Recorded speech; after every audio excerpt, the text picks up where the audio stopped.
Arena. Following the sound of the voice, Blaskowitz saw a massive figure emerge from the edge of the arena. He was a powerfully built warrior, nearly 3 meters tall, clad in dark green power armor and a pure black cape with gold trim. He was breathtakingly imposing. Walking beside him was Queen Elise. She wore a long court dress and carried herself with an air of serene elegance, a knowing smile playing on her lips as she looked at Blaskowitz. Blaskowitz instantly recognized the tall warrior. The most authoritative man on the planet, the bravest warrior, the wisest monarch, and his father, King Noak. At this moment, the sentinels dropped to one knee, and the scholars bowed their heads, all in silent reverence to their king. Blaskowitz, on the other hand, felt a wave of tension seize him. He had always imagined their first meeting would be a glorious affair on the triumphal avenue, with him opening his arms to welcome his father home from a victorious war. Instead, he felt like a kid who'd been caught with his hand in the cookie jar, a nervous energy making his limbs feel out of place. Answer me, Blaskowitz. King Noak strode closer, waving a dismissive hand for everyone to rise.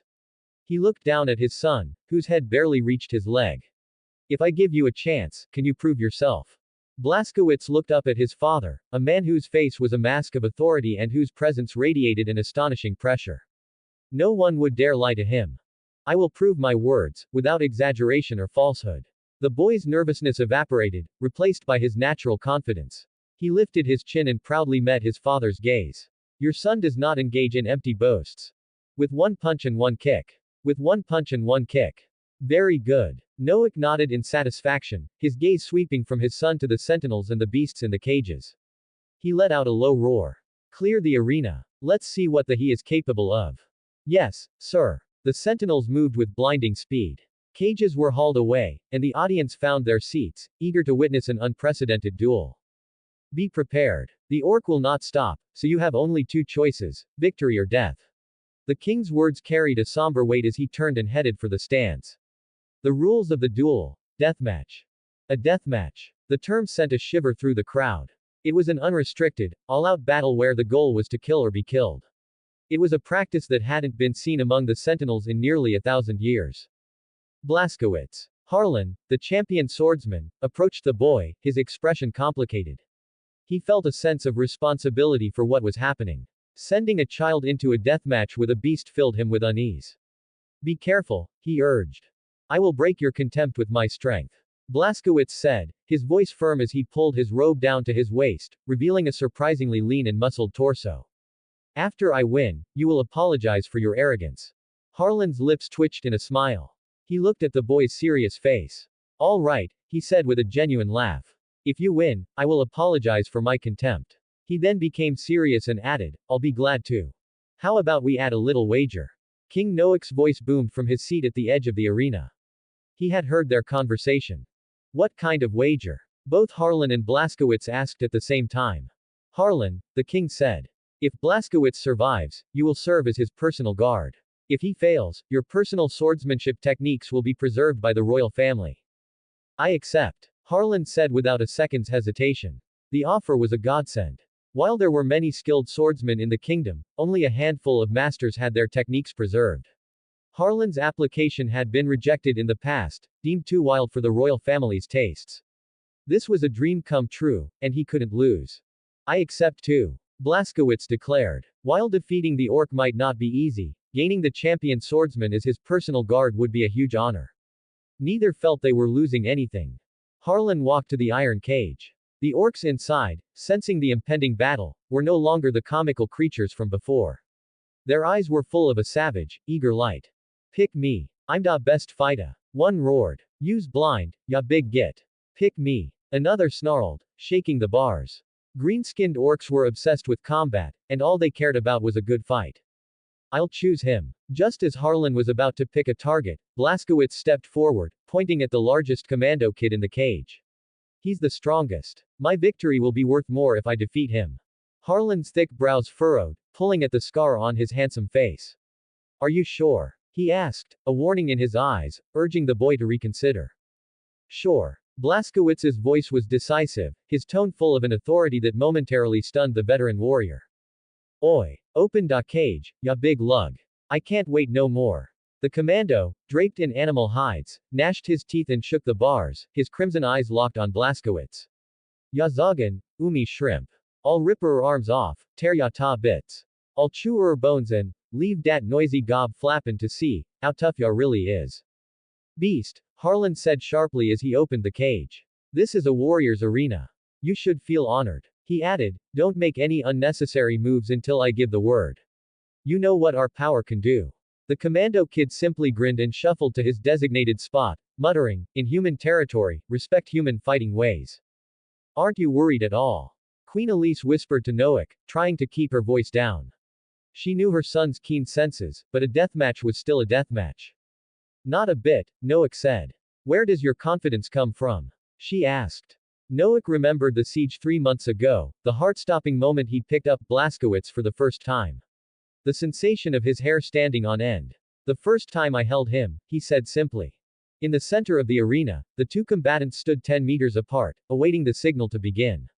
The commando was a brutish, 2.3 meter tall mass of muscle with veins bulging across his body. Blaskowitz, by contrast, was a lean boy with the runic mark on his chest. When the helmet hits the ground, you can fight as you please, Harlan said, giving Blaskowitz a final, lingering look before tossing his helmet into the air. The audience held its breath. Even the orcs in the cages fell silent, their blood-red eyes wide with excitement. They waited, hoping to see the commando kid tear the boy to shreds. Harlan, too, was on edge, his tiger-like eyes fixed on the center of the arena, his hand subtly ready to grab his spear and intervene if needed. The helmet hit the ground with a solid thump that echoed through the arena. Wog! The commando roared, launching forward with an astonishing burst of speed. In a flash, he was just 2 meters away from the human boy, who stood motionless, as if frozen with fear. The Sentinels' genetic bloodline made them incredibly quick, and to their eyes, the orc was moving in slow motion, yet he was still closing the distance. Harlan narrowed his eyes, preparing to intervene, but a sharp glance from Noak stopped him. The king would not allow anyone to violate the rules of the dueling arena. Blaskowitz still stood there, a serene and unhurried look on his face. 1 comments 0 vote. Pitiful. The instant the helmet fell, Blaskowitz's world shifted. Time seemed to slow to a crawl, as if everything around him were submerged in a pool of molasses. He saw the commando kid's mouth agape in a roar, the clenching of its fist, the micromovements of its countless muscles, and the surging blood pulsing through its veins. Every single detail of the orc's form and intent was laid bare to his perception. He didn't just see the charge, he predicted the twist of its back, the shift of its weight, and the exact angle of its next move. He knew how the orc would attack him before it even took its first step. The term, in an instant, barely does it justice. In the nanosecond it took light to travel just a foot, Blaskowitz's mind had already processed 1,000 scenarios. Of all the possible ways to end the fight, he still chose the one punch, one kick method, a promise he had made to his father. The orc's roar was stretched and elongated in his ears. It raised its fist, preparing to strike. Blaskowitz even saw the caged orcs, their eyes moving from joyful anticipation to bloodthirsty fanaticism, eager for the messy spectacle to begin. Blaskowitz, with a serious expression, calculated his moment. The orc was twice his height, and its reach was a dangerous advantage. No matter how fast his mind was, his body was still a work in progress. His movements were faster than the orc's, but only by a slim margin. As the creature closed the distance, Blaskowitz cracked a smirk at the ecstatic beast. In the same breath, he dropped into a low squat. A sweeping kick. Using his right leg as a pivot, he spun, sweeping his left leg in a powerful arc. Blaskowitz knew that the orc's massive upper body was its strength, while its legs were comparatively short and fragile. He had found its weakness, and he attacked it viciously. Die, youngin'. The commando roared as it brought its fist down, a bone-shattering, sinew-tearing blow. Crack. The only response was the sound of a bone snapping as Blaskowitz's shin connected squarely with the orc's. The sentinels all stood in unison, having clearly witnessed the boy's astonishing counterattack. In that moment, he had won. His left leg had broken the orc's shinbone, sending the beast reeling. As the orc fell, Blaskowitz's nimble body spun with his kick, his left fist clenching, gathering all the rotational energy into a single, deadly blow. Die. A clear voice roared, filled with a young tiger's fury. The commando kid's leg pain had yet to reach its brain. It didn't even know it had a broken leg. As it lost its balance, a small, tightly clenched, yet deadly iron fist struck it square in the face. Then, its vision went black. The punch was so powerful that it not only collapsed the orc's cheek but drove straight through, exploding out of the back of its skull. Brain matter and blood gushed forth. Blazkowicz had ended the savage beast with a single punch. One kick, one punch. One punch, one kick. Blazkowicz stood firm. The orc that had been so confident moments before was now a mangled body with a Tibetan head, its twitching limbs draped lifelessly over the boy's arm. Waagh. The orcs screamed in wild, thrashing celebration, grabbing their heads and letting out wild cheers. They didn't care who won, only that it was a good fight. Blazkowicz had given them a spectacular show. Excellent. The sentinels shouted, clapping wildly. A deathmatch with a massive size disparity had ended in less than a second, and the underdog had come out on top. But Blazkowicz heard none of it. The moment the orc's life ebbed away and its hot blood flowed, everything went still. The arena, the crowd, the world, all of it faded, becoming as illusory as an image in a mirror. Looking down at his arm, the dead orc was gone, with no trace of its existence. His vision went black, and he lost all external sensation. He was a blind and deaf man in a spaceless void. A strong, familiar stench of blood filled the air, and suddenly, Blazkowicz opened his eyes to a bizarre sight. He was on a boundless wasteland under a sky of eternal fire. The ground was made of jagged, blood-red stone, and the distant streams flowed with boiling lava.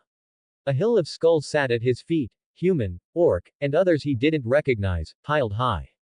Behind the curtain of reality, the four gods of chaos were converging.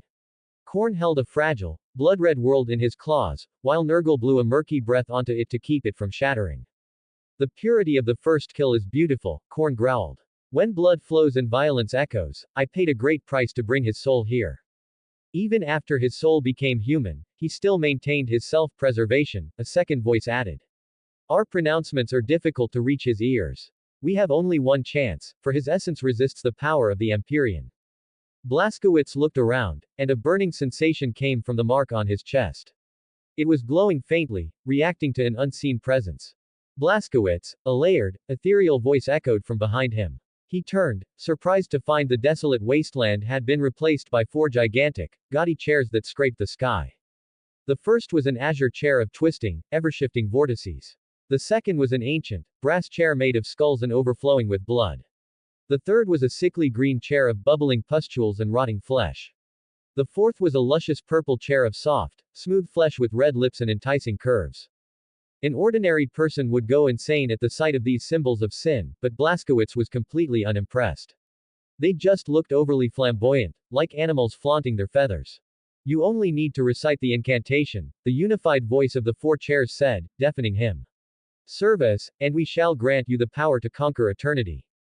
Blazkowicz's brows furrowed. This was far too much for him to take in. What incantation? He asked. And can I just leave? Serve who? What power? He had zero interest, he just wanted to get out of this bizarre place. The four gods were overjoyed. They never expected it to be so easy. Was the most mysterious Primarch about to be theirs? You can leave, they cooed in a unified voice. Just repeat after us. I serve the gods. Serve, Blazkowicz said, dragging out the syllables. He was about to utter the last two words, when. Blood for the god. Change. Daddy Nurgle. Let me give you a good time, baby. The voices suddenly broke apart into a chaotic mess. The chairs vanished, and Blazkowicz stood there, staring at the empty space where they had been. He shook his head. Blood for what god? He asked, utterly confused. In the deep warp, the boundaries of the four gods violently collided, raising waves brighter than the light of any previous divine war. At the last moment, the chaos gods tore off their facade of harmony, tempting Blazkowicz to utter the incantation to serve them. Not only that, but they also interfered with their divine brothers, preventing any complete blasphemous syllable from reaching Blazkowicz's ears. Damn it! I almost succeeded. Khorne roared unwillingly, he was just a hair's breadth away from taking Blazkowicz for himself. At the critical moment, the last syllable was interrupted by the accursed Tzeentch, causing him to fail at the last hurdle. Damn it! You almost succeeded. The blood-red world shattered. Tzeentch thwarted the blood god's sudden change of heart, casually dispersed the magic at his fingertips, and floated away with a strange laughter. While delighted by the changes in the process, Tzeentch mocked Khorne, the blood god, who prides himself as a warrior and loves direct confrontation, used a scheme. I'll save you a good spot in the crystal labyrinth. And you. The furious will of the blood god materialized into a blood shadow, swinging a long sword and striking at the departing Nurgle. Nurgle's chubby body rolled once, dodging the blood god's sword light, and returned to his divine domain. His voice came from the horizon. You were the one who wanted to hog it all. And you bitch. Another sword strike fell. Khorne roared. Especially you. I'd kill Blazkowicz before letting you touch him. Slaanesh's slippery body perfectly dodged the blood god's attack and returned to her palace. We agreed he was ours collectively. You broke the rules first. Get out. All of you, get out. The blood god's violent roar echoed through the boundaries of the four gods, his fury tearing through the warp storm. Blazkowicz didn't know that he had been spared by the four gods' mutual schemes, avoiding the fate of becoming a pawn for the four gods. The situation just now was extremely dangerous. Once the incantation was uttered, it would mean actively surrendering his soul, completely binding himself to the warp chaos god. Fortunately, the warp chaos gods' mutual schemes, their greed and selfishness, would not allow other gods to lay claim to the soul they favored, preferring to destroy it rather than share. Is anyone there? Is anyone still here? After the four chairs disappeared, there was no other movement in the red space. Blazkowicz kept calling out, waiting for the opportunity to leave. The mark on his chest was slightly warm, transmitting a mysterious message. He would be able to leave soon. In the warp, the blood god's rage still raged, his fury never diminishing. Khorne sensed for a moment, confirming that his brothers had truly left and that their gazes were no longer focused here. He carefully took out the blood-colored world from the lava, and grinned triumphantly. Khorne is the god of war, and also skilled in strategy. The moment Blazkowicz killed the greenskin, the young man's sharpness and decisiveness made Khorne take notice, and the echoes of fury contained within delighted him. Almost without hesitation, Khorne used his murder authority to replicate an echo, using it to support his own plan. Together with his three brothers, he tempted Blazkowicz to fall into chaos. The blood god's deliberate disruption was perfectly timed, then he broke away, and then used his rage to drive away the other gods, allowing him to enjoy the fruits of his labor alone, out of his brother's sight.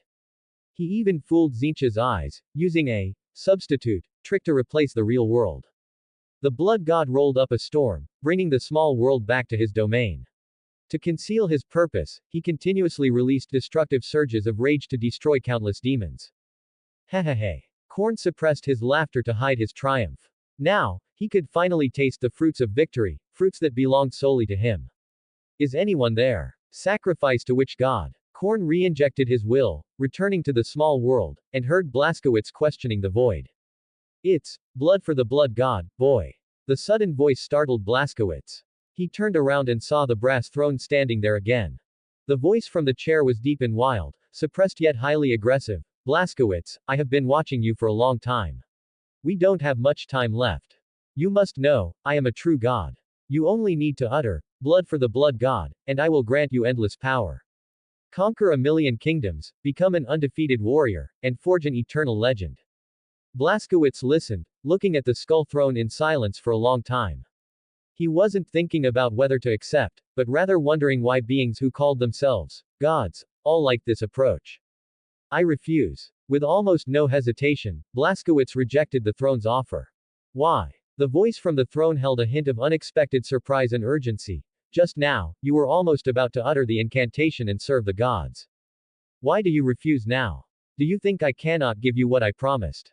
No. Blazkowicz shook his head, a frank smile appearing on his heroic face, with no intention of hiding anything. Actually, I wasn't planning to say it just now either.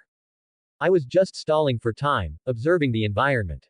The throne was silent for a long time, and Khorne behind it was also silent on the skull throne. He realized that he and his divine brothers had seemingly been played by a 3-month-old Primarch. But he wasn't angry. On the contrary, he was even more delighted. Courage and strategy are what Khorne desires. A mere brute with only physical strength is just a simpleton. I possess the authority of a warrior. Just believe in me, and your warrior path will go further than anyone else, surpassing all predecessors and leaving no successors. I can make you the greatest warrior. Khorne still didn't want to give up, probing Blazkowicz little by little, trying to make him believe him. No, Blazkowicz shook his head, refuting the brass chair's statement. My education and current understanding tell me that you are wrong. To become a warrior, one needs a strong heart, the courage to challenge the strong, unwavering confidence, and unyielding defiance. All the glory of a warrior must be earned by oneself, and should not rely on others' bestowal. The young man slowly articulated his understanding of a warrior. The blood-red wasteland storm gradually subsided, only his voice echoing, "Glory obtained with one's own hands is more dazzling than that bestowed by others. You say you are the god of warriors, so I ask, god of warriors, do you require me, who is about to embark on the path of a warrior, to submit to you?" The clear voice, like pearls dropping, silenced the skull throne. In Korn's domain in the warp, the chaos god's wild laughter shook the heavens and the earth, making all demons prostrate. They exchanged glances for confirmation, not knowing why the blood god was happy, unable to comprehend that joy. The courage to challenge the strong. Unwavering confidence. Unyielding defiance. Look at what that boy said. He loved him too much. He was not humble before a god, not proud or hypocritical, perfectly fulfilling his own words, wary of unfamiliar bestowals, and had a unique insight into his own path. Before undergoing true warrior training, he already understood the most important essence of a warrior. Korn's mood at this moment was bittersweet and conflicted. Because the chaos gods are contradictory beings. They love pure essence, those shining souls. The blood god dreams of taking all souls who dare to resist, yet also expects them to say, no, to him. Resisting a god is itself a form of resistance, and those who say, no, to a god possess unparalleled courage and defiance. Actually, I don't want to be a warrior, that's the path my father planned for me. In the uninhabited independent space, facing a brass skull throne, Blaskowitz spoke the truth hidden deep in his heart. His ideal was not to become a warrior. Compared to a warrior or a king, he preferred traveling and farming. How can you not become a warrior? The skull throne grew anxious, trembling incessantly, trying to set the young man before it straight, to prevent him from going astray. How dare you disappoint your father's expectations and not become a warrior? Never disappoint your father, you must become a glorious warrior. Blaskowitz spread his hands, and said with a solemn expression, I am walking on the path of a warrior. Yes. Yes. Yes. The skull throne vibrated continuously, and the owner of that magnificent voice clearly let out a sigh of relief. Never stray from your path. Wait. Above the warped skull throne, Korn suddenly woke up. If Noack had told Blaskowitz to believe in the blood god, the success rate would likely increase significantly. Blaskowitz deeply respected his father and would never disappoint the path Noack had set for him. Leaving the warp, Blaskowitz's soul still retained a self-protection mechanism, blocking the information transmitted to him by the gods. What made the gods even more despairing was that as he continued to grow, warp infection became increasingly difficult to reach his soul. Understanding this, Korn's mood brightened considerably. I'm leaving. Blaskowitz felt the mark on his chest getting hotter and hotter. This spatiotemporal location was about to collapse, and he bid farewell to the skull throne like a friend. Korn also noticed that the small world was about to shatter under the pressure of the warp in reality. I need to leave too. After he finished speaking, the world shattered. Blaskowitz's soul returned from the blood god's domain to the real universe, and Korn's will return to the warp.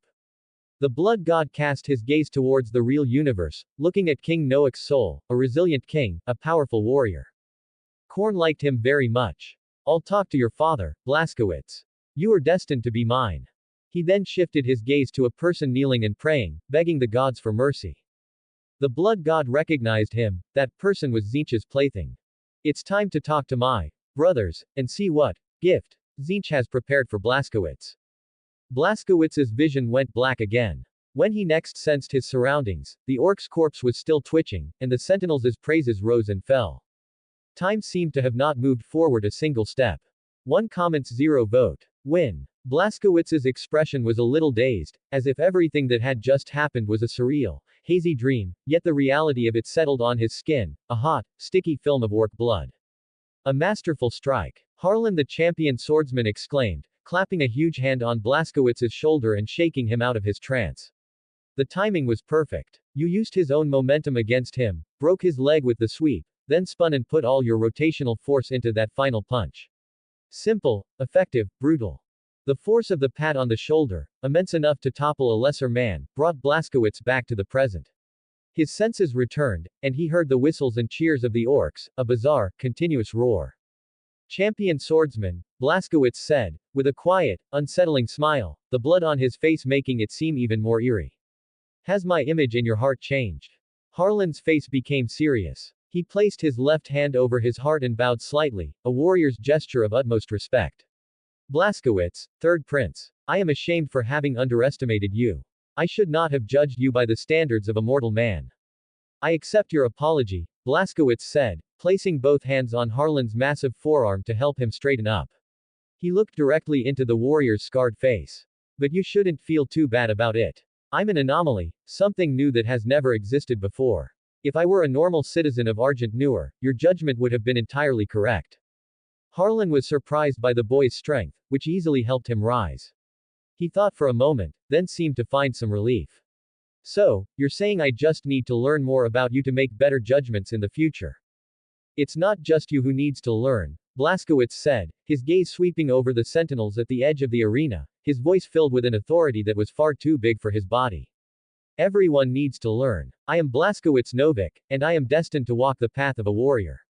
You must get used to me, and you must understand me, to fight alongside me. The sentinels, a collection of hardened warriors, were stunned by the young man's confidence. There was no arrogance in his words, only an open, unreserved certainty. It was a brilliance that radiated from him, infecting them all. The contempt in their eyes was replaced by a solemn respect as they all shouted in unison, "Then we will wait for you on the battlefield, Doom Slayer."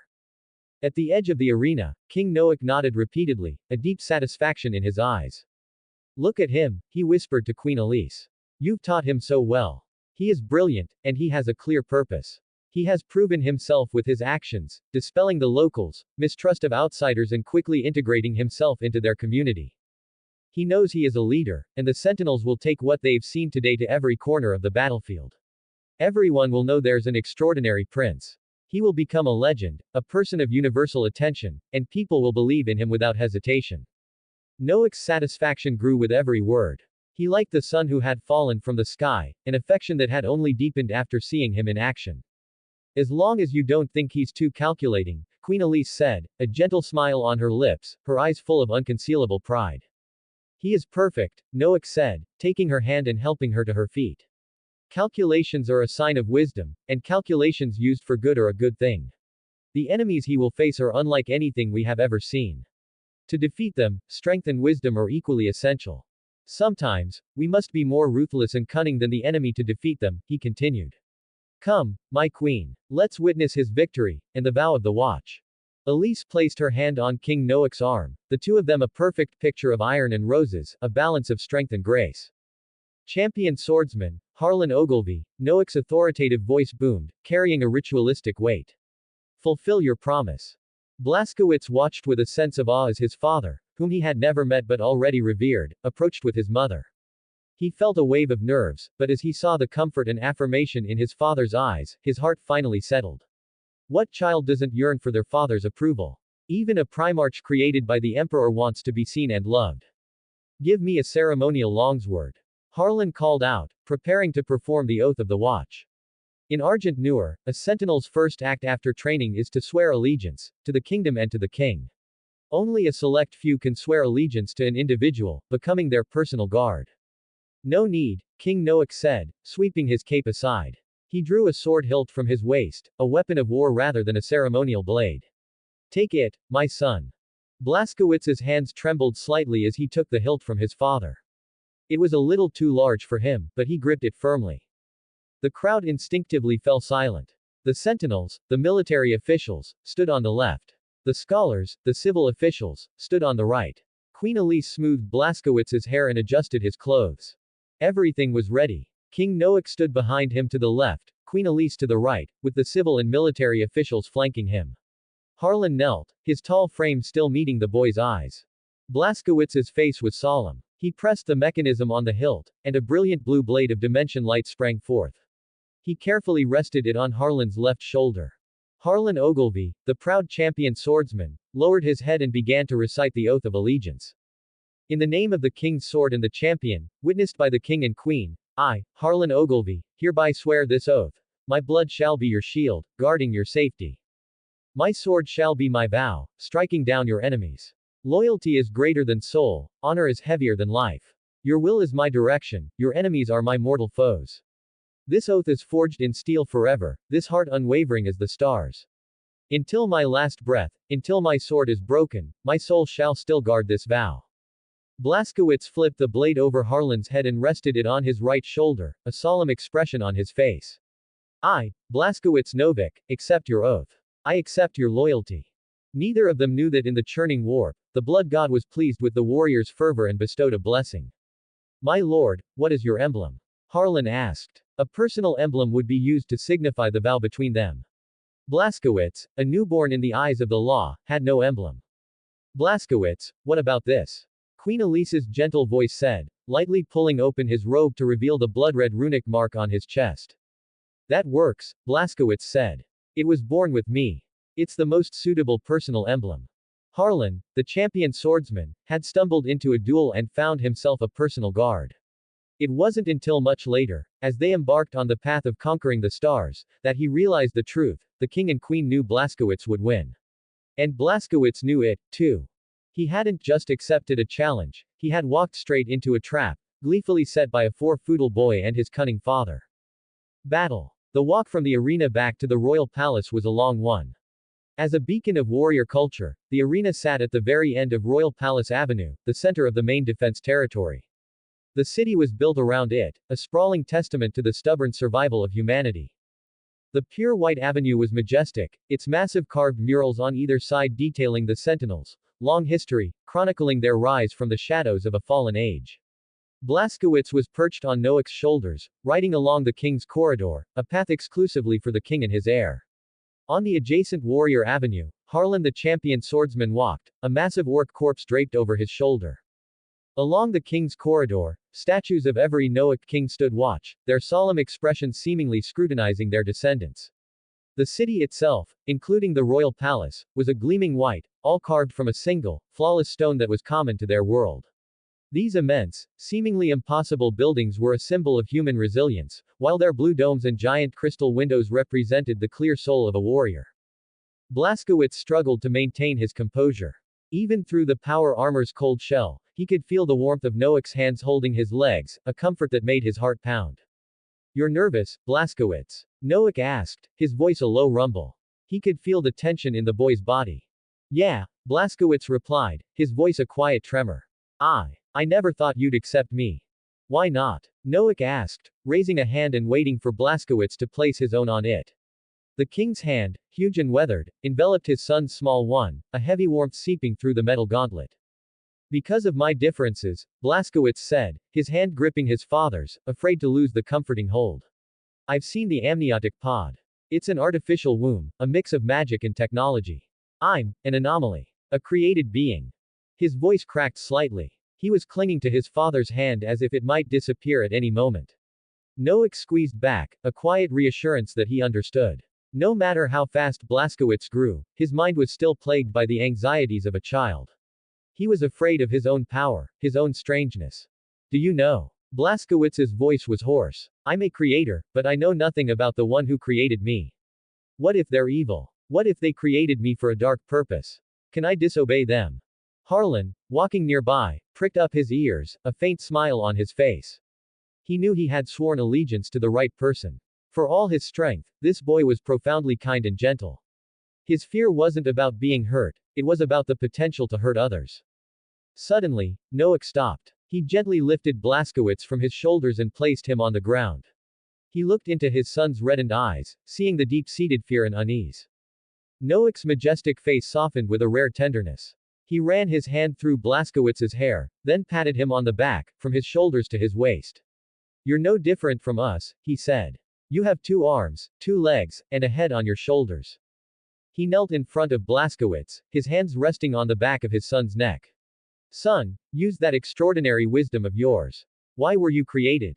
Blaskowitz was silent. It was a question he had asked himself 1,000 times, and the answer had always eluded him. He was afraid to think about it, terrified that the answer was something dark and monstrous. Look at you, Noak said, the love in his eyes a warm, guiding light. I don't know who created you, but they made you beautifully. He took off his gauntlet and, for the first time, truly touched his son's skin. Noak's calloused hand, worn from years of gripping a sword, gently cupped Blaskowitz's face, feeling every sculpted line. Your image embodies human hope. You are everything we imagine a great leader to be. Blaskowitz listened, considering his father's words. Noak's next question was a profound one. If you were born for slaughter and extinction, then why would they create such a glorious you? He continued to talk, clearing the fog from his son's heart. The galaxy is vast and filled with all manner of terrifying things. Why did they choose humanity as the template? Answer me. Blaskowitz looked up, a joyful mist in his eyes. The Creator is human. He cried excitedly. The problem that had tormented him was so simple. Human. Noak said, a satisfied grin spreading across his face. And a human, or a group of humans, full of ambition. They created you and perhaps your brothers, to be glorious, to be mighty, to be natural leaders who will unite humanity and guide our future. The emperor of mankind might never have known that a king, countless light years away, had figured out his grand plan. You cannot choose your birth, but you can choose how you live, Noak said, his voice authoritative. But what if, father? Blaskowitz asked, a new worry replacing the old. Noak's grin widened. Then you become strong. So strong you can resist anything that doesn't conform to your will. When they try to enslave you, you look them in the eye and say, get lost. Blaskowitz burst out laughing, a true, heartfelt laugh of pure joy. His face was flushed, and his eyes beamed with a pure, infectious delight. Hearing the king's uncharacteristic profanity, Harlan the champion swordsman nearly choked, stifling a laugh. Noak smiled, shedding his majesty to be a father teaching his son a simple lesson. Only by becoming strong do you have the power to choose your future. He patted Blaskowitz on the shoulder. Now go. Prepare your barbecue and mushroom stew. I have many things to attend to. And with that, the king swept his cloak around him and departed for the throne hall. The king was also a father. Blaskowitz, with his newly recruited champion swordsman, carried the commando kid's corpse to cook their long-awaited meal. As Blaskowitz and his new, very tall guard departed, Noak entered the throne hall. The relaxed smile he wore for his son vanished, replaced by the steely gaze of a king. Civil and military officials stood in neat rows, kneeling on one knee as was tradition. For the past 3 months, Queen Elise had handled state affairs admirably, though a few minor details had slipped through the cracks. Noak dealt with them swiftly, his mind already on other matters. Later, in his spacious study, he sat at his stone desk, his fingers tapping a rhythmic pattern on the surface. A king must be perceptive, he reminded himself, seeing the dangers lurking beneath a calm surface. The conversation with his son had opened a new train of thought, and it brought with it a chilling warning. Blaskowitz's arrival was not a coincidence, the king was certain of it. His own act of picking the boy up, however, felt very much like an accident, a slip in a grand, incomprehensible plan. He knew that humans had created Blaskowitz, that much was certain. But what kind of human technology could produce such a being? And why was such a powerful creation simply tossed into the void? Noak refused to believe the creators had just misplaced their most valuable asset. The threads of fate seemed to be tangling around him, connecting a series of impossible events. Fourth bookshelf, Noak said to his attendant, 13th column, 21st book. Bring it to me. He had decided to seek answers in the sealed and forbidden knowledge of ancient texts, knowledge so dangerous it had been locked away for a reason. Once the book was on his desk, Noak dismissed the attendant. Now get out. And tell the guards no one is to enter until I come out. His finger traced the index, stopping on a familiar and dreaded topic, warp energy. What the Sentinels found most incredible about Blaskowitz's arrival was that anything could penetrate Argent Noor's dimensional shield. Their ancestors had used incredible conversion technology to pull the entire planet out of the real universe, placing it in a visible but untouchable state.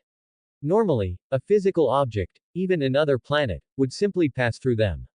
Blaskowitz should have flown right past them into deep space. But he hadn't. Noak was perceptive enough to know that what was impossible in the real universe was entirely achievable in the warp. He picked up a quill and wrote, warp energy, on a piece of paper. Blaskowitz's amniotic sac must have carried enough raw warp energy to slip through the shield and land on Argent Noor. Then he picked up his pen again, and on the opposite side, he wrote a name, Isaac. The high priest of the city of truth. How did he know of Blaskowitz's arrival? Noak would not be so naive as to believe in psychic prophecies. Psychic prophecy required a connection, and Argent Noor had no connection to any outside timeline. He recalled Isaac's every word from the day of the siege. A grim expression settled on Noak's face as he wrote a single word in the corner of the paper, God. As the last stroke was completed, the desktop began to vibrate. Blood seeped from the word, twisting and writhing like a hungry worm. Noak felt the temperature in the room drop sharply, a clear sign of a psychic reaction. He raised his hand and slammed his palm onto the paper, cracking the stone desk. Get out of here, he roared, his sheer will shattering the psychic reaction. A snort of disdain escaped his lips. HMPH. Cheap parlor tricks. He was not afraid of a reaction, he was afraid of no reaction. This confirmed his line of thought was correct.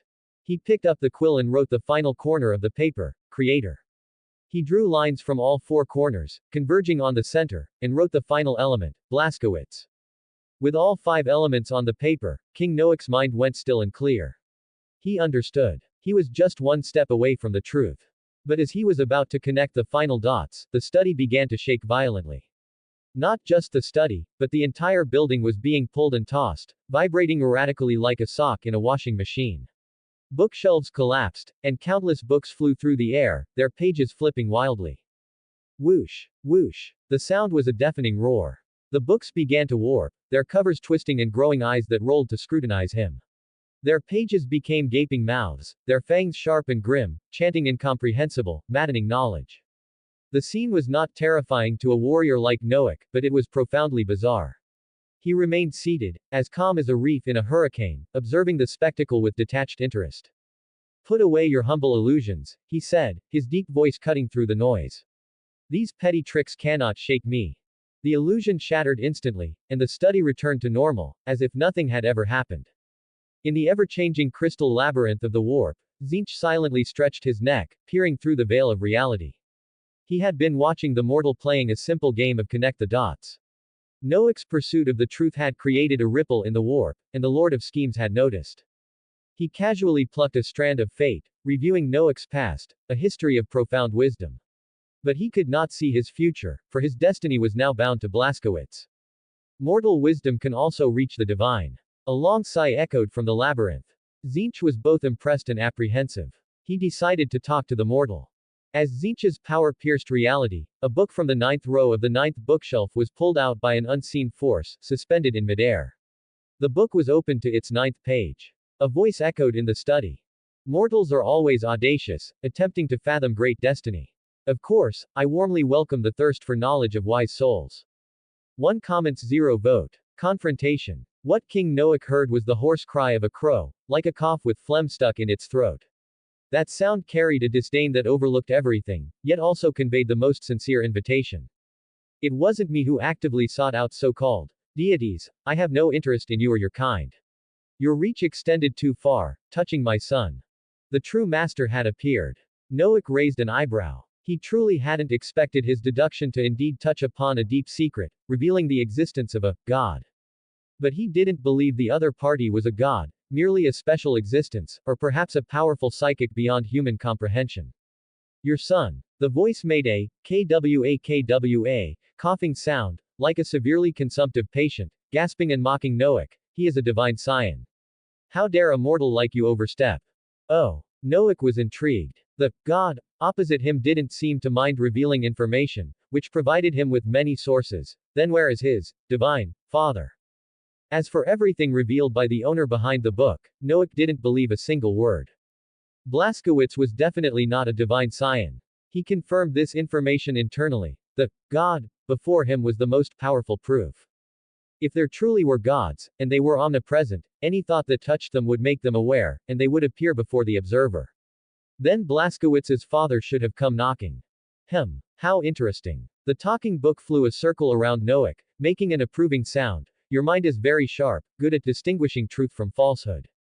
I like clever people, and I even give clever people some rewards, such as answering a few questions.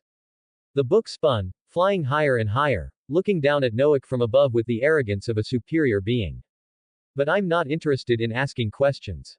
Noak smiled faintly, calmly rejecting its proposal without a moment's hesitation. You don't wish to uncover the truth? The book asked, puzzled. King Noak's answer was unexpected. I'm already close to the truth. I don't need guidance from an unknown entity like you. But that's not all. The voice, like a severe consumptive, continued to tempt, constantly luring Noak's curiosity. I don't need to know that much. Noak was nonchalant. What truth to a question? What answer to everything?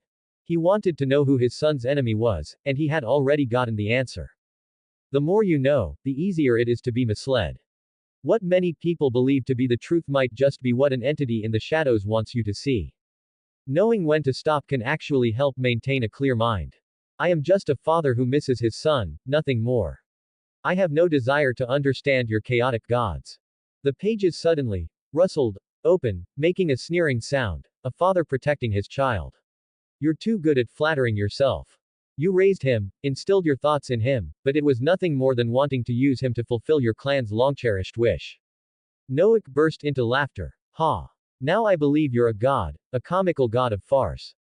Saying this, he cast a contemptuous glance at the book, openly admitting his intentions. You're absolutely right, I do have such thoughts. God. He suddenly called out to the book flapping in the air, with a hint of disdain. Where do you think Blaskowitz's achievements lie? On this planet? Or in the vast, boundless sea of stars? He is a whale stranded in a harbor. When the tide of destiny rises, he is destined to return to his ocean. We are insignificant presences beside him, hitchhikers on his back as the whale swims to the sea. Isn't he my son? Noak retorted to the contempt with an undeniable challenge. He learns my thoughts and will, embraces the expectations I give him, absorbs everything I teach, walks the path I planned, inherits from me and surpasses me. Blaskowitz. Isn't he my son? Of course not. The voice suddenly tightened. The book floated to the desk, and a giant eye with 9 pupils appeared on its cover, constantly scrutinizing him. There is no blood tie between you, you are merely an unexpected passerby in his life. So-called gods, are they truly so shallow? Noak shook his head in disappointment, his contemptuous gaze meeting the single eye. Bloodlines will fade with time, but the legacy etched deep in the soul will never diminish. I know. Noak slapped his forehead, a look of belated realization on his face. He suddenly looked seriously at the floating book, his pitying gaze making it feel inexplicably flustered. You have no children, so you can't experience the anticipation in one's heart, of course you wouldn't know these things. The air fell into a deathly silence. The book flying in the air even dropped for a moment, then stabilized its form again. In the warp, Zinch's constantly shifting form had an imperceptibly slight pause, and the light reflected in the crystal labyrinth briefly stopped. The Lord of Change, the Master of Schemes, the God of Wisdom, was mocked by a mortal, told that he didn't understand the bond between father and son. The single eye on the cover suddenly opened wide in fury. Mortal. Put away the filth in your eyes. The book shrieked, raising its distorted tone. I am the Lord of Change. I am the God of Wisdom. I perceive all destinies, I know all secrets. At this moment, Zinch's divine body changed violently. His mood was very bad, and his voice came through the book. I am the omniscient God, the Lord who knows all. Yes. Exactly. King Noak sneered, not backing down in the slightest, and said to the owner behind the book, precisely because you are omniscient, you cannot experience the deep expectation a father has for his son's future. Noak shook his head sharply, the pity in his eyes not dispersing, but rather deepening. Omniscience is a curse, it makes you know everything, and it also makes you infinitely empty. An existence that calls itself God. Since you are omniscient, do you know what you want? I certainly know. The distorted book vibrated wildly, twitching in midair, emitting a frantic, piercing shriek. No, you don't know. King Noak stood up abruptly, looking up. Although the book floated high, his gaze carried a condescending pressure, and the compassion in his eyes almost materialized. A pathetic existence that calls itself God. For you, everything is predetermined, everything is as it should be. Bang! Suddenly, the Oneid book burst into blue flames, burning without a sound. This time the God did not answer him. The ashes that drifted down formed a string of characters on the desktop. King Noak. We will meet again. In the warp, the Lords of Change dared not make a sound, fearing their master would tear them apart. Just now, Zinch had inexplicably flown into a rage, smashing a crystal inscribed with lost magic into fragments. Noak was absolutely right. Over infinitely long years, the omniscient Zinch was indeed empty. His infinitely changing body was a direct reflection of his not knowing what he wanted as a result. Being called out by an incredibly humble mortal was more uncomfortable for Zinch than being bitten by Nurgle. Noak. A phantom appeared in Zinch's hand, a real projection of Noak. All the eyes on his body were filled with fury. Only one thing you said was wrong. When Blaskowitz comes to the warp, his unpredictable destiny is not decided by the gods, and I am very much looking forward to how far he can go. With another wave of his hand, Blaskowitz, who was making mushroom soup, appeared in his hand. Tzeentch's infinitely profound eyes showed immense fondness. I am immensely looking forward to how far you can go. Waving his hand to extinguish the phantom, Tzeentch chuckled sinisterly. I need to talk to the other three. This man's wisdom is our biggest stumbling block. Noak knew nothing of what was happening in the warp, nor did he want to know. He continued his work, connecting Isaac and the God. The so-called God gave Isaac hints, allowing him to foresee Blaskowitz's arrival. Then he drew another line, connecting the God to the warp. Because besides the warp, the God had nowhere to go, and only by being in the warp could it use warp energy. Blaskowitz and the Creator were connected because they were the primary relationship, everything began with them. Why would the warp God hint to Isaac to precisely deliver Blaskowitz's amniotic sac? Naturally, they had snatched Blaskowitz from the Creator and wanted to make him their own. So a thin line was added between the God and the Creator, with hostile written on it. Having completed all his deductions, Noak's face was grim. He felt no joy or satisfaction from uncovering the truth. He was fighting alone now, with no one to help him. And his son was surrounded by enemies. A pack of hungry wolves wanted to tear him apart and feast. 1 comments 0 vote. Mindset. What color is the night sky? On Argent Noor, the night is a beautiful, trippy dream. The stars aren't twinkling, instead, the sky is a permanent light show, thanks to the massive, gem-filled mountains that reflect the magnificent auroras across the entire hemisphere. It's a neon-soaked, otherworldly glow that puts our little northern lights to shame. On this glittering world lies the City of Truth, a bizarre, topsy-turvy metropolis built under the shadow of the Noor Ring. It stands in stark contrast to Argentum, home of the warriors. The animosity between these two factions is a sight to behold. Warriors think wizards are a bunch of weak-willed cowards who pray to imaginary friends. Faith, they'd sneer, is just a crutch for those too pathetic to stand on their own 2 feet. Wizards, on the other hand, see warriors as brutish simpletons. They're so wrapped up in their warrior's law that they can't even begin to grasp the deeper, more profound truths of the universe. It's a clash of brains versus brawn, and neither side is ready to concede.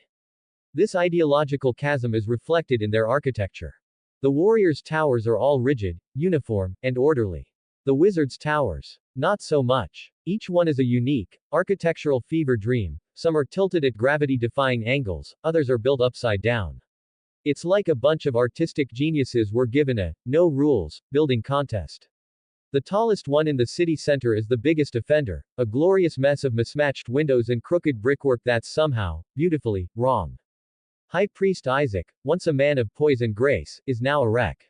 He's been on his knees for 3 months straight, literally begging for divine forgiveness. His head is a mess of bruises, his back is permanently hunched, and his lips are chapped from endless prayers. Why the self-flagellation? He messed up a mission from his gods. He was supposed to bring back the divine child, a figure named Blaskowitz who had just arrived. But he botched it, and the king of the warriors, Noak, swooped in first. Now, Isaac is consumed by a soul-crushing fear. What if his gods abandon him? He's a powerful psyker, a master of the mind, but right now, he feels like a lost dog in the gutter, tail-wagging and desperate for a scrap of attention from a master who might have forgotten he even exists. This is the tricky part about the 4 gods. Their love isn't like ours. It's not logical. It doesn't grow with devotion or shrink with contempt. It just is. They love you, they don't love you. It all depends on their cosmic mood swing. And right now, they're watching Isaac's pathetic display. Up in the warp, the 4 gods are chilling, observing their pathetic supplicant. Tzeentch, the god of change, is profoundly bored. To him, Isaac is as interesting as a single-celled amoeba. Aren't you gonna say something? Asks Slaanesh, licking her lips with a long, black tongue. She smells a complex cocktail of pain and secret joy in Isaac's masochism. She's intrigued. He's a useless pawn, Tzeentch says, casually pulling a moment of time from history. He shows the others the chaotic scene where King Noak snagged Blaskowitz before Isaac could. You messed with my plan. Tzeentch asks, his form shifting into a giant eye, glaring at Khorne, the blood god. Khorne, a simple-minded warrior, is in a good mood and denies it. Everyone knows Khorne doesn't lie, even if he's trying to be sneaky. Tzeentch's eye then drifts to Nergal, the plague god. What are you looking at me for? Nergal grumbles, disgusted. I don't do petty schemes. The 3 gods then turn their gaze to Slaanesh, the youngest and most despised of the bunch. Slanesh's domain is desire, and that means she can taint the pure obsessions of the other gods, Korn's lust for slaughter, Tzeentch's thirst for knowledge, and even Nurgle's sacred cycle of life and decay. Everyone hates him.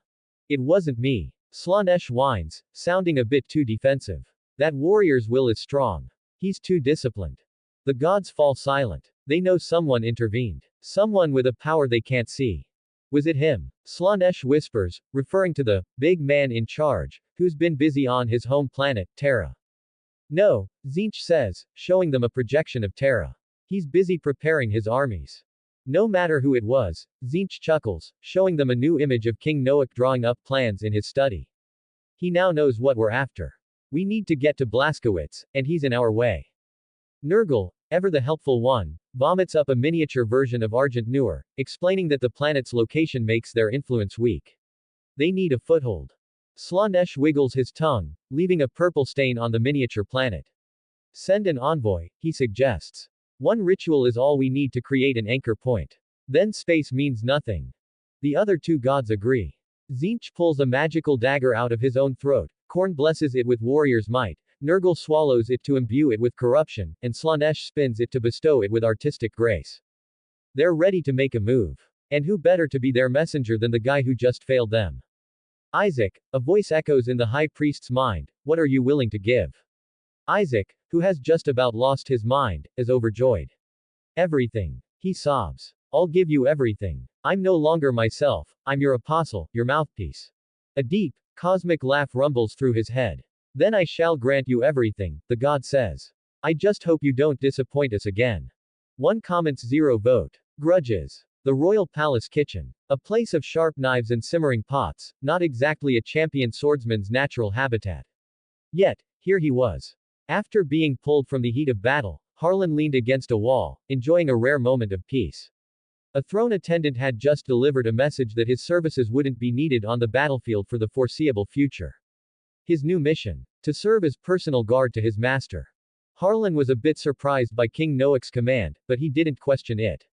A king's orders are never without a purpose, he just had to wait for it to reveal itself. Right now, he was focused on the rather strange purpose in front of him. His sworn master, Blaskowitz, was meticulously deboning and skinning a freshly slain orc, preparing it for a culinary adventure. Harlan was a man of focus, a master of warfare. Blaskowitz, it seemed, was a master of a different kind of combat, that of the chopping block. Harlan couldn't help but be impressed by his incredible control. The knife in Blaskowitz's hand didn't tremble as he separated marbled fat from lean muscle into slices as thin as a cicada's wing. It was almost hypnotic. Care for a taste? Blaskowitz asked, taking a sip of thick soup made from an orc head. He showed an expression of pure bliss. On Argent Noor, consuming intelligent species presented no moral obstacles. It was a dark, distant memory of a past empire that had once wiped out an entire alien race just because they were delicious. As Blaskowitz's sworn guard, Harlan had a close relationship with the royals, and being a free spirit himself, he was game to try the taste of orc. The clear soup hit his tongue, and his eyes widened in surprise. It was fantastic. A hint of salt was all it took to bring out the natural umami sweetness of the meat, mingling with the earthy mushroom flavor for a unique, captivating aroma. Try this too, Blaskowitz said, rolling up a piece of translucent belly meat, dipping it in sauce, and offering it to Harlan. He took it in one bite. The chilled fat melted on his tongue, mixing with the tender meat, a symphony of flavor that was completely unexpected. Harlan closed his eyes, giving his master a thumbs up. He thought to himself that if this guy didn't become a warrior, he could definitely conquer kingdoms as a chef. Blaskowitz, seeing Harlan's pure enjoyment, couldn't resist either. He rolled up a piece of the raw belly meat and popped it in his mouth. His face changed instantly. He began to tremble violently, covering his throat and spitting the meat out. Blaskowitz braced himself on the chopping block, shaking his head to stay conscious. Harlan, his face grim, quickly spat out his own piece, assuming it was a poison. He placed a hand on Blaskowitz's chest, checking his vitals and preparing to call for a medic. If anything happened to his oath master less than 2 hours into his new job, it would be an unerasable disgrace. Harlan Ogilvy. Blaskowitz managed to say, raising a hand to stop him. He was a lot steadier now. 3 days ago, did you kick an orc with your left foot and knock it out with a guard's spear? Harlan, ever the obedient guard, didn't question the bizarre query. He quickly recalled the memory, confirming it matched the description. Yes. He replied with certainty, even reenacting the motion. With that confirmation, Blazkowicz waved his hand, a radiant smile returning to his face. I seem to have a unique ability, he said. By consuming flesh, I can absorb the memories of the consumed. Harlan didn't ask about the divine magic behind it. Everyone had their secrets. Instead, he simply asked if it caused a physical strain. Blazkowicz smiled brightly, pointing to his head. It was just a stress reaction from my brain receiving external information for the first time. It won't happen again. To prove his point, he picked up a large chunk of unprocessed orc meat and began to chew, swallowing without any of the previous reaction. Your Highness, Harlan said, once he was sure his master was fine, his tone unusually serious. That kind of talent is very dangerous. Why? Blazkowicz asked, puzzled. It seemed like a powerful advantage on the battlefield. I'm not referring to the battlefield, Harlan said, shaking his head. You should be able to guess. Comrades, Blazkowicz said, his smile fading as the chilling implication hit him. Everyone has secrets, a little darkness they keep to themselves. Knowing someone could see that just by eating their flesh would create an insurmountable wall between them. I will keep this secret, Harlan said solemnly. I hope you can do the same. Never reveal it, and use it only sparingly. Blazkowicz nodded gravely, taking in the champion's wisdom. Harlan was known as the duelist for a reason. He had served the Sentinels for decades, and every opponent he faced had perished while he was still standing. Also, Harlan added, try to use this ability as little as possible. Receiving too many memories from others will inevitably taint your own spirit. As a warrior, if you find yourself with conflicting thoughts right before you draw your sword, it could shatter your focus and make you vulnerable.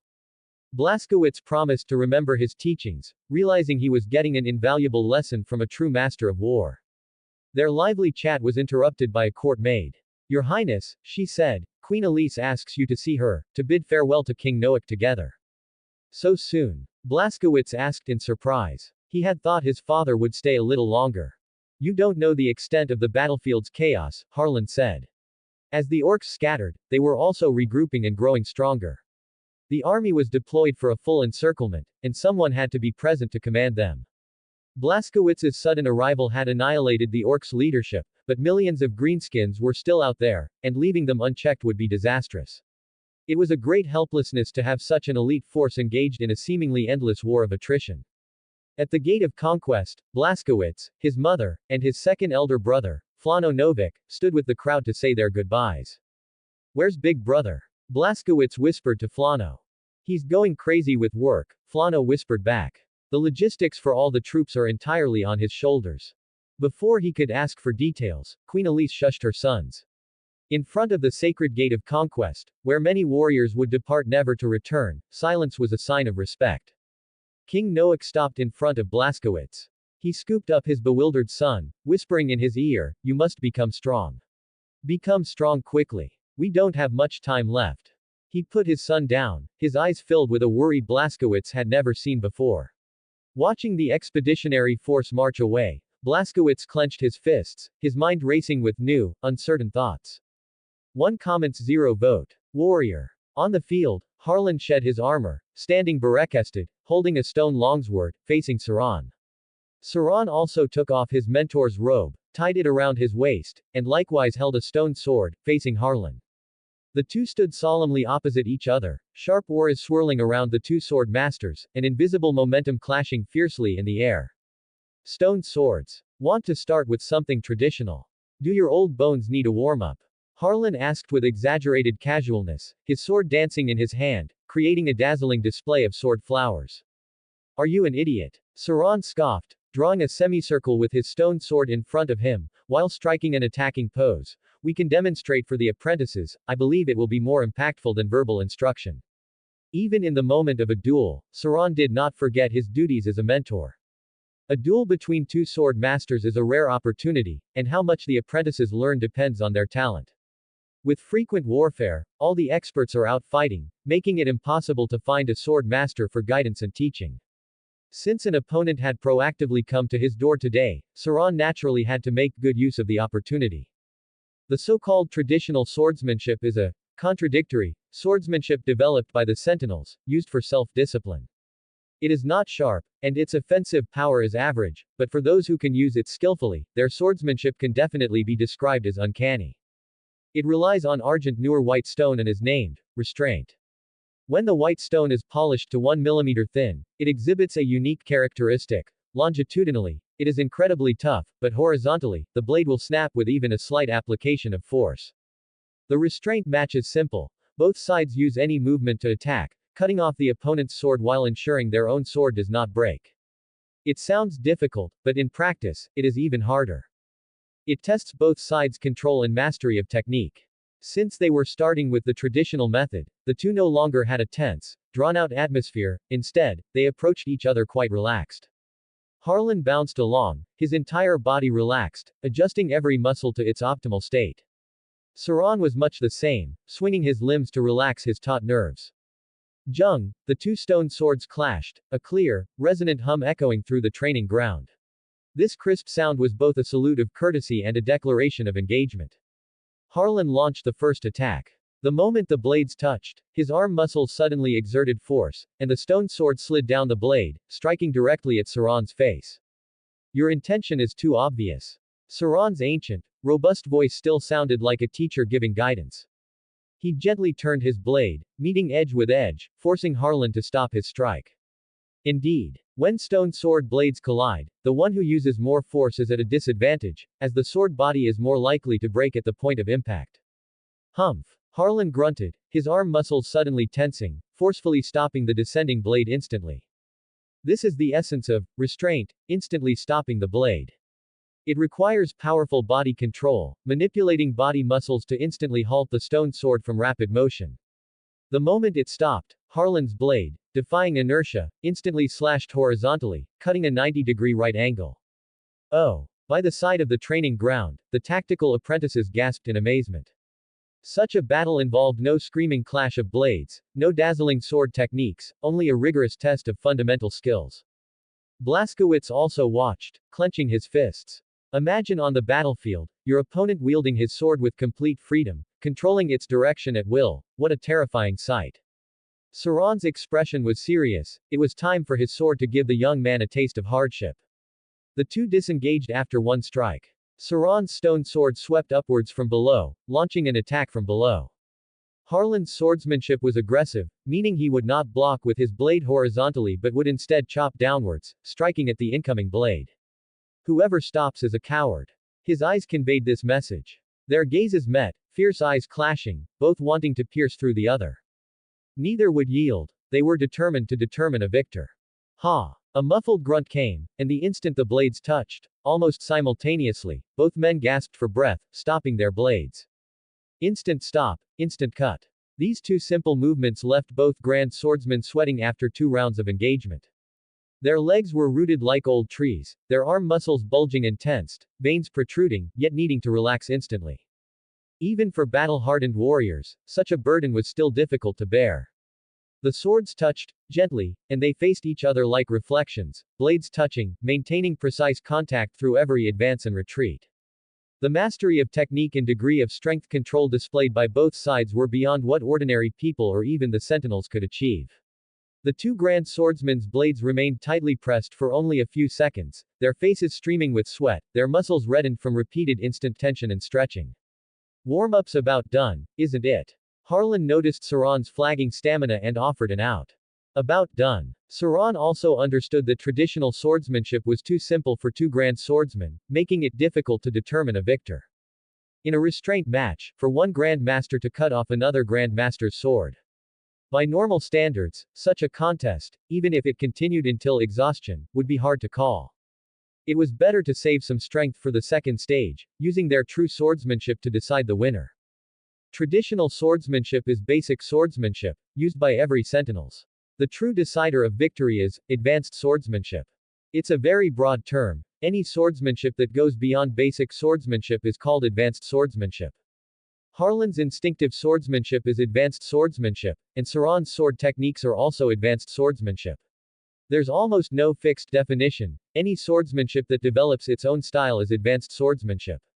Switching to fine iron longswords, both sides rested for a few breaths, preparing for the second stage of the match. Hearing that both sides were about to get serious, Queen Elisa's expression suddenly changed, as if remembering an important lesson. Later, you can study and refer to Harlan's swordsmanship, but you must not learn anything else. Promise me. Elise, abandoning her usual gentleness, said to Blaskowitz with a serious expression, don't learn anything at all. Looking at the serious expression on his mother's face, Blaskowitz also said earnestly, I promise you. I won't learn anything except the swordsmanship. The next moment, Harlan on the field spoke. Blaskowitz finally understood the reason for his mother's prohibition. Besides the sword techniques, Harlan's other aspects were not to be learned. Old man, when my wife gave birth to your great-grand-aunt, you didn't even come to see him. Harlan's mouth was faster than the sword in his hand. The moment he spoke, Saran's aura faltered, and Blaskowitz clearly saw veins bulging on Saran's forehead. In that moment of hesitation, Harlan seized the opportunity to close in, his sword weaving an impenetrable net, forcing Saran to retreat repeatedly. As people knew, Harlan's swordsmanship was renowned for its aggression, every strike aimed at vital points like the throat. Look at you, your sword-holding hand is trembling. Why not retire and go home? Compared to his sword, his mouth was no less aggressive. Blaskowitz had heard of the champion swordsman's title but hadn't learned much about the man himself. Now, the incessantly chattering person on the field made Blaskowitz uneasy. He hadn't expected his guard's verbal aggression to be so potent. Although it's a very effective strategy, never learn it. Queen Elise reiterated her solemn instruction, with a serious expression Blaskowitz had never seen before. You are a Novik family prince, you can lose gracefully, but you cannot win like him. Blaskowitz nodded, understanding the meaning behind his mother's words. His identity and Harlan's were different. The champion swordsman could act without restraint, using any means to achieve victory, that was his duty. But royalty must maintain their dignity. On the field, the two swordsmen were at the pinnacle of their art, engaging in fierce combat the moment their blades met, neither able to gain an advantage over the other. Their attack speed was incredibly fast, striking each other over a dozen times a second, their swords a blur of motion, dazzling the eyes. Harlan's sword swung rapidly, its light interweaving into a net that enveloped Saran. Amidst a chilling sword light, Saran remained composed, his counterattacks always at the most opportune angle, piercing through the sword net Harlan had woven. He not only defended against all attacks but also managed to counterattack. Saran gradually took control of the rhythm with his exquisite swordsmanship, slowly dismantling Harlan's fierce offensive with broad, balanced sword techniques. Old man, don't you have any new tricks? Still the same old routine.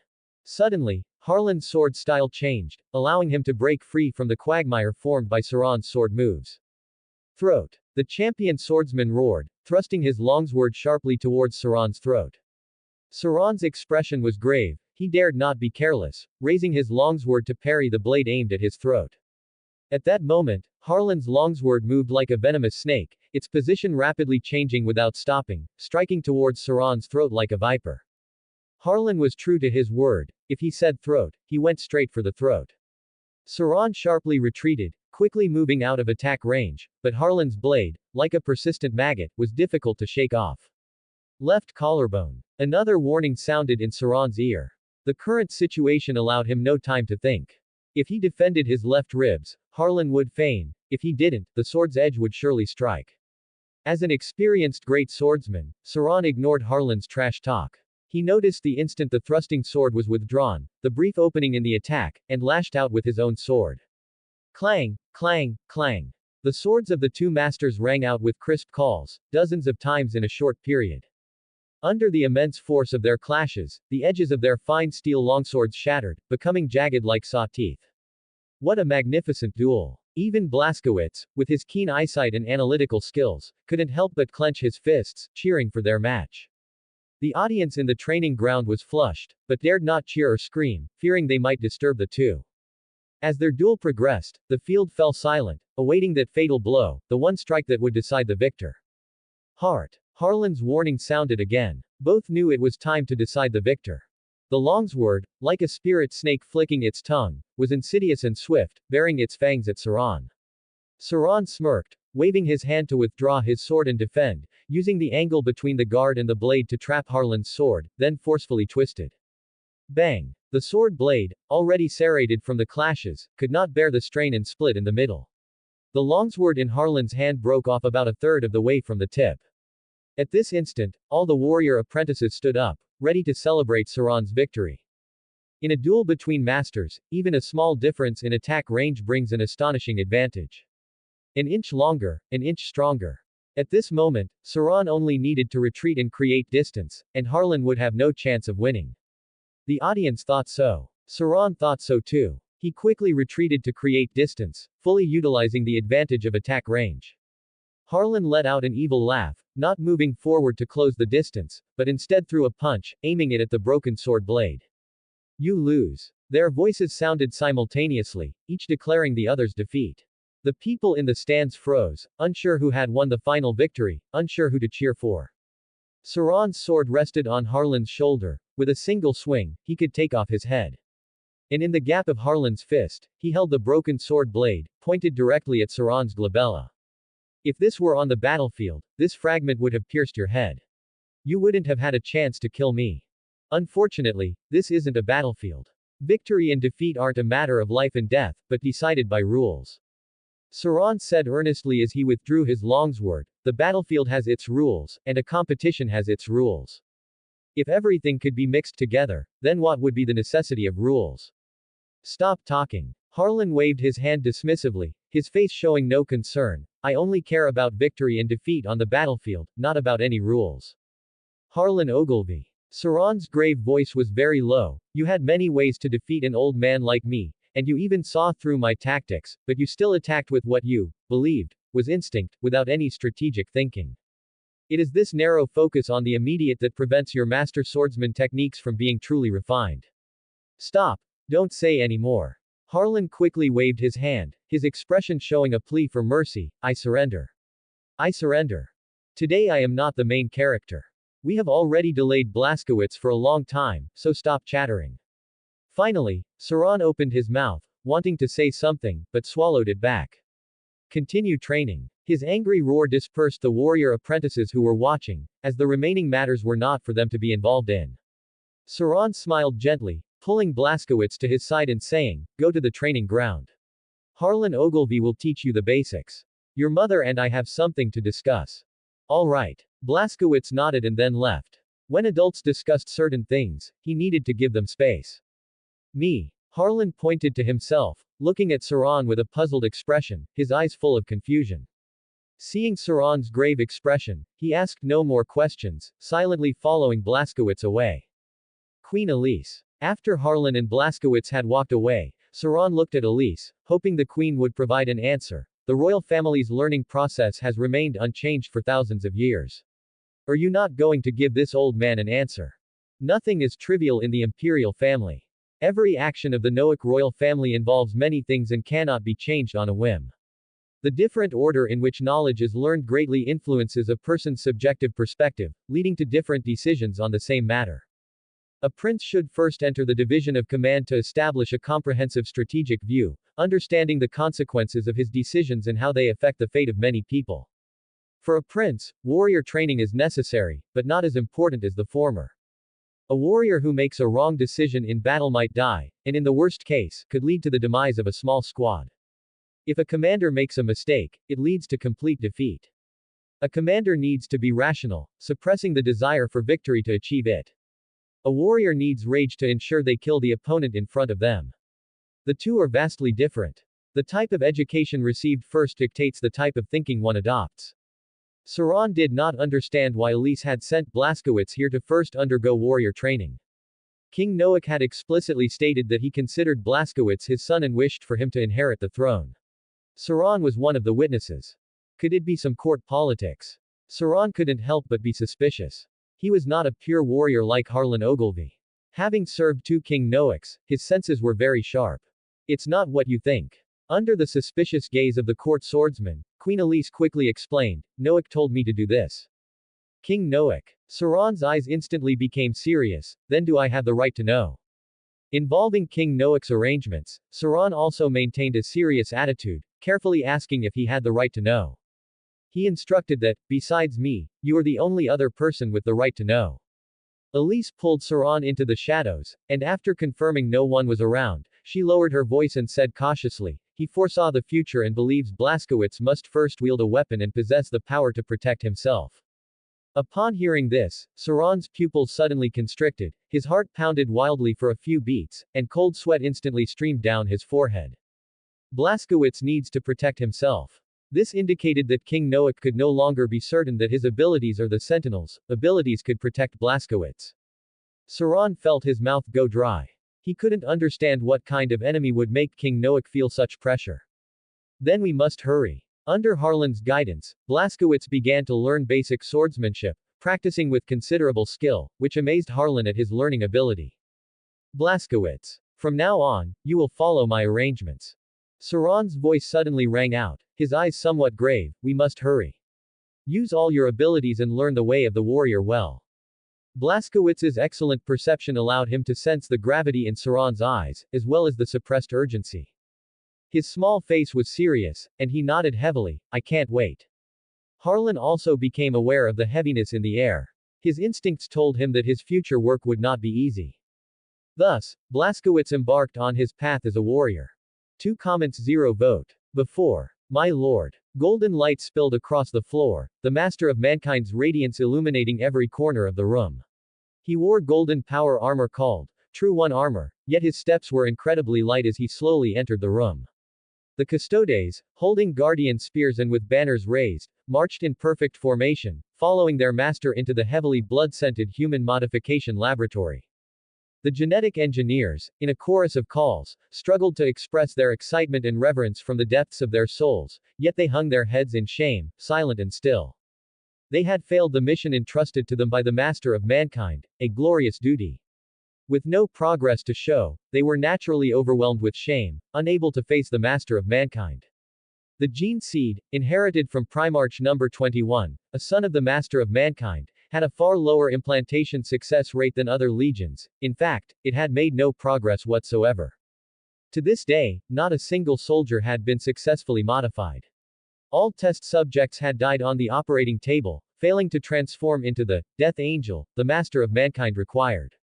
The Master of Mankind, shrouded in light, his gaze almost corporeal, surveyed the mess in the laboratory, examining the neatly arranged operating tables, the piles of burnt ashes, and the scorch marks on the tables. Primarch number 21. His gene seed once again presented a challenge. The Master of Mankind himself had not come for him for the first time. Even burdened with countless duties, he still personally visited the laboratory. The last time the Master of Mankind came, there was a problem with the gene seed cultivated from the Primarch's genetic material.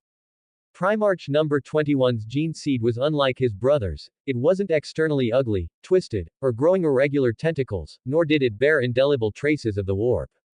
Its appearance was crystal clear, like a flawless blood-red amber, encasing a walnut-sized core, with the entire structure only about the size of an egg.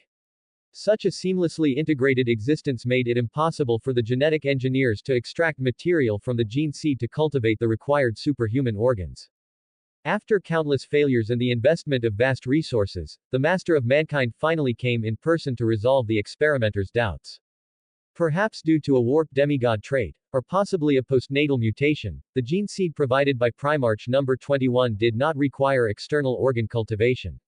Once the gene seed was implanted into the test subject's chest, it would sprout and grow. In just 7 Terra days, the gene seed within the implanted individual would spontaneously grow superhuman organs, and even some other organs whose specific functions were unknown. The naturally formed superhuman organs would not cause rejection in the test subjects. While greatly enhancing performance, the organs and the recipient were in perfect coordination, as if they were naturally one from birth. This discovery filled the technical personnel with elation. Not only would the modification cycle for the Death Angel be greatly shortened, but safety would also be improved by several grades. Compared to other legions, the gene-modified warriors inheriting Primarch number 21 were taller, faster, and stronger. They would become the Master of Mankind's sharp sword in future crusades, eliminating humanity's enemies and restoring humanity's glory. If that were truly the case, the Master of Mankind would not need to come again. The implantation process had encountered an unprecedented challenge. All test subjects had died, and the success rate remained 0. Other legions were preparing intensely and had already formed initial combat capabilities, while not a single member of the 21st Legion had survived and successfully left the operating table. Gene Artificer, report what you know. A custodian stepped forward. As the master of mankind's most loyal servants, all of his words were conveyed by them. The master of mankind's voice flowed from the golden-armored warrior's mouth, melodious as a poem, dispelling the despondency in the laboratory, radiating an inspiring power invisibly. My lord. The gene artificer rose, slowly moving away from the blood-stained operating table, his auxiliary arms slowly moving. The artificer lamented with great regret. Test subject number 32134, like all previous subjects, had perfectly developed bodily organs. 2 weeks after gene seed implantation, he suffered full-body hemorrhage due to unknown reasons and finally spontaneously combusted into ash. My master, please look here. This is the only preserved body. The artificer slowly moved to a refrigerator. Inside the refrigerator lay the body of a 3-meter tall giant. He was 3 meters tall naked, with bulging muscles in his limbs and torso, full of explosive power. His body was like steel and iron, and even though he had been dead for a long time, the body still exuded a barbaric and violent aura. A powerful body, preserved in a cold refrigerator, lifeless, a regrettable sight. My lord, please look here. Following the gene artificer's robotic arm, the master of mankind's gaze lowered, seeing the horrific state of the body. The body was covered with dense scars, claw marks, knife wounds, bites, axe gashes. Almost every type of injury known to humans was etched onto the tall body, terrifyingly abnormal. Blood seeped from various parts of his body. The giant's body had no unblemished skin, as if it had been tortured 1,000 times with various instruments. The deceased did not look like a test subject or a new recruit, but like a warrior who had endured endless battles, dying on an incredibly dangerous battlefield. The gene artificer pulled over a holographic panel, projecting a 3-dimensional image, presenting everything to the master of mankind. The lifelike footage recorded the entire process from the implantation of the gene seed to how the test subject died. A test subject, limbs bound by several restraints, lay calmly on the operating table. When the technical personnel implanted the blood-red gene seed into his chest, the drastic change began. His medium-sized, slightly thin body began to develop violently. Over the next week, bone density increased, muscle density surged, skin tolerance strengthened, and all organs functioned normally. All data far surpassed that of warriors from other legions, taller, bigger, faster, stronger. As time passed and body development plateaued, the warrior in the footage suddenly began to struggle. His eyes bulged, crimson with hatred, he gnashed his teeth until they shattered, letting out angry roars. His limbs tensed, every muscle flexed, the restraints creaked, and the operating table tottered from his struggles. Then, those terrifying wounds appeared out of thin air. Blood flowed incessantly. Various injuries tore his flesh. The next second, super self-healing began to mend the wounds, only for them to tear open again, then heal again, in an endless cycle. Injured, healed, unending pain ravaged the superhuman body, gradually leaving scars on it. The test subject let out a roar, but that roar was not of pain, it was a furious, hate-filled bellow that made everyone present's heart palpitate. That anger. That hatred. The master of mankind frowned. He had never seen or heard such anger and hatred from a human being. Eternal. Unrelenting. The custodian warriors gripped their guardian spears. The hatred conveyed by the projection carrying the image was chillingly real. The surrounding staff covered their ears, trembling. Having witnessed it tens of thousands of times, they were still awed by that real fury. I will slaughter you all. His bulging bloodshot eyes were crimson, the angry roar seemed to echo in their ears, and the surging killing intent sent shivers down the custodes' spines. What on terra was this? These were no longer emotions that a human could express, towering hatred was nothing compared to this, and the fury was enough to destroy worlds. Hatred and pain intensified, and the test subject's body gradually collapsed. After everything settled, life vanished in an instant. Golden light rose, chasing away the fear in people's hearts and expelling the fury from the laboratory. The master of mankind said nothing, walking to the refrigerator, his eyes devoid of sorrow or joy. He raised his hand and placed it on the refrigerator, sensing the residual soul in the body, investigating the source of that towering fury. His arm trembled slightly, a brief tremor unnoticed by the custodes and the laboratory staff. The master of mankind withdrew his arm but gently clenched his fist. A wave of sorrow welled up from his heart, and he sighed. He sighed that a human had truly died, their soul scattered, completely annihilated in the real universe and the warp. Only he knew that the soul of the person on the operating table had been utterly obliterated, burned to ashes by the fire of fury. Next test subject. The custodes spoke again, representing the master of mankind's will. I will work with you to explore the unknown. The master of mankind sat on his throne in the great hall, filled with uncontainable anger. He wanted to see who had utterly destroyed a human soul. The gene artificer bowed. A custodian followed him, bringing the next test subject here. The recruitment office was located on a plaza not far from the laboratory. Young people who signed up for the Emperor's forces would register here, undergo gene testing, and those who qualified would have the chance to become the Emperor's death angel. In a dark, unlit corner of the plaza, a young man was curled up. He had the distinct black hair and black eyes of an ancient Asian gene. His body was emaciated from long-term malnutrition, yet there was a naturally untamed arrogance in his brows. He owned nothing, carrying only a single suitcase. The young man was not a subject of the Emperor. When he was discovered by a patrol, he was free climbing the Himalayas, crossing the roof of the world, and illicitly entering the Emperor's territory. After a series of checks, he was deemed to pose no threat.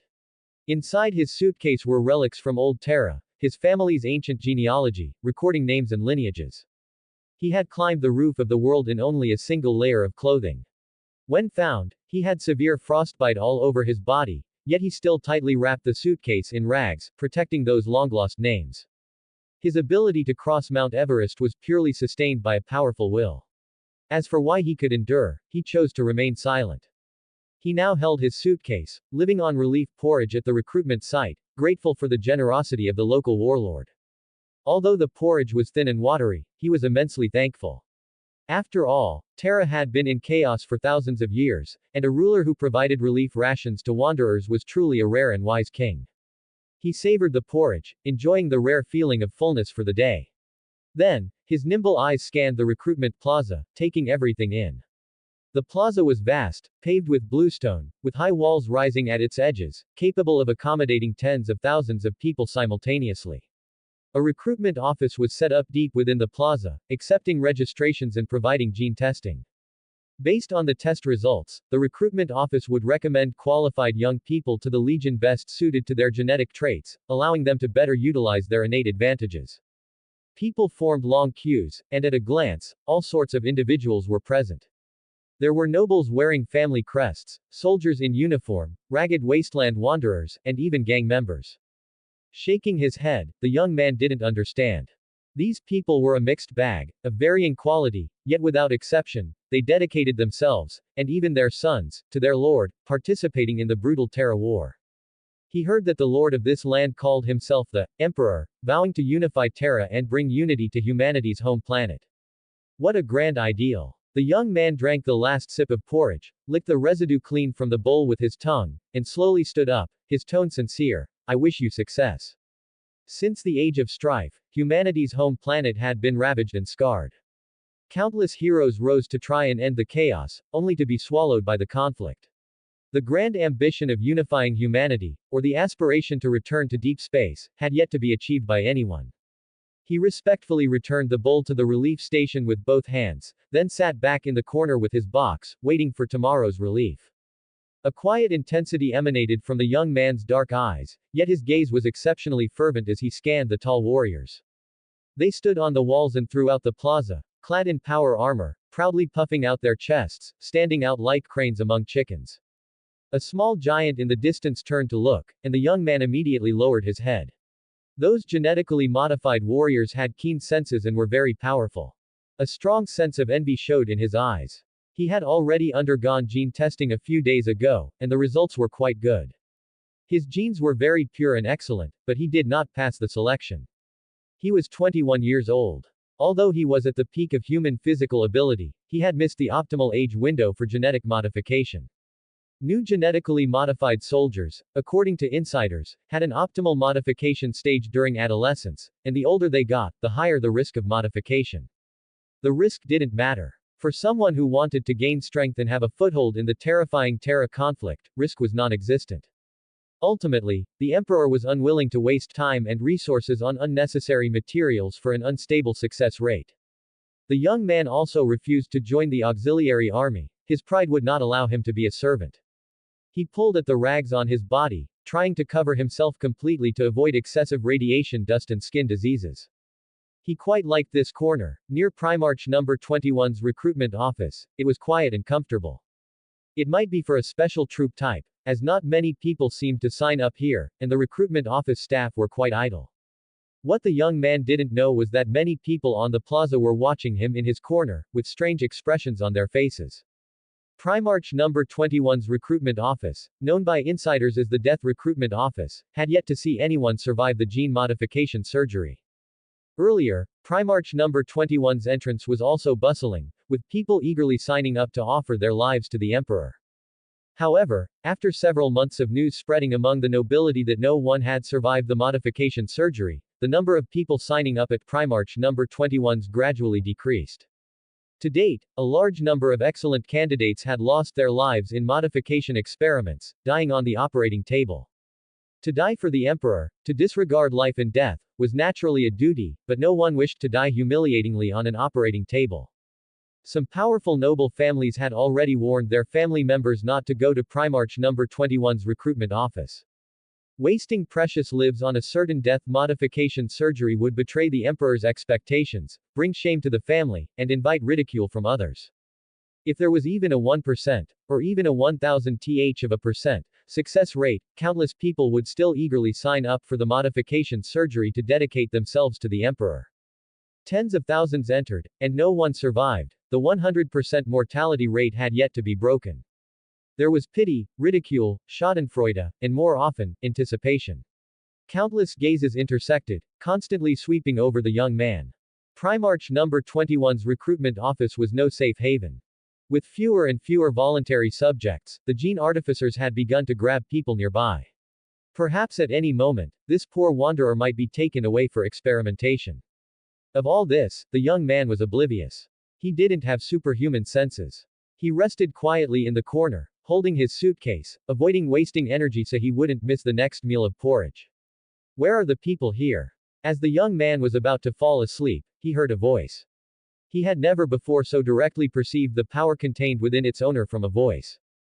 It was deep and resonant, like spring thunder exploding in his ears, like a ray of sunlight dispelling the gloom that enveloped his heart.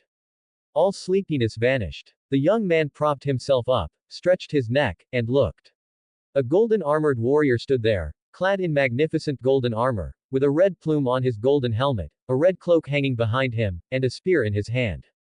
"My lord!" Exclamations filled with reverence, countless voices coalesced into respectful words. Inside the recruitment plaza, the surging crowd receded like a wave, everyone kneeling on the ground, shouting, "My lord!" Everyone present trembled, moved by the appearance of the golden-armored warrior. The custodian's presence was like the emperor himself. The young man quietly swallowed, forcefully suppressing the urge to prostrate himself, his eyes fixed on the golden figure, yearning for that kind of power. He thought to himself, is he the lord of this place? Perhaps only a lord could possess such power, only a lord could have such majesty and nobility. The gene artificer behind the custodian stepped forward, explaining softly with a hint of embarrassment, "My lord, after tens of thousands of failures, many people have lost faith in Primarch number 21. No noble scion or military family can long endure losses with no end in sight. They sent their best offspring to undergo Astartes modification, only to receive grim news and bodies." The custodian pondered for a moment, then nodded, his helmet plume swaying in the wind. "I understand." After speaking, he took a step forward. His power armor clanked on the bluestone path, metal and stone performing a symphony, his spear clanging and rattling. His majestic, deep voice, amplified through the helmet's speaker, resonated throughout the recruitment plaza. "I am the Emperor's custodian. I need a brave warrior to offer his life." Whoosh! In the plaza, almost everyone in the kneeling crowd raised their arms, no one shrinking back, all eagerly signing up. Even if they understood that the custodian emerging from Primarch number 21's door meant a path of certain death ahead. Very good. The custodian was very satisfied and was about to choose a promising young man. Just then, his superhuman senses caught a scrutinizing gaze. He looked back to see a ragged wanderer, half reclining in a nearby corner, supporting himself with his hands on the ground, staring eagerly at him. His emaciated body was extremely weak, his gaunt face sallow, yet only his eyes were clear and bright. In them, there was no fanatical worship, but rather scrutiny and assessment. The custodian's brow furrowed beneath his golden helmet. He disliked such scrutinizing gazes, but the yearning for power in those eyes was also as hot as fire. So, the custodian's superhuman mind quickly pondered, and an idea surfaced. The gene artificer had said that Primarch number 21 did not pick the recipient's age, and the compatibility level was extremely high, any person would do. He raised his golden arm, his middle and index fingers together, pointing at the thin wanderer in the corner. He'll do. The golden-armored warrior's words came through the respirator grill, somewhat muffled and hoarse, but still clearly audible. Countless young people, willing to sacrifice their lives for the Imperium of Man, were stunned, not understanding why the Emperor's representative would choose such a frail person. But they dared not question it.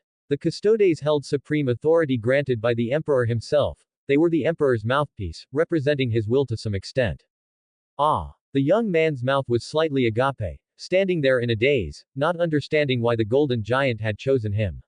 He blinked blankly, then woodenly raised a hand to point at himself. Me. Before he could react, two blue-robed attendants behind the golden-armored giant rushed forward, unceremoniously grabbing his arms and dragging him towards Gate 21. My box. My box. At such a critical moment, the young man disregarded his own life, a burst of immense strength erupting from his emaciated body. He struggled to shake off the gene artificer's attendants and lunged towards his leather suitcase. Before he could reach it, a sharp pain shot through his leg. His body spun 360 degrees in the air as the golden-armored giant precisely grabbed his ankle, leaving him hanging upside down. The Custodes watched with interest. The slender Blaskowitz was like a scrawny monkey caught in his hand. My box. Once he realized what was happening, the young man showed no fear, a fierce expression on his face. He kicked back at the Custodes, gauntlet with his foot, completely ignoring the blood being rubbed from his ankle. Crack. A crisp sound of bone breaking echoed. His desperate struggle resulted in his fragile calf fracturing on the spot, yet the young man, utterly fearless, continued to attack the Custodes. The young man braced his other foot against the Custodes' arm, biting his lip to suppress a cry of pain, trying to tear off his captured calf. HMPH. A suppressed groan of pain was clearly audible in the silent square. On the city wall, the Thunder Warriors and Astartes who witnessed everything secretly admired him. A mortal, even resorting to self-mutilation, dared to resist those arrogant golden-armored warriors. This tragic act earned their respect. The kneeling crowd was all sweating profusely. The sunlight, obscured by the dust clouds, seemed to pierce through the clouds, fiercely burning their will. Resisting the Custodes. That was resisting the Emperor's will. Just as the Wanderer was about to tear his muscle, the Custodes finally let go. The Wanderer, dragging his injury, crawled to the corner and hugged the small leather box to his chest. Remarkable courage. The Custodes spoke again, showing no anger at being defied, but rather praising the Wanderer loudly. The young man slung the box around his neck, then raised a hand to stop the blue-robed men who came to help him, stubbornly raising his head and saying word by word, "I'll walk myself." With that, he leaned against the wall, struggled to his feet, and limped towards Gate 21. The high-speed elevator descended, revealing the bustling external scenery through its open grills. Factories spewed thick smoke, and the hollowed-out Himalayas were undergoing massive construction. This is my lord's palace, the golden-armored warrior said leisurely, initiating conversation, his tone filled with pride. Once completed, the magnificent palace will be the tallest building on this planet. The young man remained silent, holding his beloved box, his gaze wandering as if not looking at the scenery, lost in thought. The genetic engineer subtly wiped the fine sweat from his forehead, the corner of his mouth twitching slightly beneath his hood, yet he dared not utter a sound. It was fortunate that this particular Custodes had a good temper. Any other would have already taught this ignorant wanderer what it felt like to be punched a dozen times in a second. What's that? The Custodes, not annoyed, pointed at the small box in the young man's arms and asked again. The young man still said nothing, instinctively clutching the leather box tighter to his chest, his body stiff and visibly tense. The Custodes didn't dwell on it, nor would he inspect it. Anyone appearing in the conscription square must have passed security screening, there would be no unexpected incidents. He certainly didn't think that a young man with a broken leg, sallow complexion, and emaciated frame could cause any trouble in front of the Emperor's personal guard. What's your name? The golden-armored warrior asked again. This time, the young man reacted. His black eyes carefully scrutinized the Custodes from head to toe. After a moment of contemplation, he still shook his head. What a pity, the Custodes shook his head helplessly. I find you very interesting, a remarkably stubborn person. Your name is worthy of being etched inside my armor. But he saw a hint of disdain in the young man's eyes, though it was deep and undeniably real. His fingers twitched slightly, and the custodes re-examined the young man, hoping to discover something more, but ultimately found nothing. The elevator began to decelerate, indicating they were nearing their destination. The young man's face was calm, showing neither fear nor anticipation. His voice, hoarse from hunger and weakness, asked the gene artificer, "Will I die?"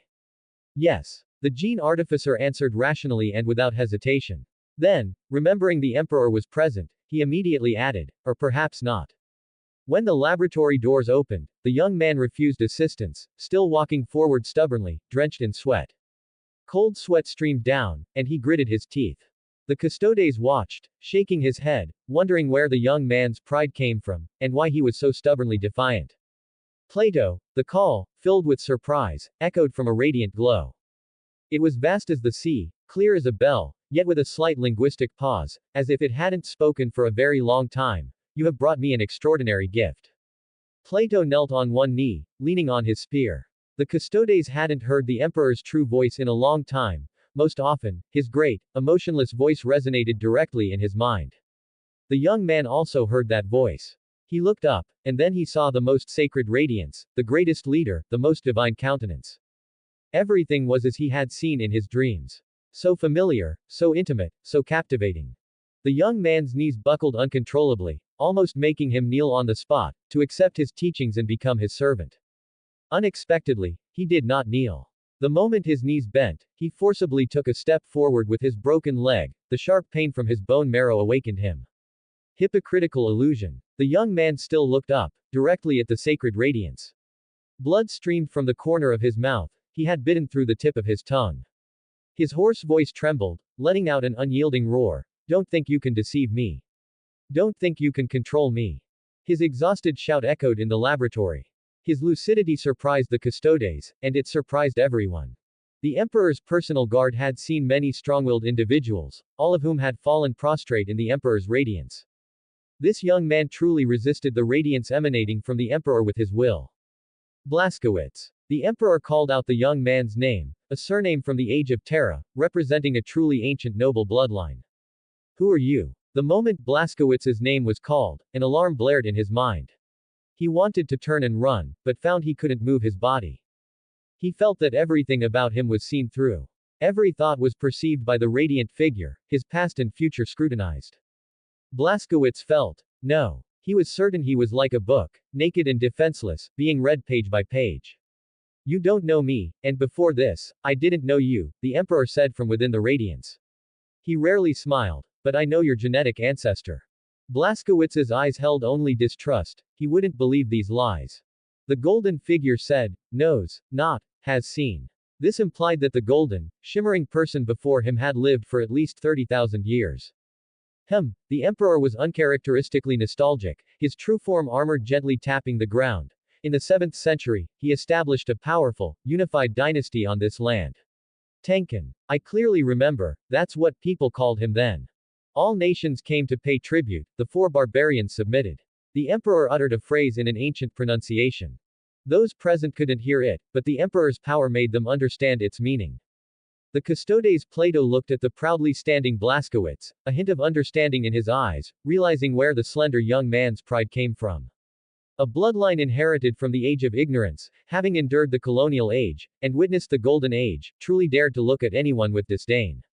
The so-called nobles of Terra now were forces conquered by the emperor or those who voluntarily joined the imperium of man, ennobled by the emperor himself. Though they possessed legitimacy and authority, in terms of the antiquity of their bloodline, they were vastly inferior to the person before them. Although I dislike fate, I cannot help but marvel at its wonder. At the dawn of a great age, some people always inexplicably converge. Blaskowitz. One named after a great dynasty, the emperor said, "I see your pride, your unyielding spirit, your resentment, your confusion. There. No one can do it now." The emperor pointed to the blood-stained operating table. "Now I offer you a chance, a power that can let you revive your ancestors' glory. Will you seize it?" Blaskowitz looked at the operating table, then at the emperor. He saw through the golden figure's words. Though highly persuasive, he knew he had no other choice now. He didn't believe that refusing would allow him to leave this place. Keep it safe. Blazkowicz handed his leather bag to the golden-armored warrior, then without any hesitation, climbed onto the operating table. 1 comments 0 vote. The genetic engineer stood before the operating table, and without any anesthesia, manipulated the auxiliary arms to cut open Blazkowicz's sternum with a cold laser, implanting the gene seed. For 1 tera week, the master of mankind stayed by Blazkowicz's side. The custodian guards stood by him, silently guarding the master of mankind. Staff rotated shifts, monitoring every physiological change in Blazkowicz, acquiring detailed information about gene seed number 21. No matter how many times he had seen it, the genetic engineer was still amazed by that transformation of life from within. Blazkowicz was in a deep sleep, his frail body radiating new vitality, the gene seed continuously releasing genetic information, reshaping his flesh from the inside out. Something miraculous was quietly happening. The test subject's broken shin bone healed and recovered, his body gradually developed, and a body nearly 3 meters tall lay on the operating table. As he groaned in his sleep, the genetic engineer's heart skipped a beat, and while maintaining stable vital signs, he looked with hope towards the master of mankind, who was seated on the stone throne. Everything was proceeding as planned, and everything had reached that critical point in time. The moment his bodily functions stopped growing, the master of mankind suddenly rose from his seat. He had sensed an incredible phenomenon. Blazkowicz's soul still existed, but it had simultaneously disappeared from the real universe and the warp. The master of mankind walked to the operating table, placed his hand on Blazkowicz's constantly rising and falling chest, and sensed the changes within his body. The soul's simultaneous disappearance from the real universe and the warp. This bizarre event unfolded before the master of mankind, and he had to take it seriously. Everyone's soul, whether strong or weak, has a projection in the warp. Even soulless ones, their hollow souls, project a void black hole in the warp. No soul can escape the warp. The master of mankind now felt an inexplicable tension. All his attention was focused on Blazkowicz, searching for clues. Finally, in the area of his chest, the master of mankind sensed the unique fluctuations of a soul. When Blazkowicz woke up again, he quickly sensed the changes in his body. It was still a thin, small body, but the injury on his leg had inexplicably healed. He looked up to see an endless desert before him, the sky a strange orangered, and strong winds howling through the atmosphere. Is this what it's like after death? He didn't understand why he was walking naked in the desert. Perhaps he hadn't survived the surgery and had died on the operating table. That's fine. Blazkowicz suddenly smiled with relief, feeling much lighter inside. He could finally put down his burdens and get some good rest. Just as he let out a long breath, a red glow emanated from below his field of vision. Blazkowicz looked down and found that his soft, sunken chest had, at some point, been branded with a red runic mark, glowing faintly like a breath. Before he could understand why a runic mark appeared on his chest, a dense sensation came from under his feet.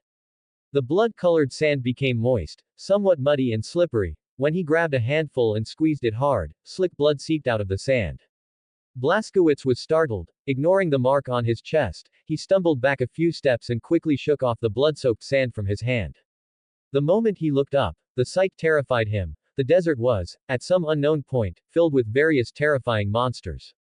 Their appearances were horrifying, bizarre, as if they had walked out of a nightmare. They shared certain common features, proving they belonged to the same species. They had spiraling horns on their heads, and their feet were hooves similar to cloven-hoofed animals. Their bodies were strong, and as their pale muscles flexed and relaxed, violent power flowed within them. Their claws and teeth were hideous, black, and ancient. Their faces were terrifying and twisted, without noses or eyes, but with blood-red, sinful light emanating from their eye sockets, and a supernatural power circulated over their sinful bodies. Demons. The 2 words radiated primal evil, branded into Blazkowicz's mind. An endless army of demons let out hideous laughter, howling as a tide surged towards the tiny, fragile Blazkowicz. At the same time, the mark on his chest glowed brightly, and a surge of rage erupted, quickly overwhelming his heart. A cold message appeared in his mind: kill. Or be killed. His back teeth ground together, gnashing, his hatred completely erupting, his hands clenching into fists with crackling sounds, and the only muscles in his legs tensing. Kill. Blazkowicz looked at the demons' explosively muscular bodies, then at his own slender arms and legs, and quickly surveyed his surroundings, trying to find some useful cover. But at a glance, although there were a few boulders in the blood-colored desert, they were useless. Demons were coming in droves from all directions. "I'll kill you all." A roar echoed across the blood-red wasteland. So, finding no escape, Blazkowicz clenched his fists and, with an equally ferocious expression, charged towards the demons, intending to tear them apart. Then, in the next instant, his vision went black as a winged demon quickly appeared beside Blazkowicz and impaled his chest with a claw. Outside, the Master of Mankind saw the gene seed spread out a blood-colored barrier, completely enveloping Blazkowicz's body. The Master of Mankind used his psychic power to probe the edge of the barrier, wanting to enter it and explore its secrets, but Blazkowicz's body on the operating table suddenly shook violently, his chest suddenly exploded, and hot blood gushed out. A mysterious wound appeared. The gene artificer was anxious, immediately stepping forward to skillfully activate the life support system and inject various life-sustaining medications. The Master of Mankind's expression was serious, he now knew the specific reason. Blazkowicz's soul had been damaged within the barrier, and the gene seed, acting as a medium, caused the damage to also appear on his physical body. Pointing a finger at his brow, the Master of Mankind condensed his will into a steel needle and slowly pierced it into the gene seed, searching for the root of the problem. When the Master of Mankind's powerful consciousness penetrated the barrier and entered a swirling blood-red mist, he looked at his hands in surprise, long and tender, as if he had returned to his youth. He was naked from the waist up, wearing only linen trousers, his black hair cascading over his chest and behind his head, shedding his weariness and disguise, returning to his original true self.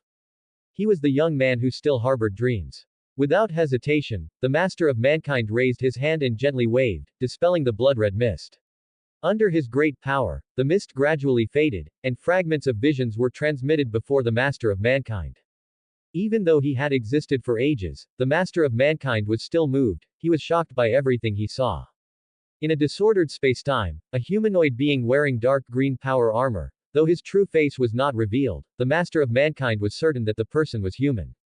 He wielded a primitive, ancient double-barreled shotgun, shattering time and space, traversing all calamitous balances, slaughtering evil spirits and hunting demons in endless cyclical eras across various dimensions.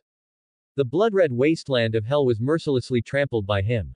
Great beings comparable to the four gods, the eternal and immortal Titan demons, powerful lifeforms whose very existence caused dimensions to collapse and reality to shatter, were nevertheless broken to pieces by that man. That man ascended the torrent of time, killing his way down from the primal era, purging every demon on every timeline, brutally slaughtering the fiery hell until wails echoed across the land. With a great sword of judgment and a double-barreled shotgun, he made demons taste pain and made hell, formed from the concept of evil, feel fear. He remained silent, cold, and cruel, with an unwavering soul that held only infinite rage towards the existence of demons. Eternal rage burned fiercely through the timelines, his name echoed in infinite dimensions, countless demons in the multiverse feared and worshipped him, shouting his existence.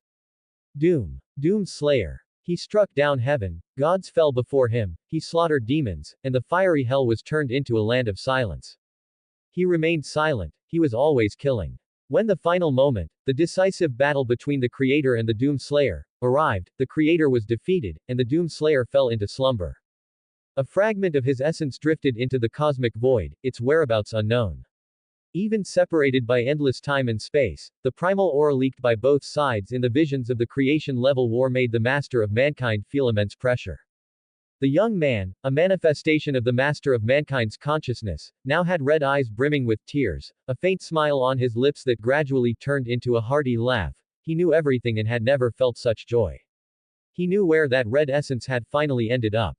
The Master of Mankind had investigated countless times the red soul that the four gods were interested in, wondering why the chaos gods cared about it.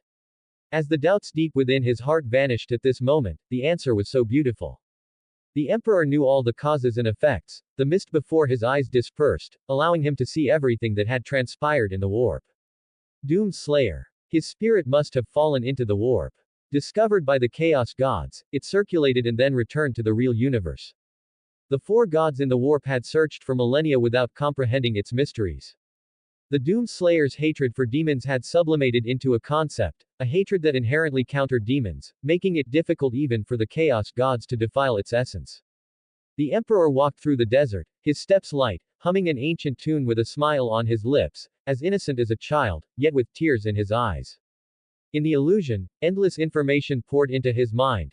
There were universes beyond universes, and human civilization was incredibly prosperous. The four gods were not insurmountable. A great being from the multiverse had already descended into this universe, and even if it was just a fragment, its essence was powerful, inherently possessing infinite possibilities. Walking along, the Emperor was cautious, constantly reining in his power, fearing he might burst the trial barrier released by the gene seed. He observed demons he had never seen before. Though different from warp demons, they were even more dangerous. The demons chanted blasphemous languages, and meme infections continuously corroded the surrounding environment, eroding the souls of the test subjects. If a test subject failed, if their soul was corrupted before completing the trial, the gene seed would destroy all infection. In the center of the wasteland, Blazkowicz's frail body was locked in battle with demons, surrounded by a circle of demon corpses. He panted, not daring to relax for a moment, constantly repelling the demons. Death. Rebirth. Death. Rebirth. Demons would be reborn when killed, and he would be reborn when killed. He and the demons seemed trapped in a time loop, doing meaningless things. Sometimes, he didn't even want to kill demons anymore, because it was utterly pointless. This is a great trial. A clear, youthful voice entered his ears, tinged with the shyness of one who hadn't spoken to others in a long time, yet also the majesty of a deity. In a lull from killing demons, Blazkowicz looked up to see a black-haired youth sitting on a rock. He emitted a faint golden glow, and the demons ignored him, sweeping past him directly towards Blazkowicz. The golden radiance was familiar to him. It was the majestic golden figure from the laboratory.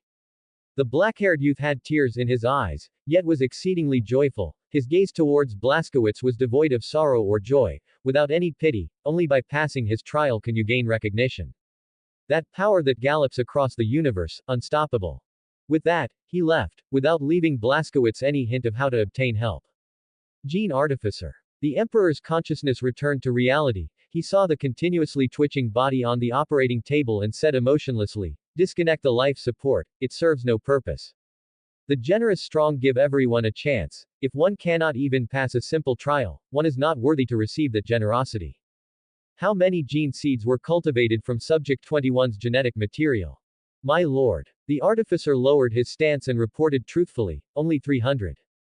The Emperor was somewhat surprised. The genetic material of other Legion Primarchs produced several times more seeds. Gene Artificers, the Custodes will take over the work here. You have completed your task well. As he spoke, the Emperor waved his hand, scattering a burst of psychic light. After you leave here, you will forget all your memories. The Gene Artificers bowed, holding their robes, and departed. They had no need to question the Emperor's decision.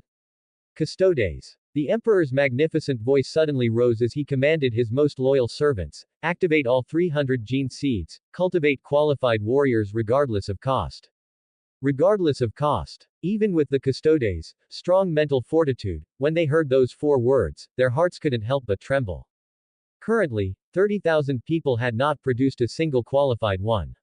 A simple calculation showed that at least 100 million lives would have to be sacrificed, just for 321st Legion warriors.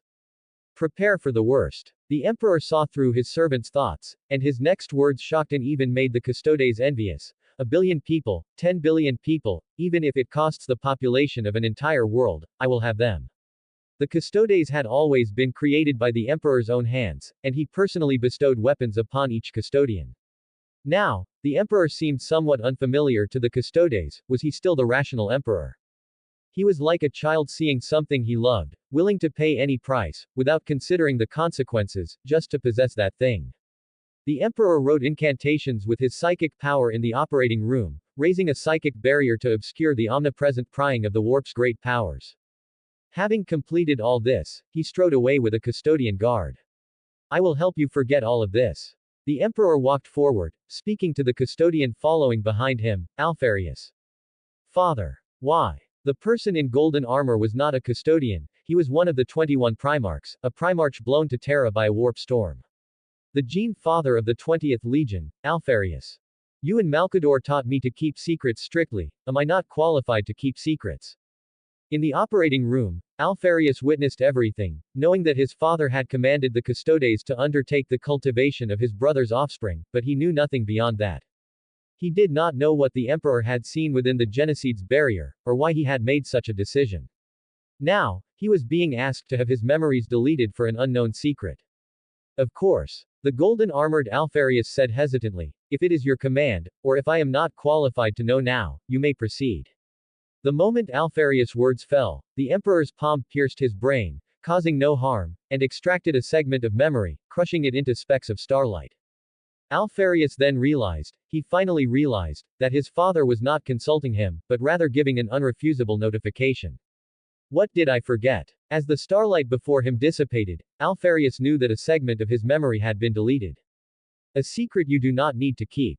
His father's voice came from ahead. The Primarch turned, looking at the operating room guarded by custodes and protected by a psychic barrier, suppressed the inappropriate curiosity in his heart, and then turned to leave. How could you issue such an order? Malkador's tone was very angry. He pushed open the door and entered the emperor's private chambers, seeing his old friend standing by the window, looking into the distance through stained glass. His nose caught the scent of wine. On the table was an open bottle of red wine, and a tall glass held rich red wine. Shouldn't you explain? Malkador quickly realized that the emperor already knew of his arrival, and had even calculated his arrival time, decanting a glass of treasured old tarot red wine. He was working himself to death. For this nascent imperium. All those numerous departments that seemed perpetually insufficient. This man before him still had the leisure to drink fine wine and enjoy the scenery. Looking utterly content, Malkador even wanted to hit him over the head a few times.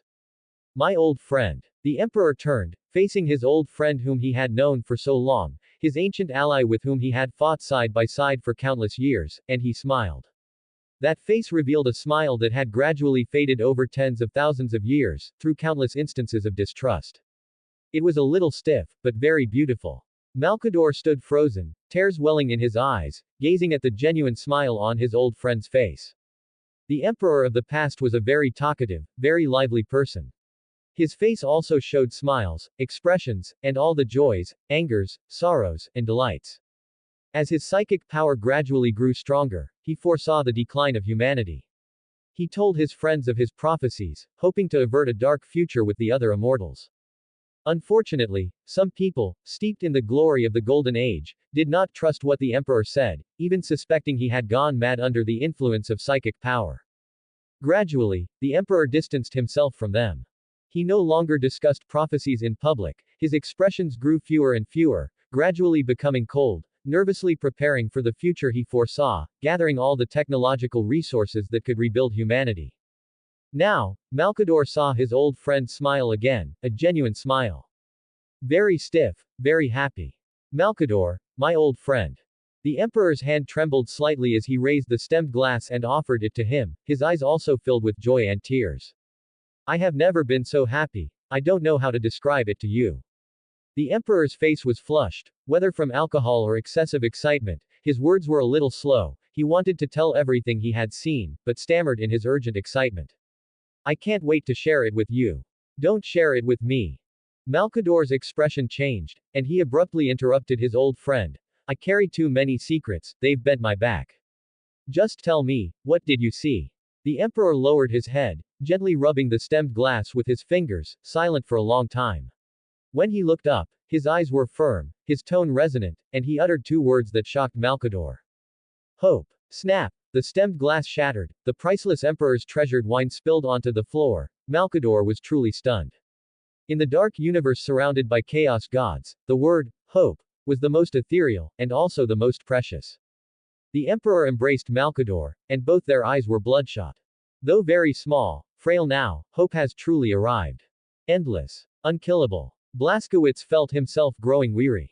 His thin body, repeatedly throwing punches, began to strengthen, and the time it took for him to be instantly killed by demons became shorter and shorter, but the exhaustion didn't come from his body, but from his heart. 0000, 0001, 0002, 0003. Time here seemed to have no end, it was always a blood-red sky and a blood-red desert. Blaskowitz used relatively accurate, second counting, to gain a sense of reality. Every rebirth, every death. The demons' attacks came not only physically, but also from the corruption they emitted, the evil whispers that eroded the human heart. Not violent, not swift, not obvious. But ceaseless, omnipresent, relentlessly wearing down like dripping water on a stone. The physical demons were endless, wave after wave, tirelessly crashing against the defense Blaskowitz's hands and heart had jointly built. Blaskowitz was exceptionally tired, covered in wounds, blood flowing from him, some his own, some the demons'. His left hand was bitten off by a demon, revealing stark white bone, while his right hand gripped a demon horn as a weapon. His nerves were constantly taut, but there were always moments of relaxation. In an imperceptible gap, a demon like a mountain of flesh, grinning, used the cannons embedded in its arms to blast him into dust. Returning whole again, the demon swarmed him once more. What exactly do you want? What do you wish to gain? What do you want me to prove? Blaskowitz's spirit broke. In the cycle of death, his suppressed heart and taut nerves completely erupted.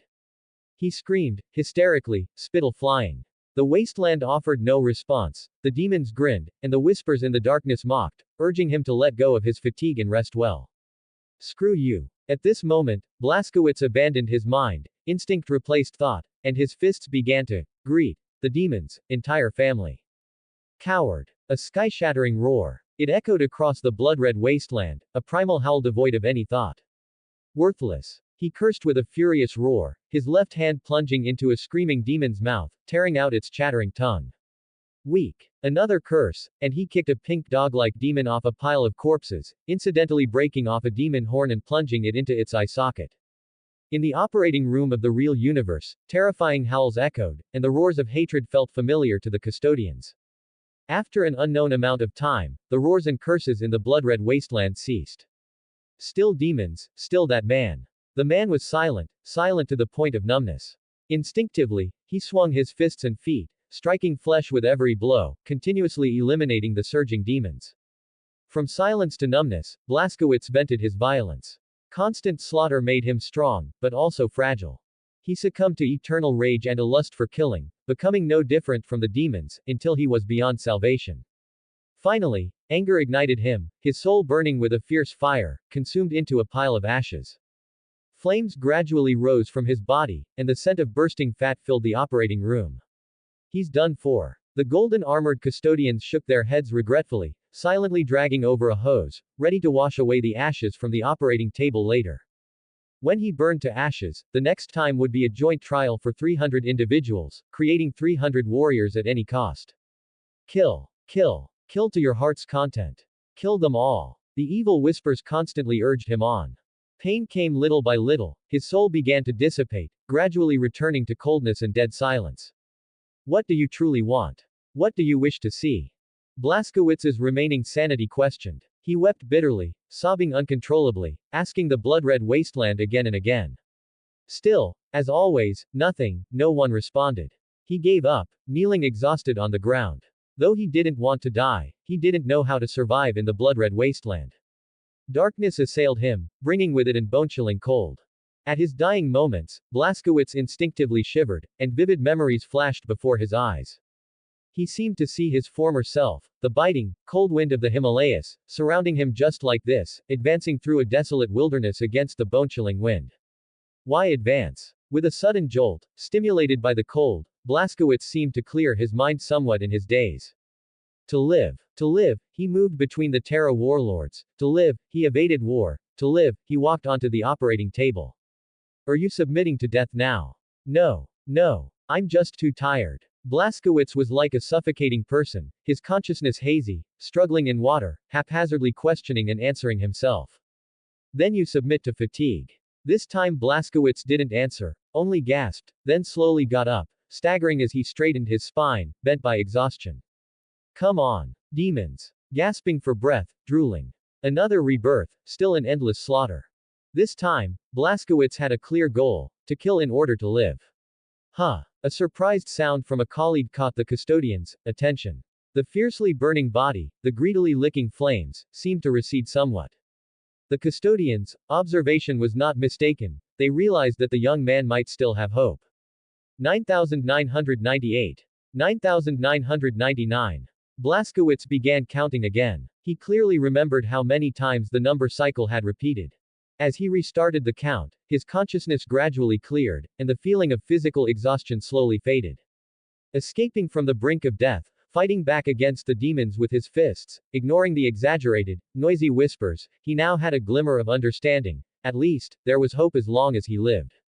The terrible things continued. No matter how he maintained his mindset, the endless slaughter still filled his heart with despair. 10 years. Blaskowitz recited the passage of each year he had endured for 10 years. His body felt no fatigue, and his mind was clear. Demons accompanied him, wave after wave, group after group. He did not succumb to fatigue, nor to death. But where was the end? 20 years. Blaskowitz still marked the passage of time. His body was very strong, he could now arm wrestle with demons. The humanoid demons that once easily killed him were now troublesome, but no longer a significant threat. 30 years. He had countless times wanted to give up, to end the endless resistance, to find release from the unchanging cycle of killing and being killed. 100 years. Hehehe. It doesn't matter, I'm still alive. I can still laugh. I can still kill demons. 1,000 years. Blaskowitz fell silent again. Day after day, year after year, he killed demons every moment. But he discovered something interesting. Demons could also feel fear. His cold, emotionless voice rang out, sweeping across the blood-red desert, sending shivers down the demons' spines. Come. It's time to pay your debts. I will drink your fear. Trample your pathetic courage. Then Blaskowitz began something new, tormenting demons, torturing them to death, making them fear him. 3,000 years. Demons, demons, where are you? Hide well, I'm coming for you. A cold, deep voice echoed across the blood-red wasteland. A tall man walked through the blood-red ocean, searching for hidden demons.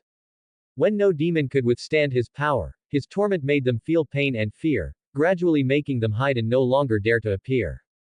Loneliness. Blaskowitz clearly felt it. The demons no longer played with him, only loneliness accompanied him in the blood-red wasteland.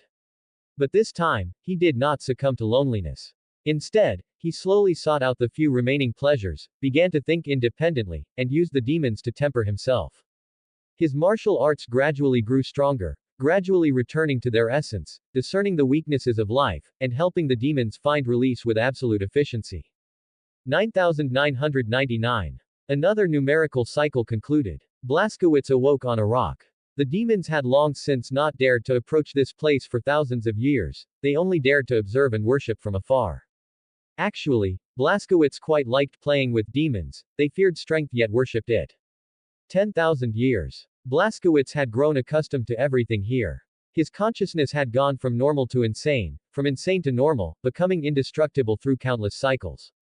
He even kept a demon's head beside him, its chattering whispers helping him fall asleep. He had long understood the ultimate purpose of this boundless, isolated trial. It was forging eternal resilience, but only an unyielding will was worthy of being tempered into true gold. Not succumbing to slaughter, fatigue, madness, death, or the cold, tent-house and year solitude.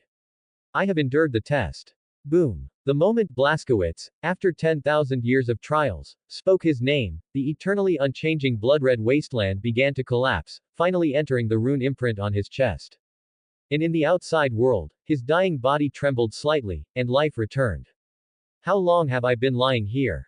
Blaskowitz opened his eyes, confirmed he was back in the Terra laboratory, and asked in an emotionless voice. He had expected to be excited, even overjoyed, but at this moment, he was as calm as still water, with no ripples in his heart. The custodians, exceptional minds, paused slightly. They didn't understand how the person who was just burning and oozing oil was now standing unharmed, asking about the time. 1 Terra week and 3 hours, 7 minutes, 21 seconds, said the custodian named Plato, speaking to the awakened Blaskowitz. 10,000 years of trial, so real, full of pain and despair, had passed in only a week in reality. Blaskowitz said nothing, sitting silently on the operating table, awaiting the arrival of the custodians, master. As he expected, amidst a golden light, the shimmering golden figure arrived again. An incredible miracle. The emperor's voice was full of surprise. He saw through Blaskowitz's current state, exclaiming in wonder, "Your level of life has been changed. Beyond the limits of biological genetic engineering." He circled Blaskowitz 3 times, his hand brushing over his broad shoulders and strong arms, eliciting barely concealed envy from the custodians. The emperor had not revealed the full truth. He could no longer sense Blaskowitz's soul in the warp, nor could he see through his memories and thoughts. His soul was fused with his being, unaffected by the warp. The soul supported the body's strength, and the body protected the soul, forming a perfect closed loop. Inject the remaining gene seeds. I can't wait to see them. As you command, my lord.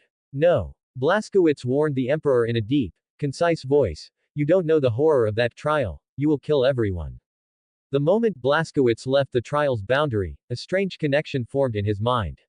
He sensed the other 299 gene seeds, as well as a distant star across endless void. He knew clearly that if they created his brothers without counting the cost, even the current population of Terra would not be enough.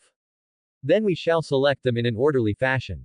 The emperor compromised with the one who had personally experienced it, then looked at his tall, mighty physique. Custodians, first give him armor to temporarily conceal his exact existence. And inform my personal artisan, I want to personally design the armor for the 21st Legion. The Legion's firstborn. The emperor turned to Blaskowitz, saying solemnly, the 21st Legion has a born name. I hope you do not fail it. Doom Slayer. 2 comments 0 vote. Warlord. What's wrong? In the War College's training ground, the 3 Mettertall Blaskowitz and Harlan were sparring. Blaskowitz briefly froze, and then Harlan struck his stone sword, cleanly snapping it in two. Distracted because your father is returning. Harlan sheathed his longsword and ended the duel with a warrior's salute.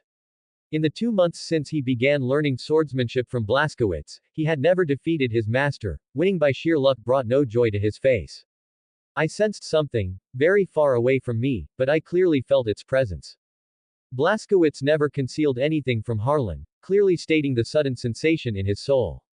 Your brother. Harlan's words made Blaskowitz ponder for a moment, then he shook his head with some hesitation. It shouldn't be my brother.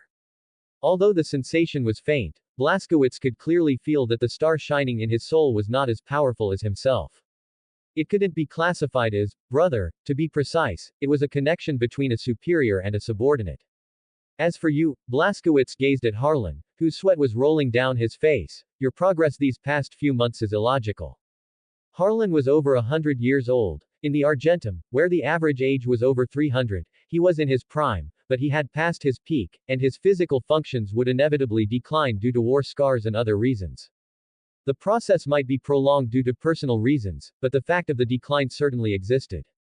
Blaskowitz noticed that Harlan seemed to be experiencing a second spring, often surprising him during their spars. That's a question I'd like to know the answer to as well.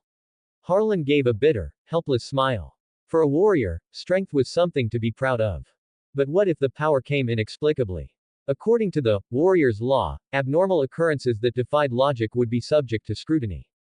The Argent Nur people were descendants of the Golden Men, which made them powerful but also tormented them. Without long-term maintenance of their genetic code, the Golden Men's descendants' genes had been degenerating, even experiencing uncontrollable genetic mutations. The Sentinels and the people of the Argentum had relatively stable genes, rarely mutating due to genetic collapse. However, there were specialized review agencies that closely monitored every citizen, conducting regular genetic testing and examinations. This was to prevent genetic collapse and subsequent chain reactions. Harlan had been reviewed many times. His physical functions, which had been in decline, returned to their peak a few months ago, and he even grew a few centimeters taller. The anxious champion swordsman, as required by the warrior's code, frequently examined his inner self, strictly guarding against psychological issues that often accompanied abnormalities. This is so annoying. A perfectly ordinary match ended with Harlan's irritated impatience. The frustrated champion swordsman felt unbalanced. Why don't those examiners, who look at everyone like they're a mutant, come and examine you? In just 1 year, you've grown 3 meters tall, and you're still growing.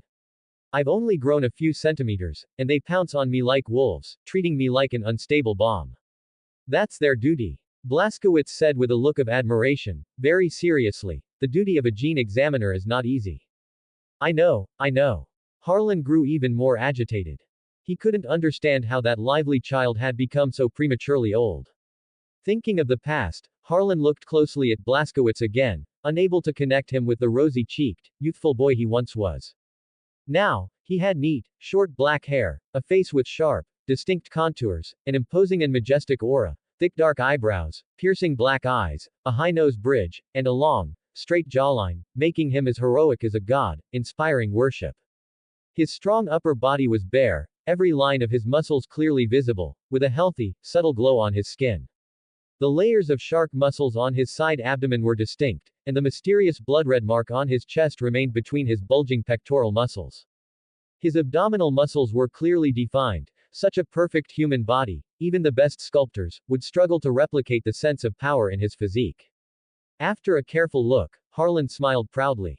He sometimes had to admire himself for still living like a person, treating him as a friend and brother, even in the face of such a divine and powerful being. The teachers at the school, upon seeing Blaskowitz, would show such respectful expressions that they almost buried their heads in the ground. And those young girls, feigning modesty, their peeking made people laugh, but the blush on their faces and their trembling legs betrayed everything. Your father is coming back soon. You and I should be able to follow him to the battlefield. At this, Harlan's eyes gleamed with anticipation. With King Noak's return, he should be able to take Blaskowitz and him this time. During his time in the Argentum, except for the first few days of rest, the champion swordsman had constantly been following news from the front lines. He hoped that one day he could accompany Blaskowitz back to the battlefield and fight the enemy together. Blaskowitz's abilities were indeed formidable. With his powerful learning and comprehension skills, he had already completed the warrior assessment 2 months ago and become a sentinels. From enrollment to graduation, no one expected that in 7 months, a child less than a year old would complete decades of curriculum for a Golden Men descendant. I don't have much anticipation for the battlefield, I'm more concerned about my father's health. Blaskowitz shook his head. Going to the battlefield was just a matter of time, but his father's condition worried him. Since seeing his father off on his campaign, the news from the royal messenger had not been optimistic. His father's physical condition was very poor, and his mental state was getting worse. The accompanying medical officers could not find any disease or genetic degradation. Harlan fell silent. As a personal guard, the more he understood Blaskowitz, the more he understood him. The battlefield held no danger for Blaskowitz, honor was a fruit easily plucked, without any difficulty. Only his family was the softest and most cherished part of his heart. Brother is here. With his extraordinary perception, Blaskowitz immediately sensed a familiar aura rapidly approaching.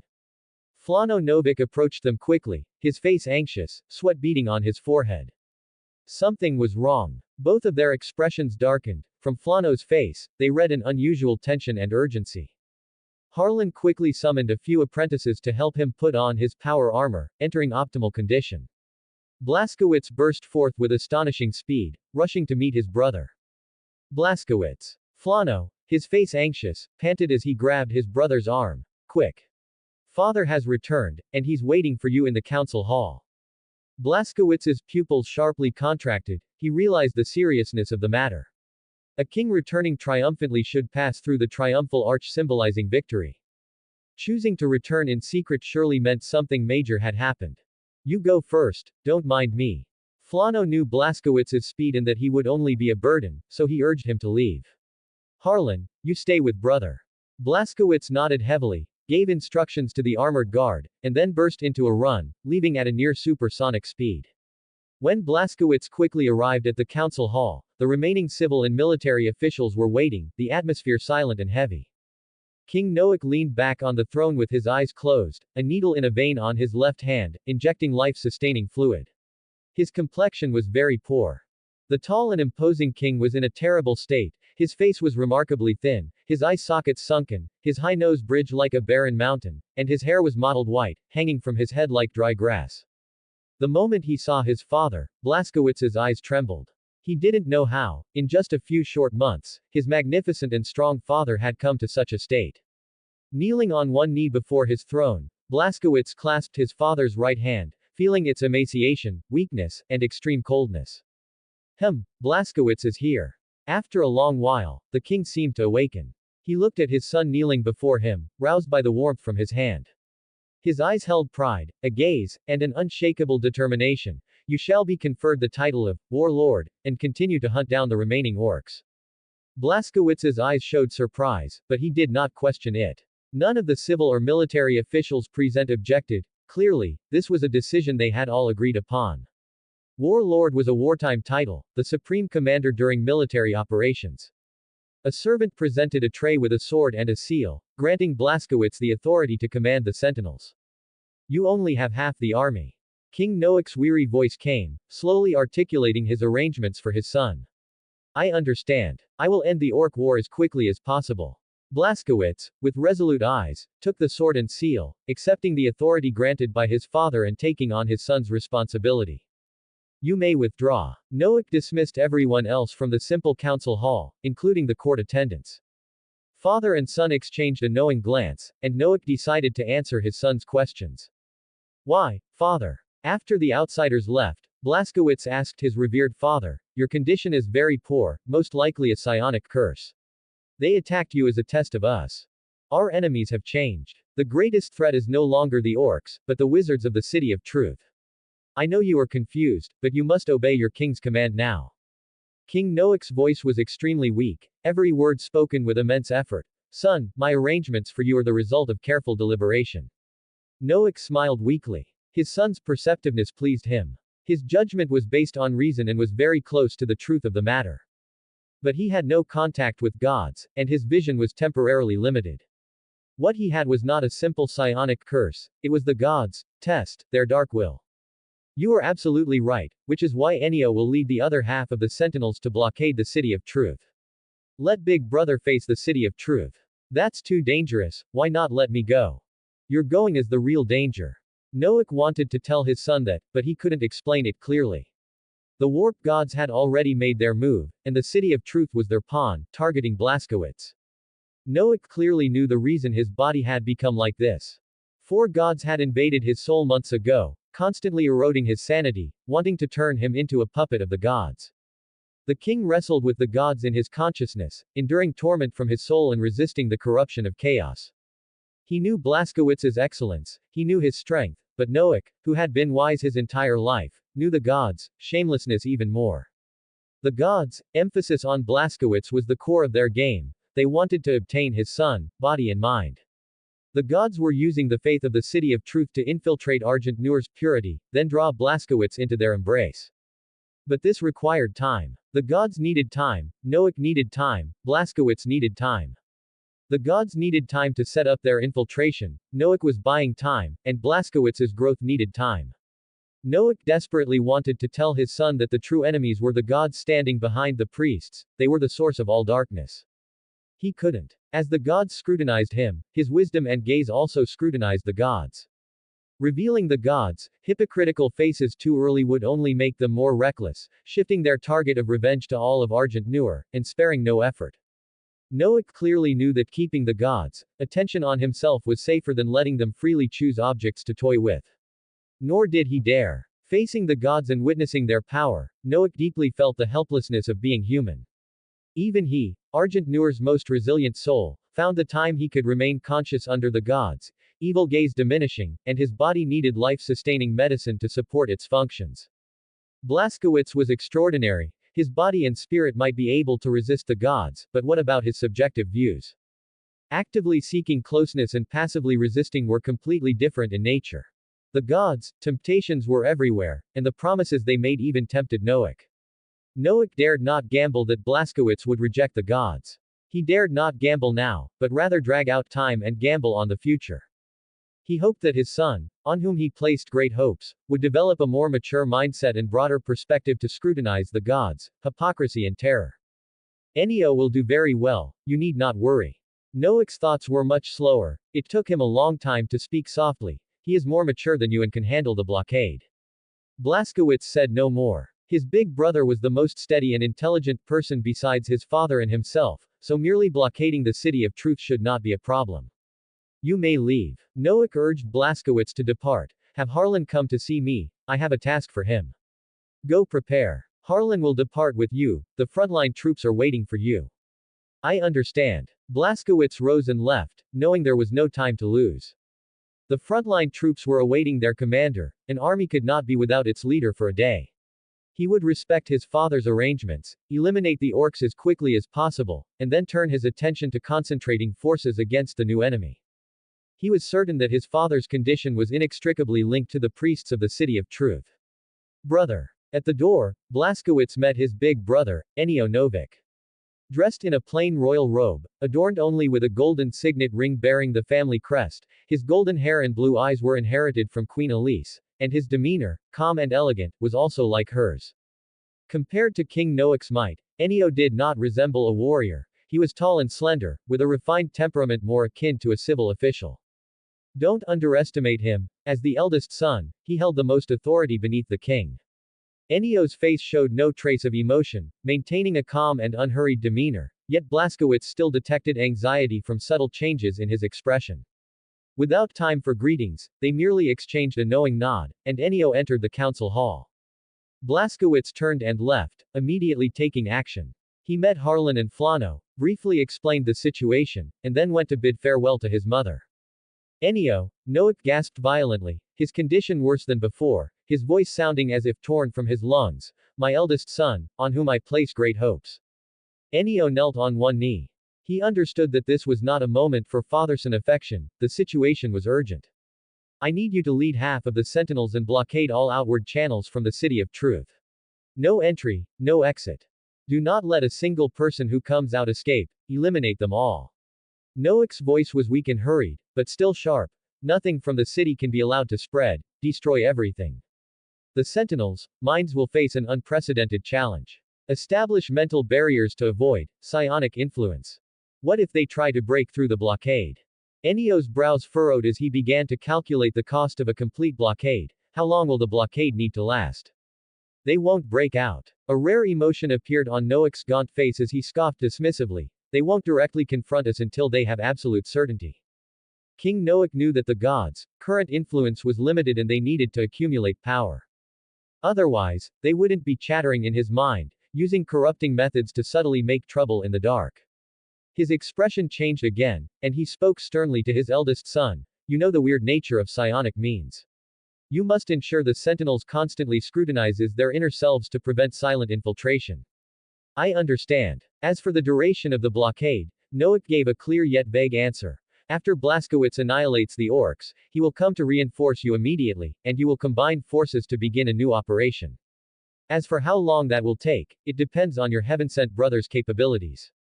Enio's palm moved slightly, and he lowered his head, saying, I understand.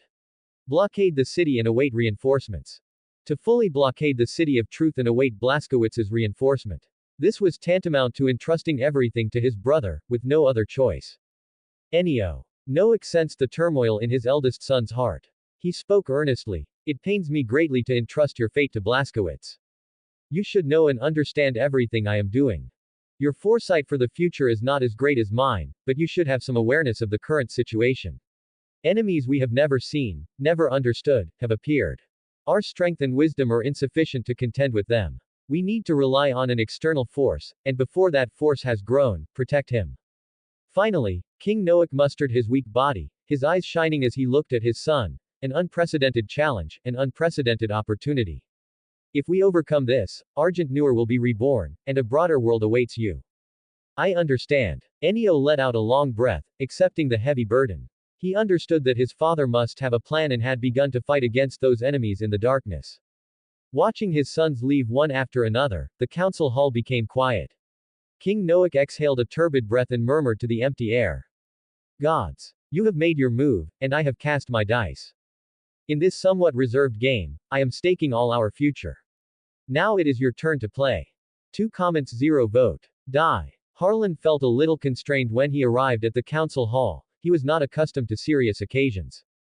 On the throne, King Noak's weakness surprised and even frightened him. He wondered what could have caused a king so admired by warriors to become so frail. Beside King Noak was a black-robed figure, wearing a hood that concealed their face. A flicker of displeasure crossed Harlan's face, but it was quickly hidden. He naturally recognized those black-robed figures who never showed their faces. They were anomalies within the Argentum, psychers specially trained for psychic warfare, under the direct jurisdiction of the royal family. My king. The champion swordsman knelt on one knee, offering his utmost respect to King Noak with a firm, powerful voice. Champion swordsman, Harlan Ogilvy. The king's weak voice was like a summons, calling his guardian knight.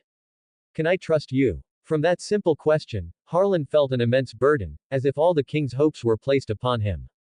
My second oath. I will never fail King Noak. Harlan bowed his head very low, always ready to fight for Argent Noor with his life, to shed his blood for King Noak. What if I ask you to violate your third oath, to uphold your first oath and second oath, the guardian vows you once made, and kill Blaskowitz?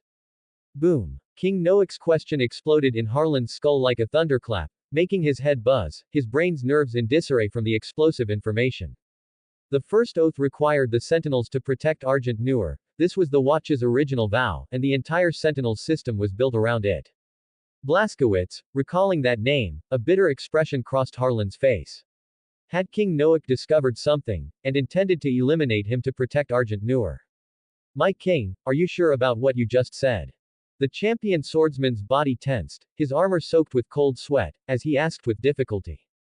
For Harlan, though his time with Blaskowitz was short, he had watched his Oathlord grow up. They were both teacher and friend, with a deep bond. Regardless of their personal feelings, Harlan felt this question went against ethical principles. A father killing his son. It was a terrible sin that had never occurred since the establishment of the Argentum. Most importantly, Harlan felt King Noak overestimated himself and underestimated his son. Such a powerful being was someone a comrade would be fortunate to have. If he were an enemy, one could only hope to die not too miserably, even by fighting with all their might. I am certain, champion swordsman. If I ask you to kill Blaskowitz, what will you do? Noak leaned back on the throne, watching Harlan with a scrutinizing gaze, awaiting his reply. I will fulfill my first and second oaths. Harlan exhaled a long breath, as if making the choice had drained all his strength. Protecting Argent Newer was an overriding ironclad rule, the Sentinels would never violate it. Very good, your answer satisfies me.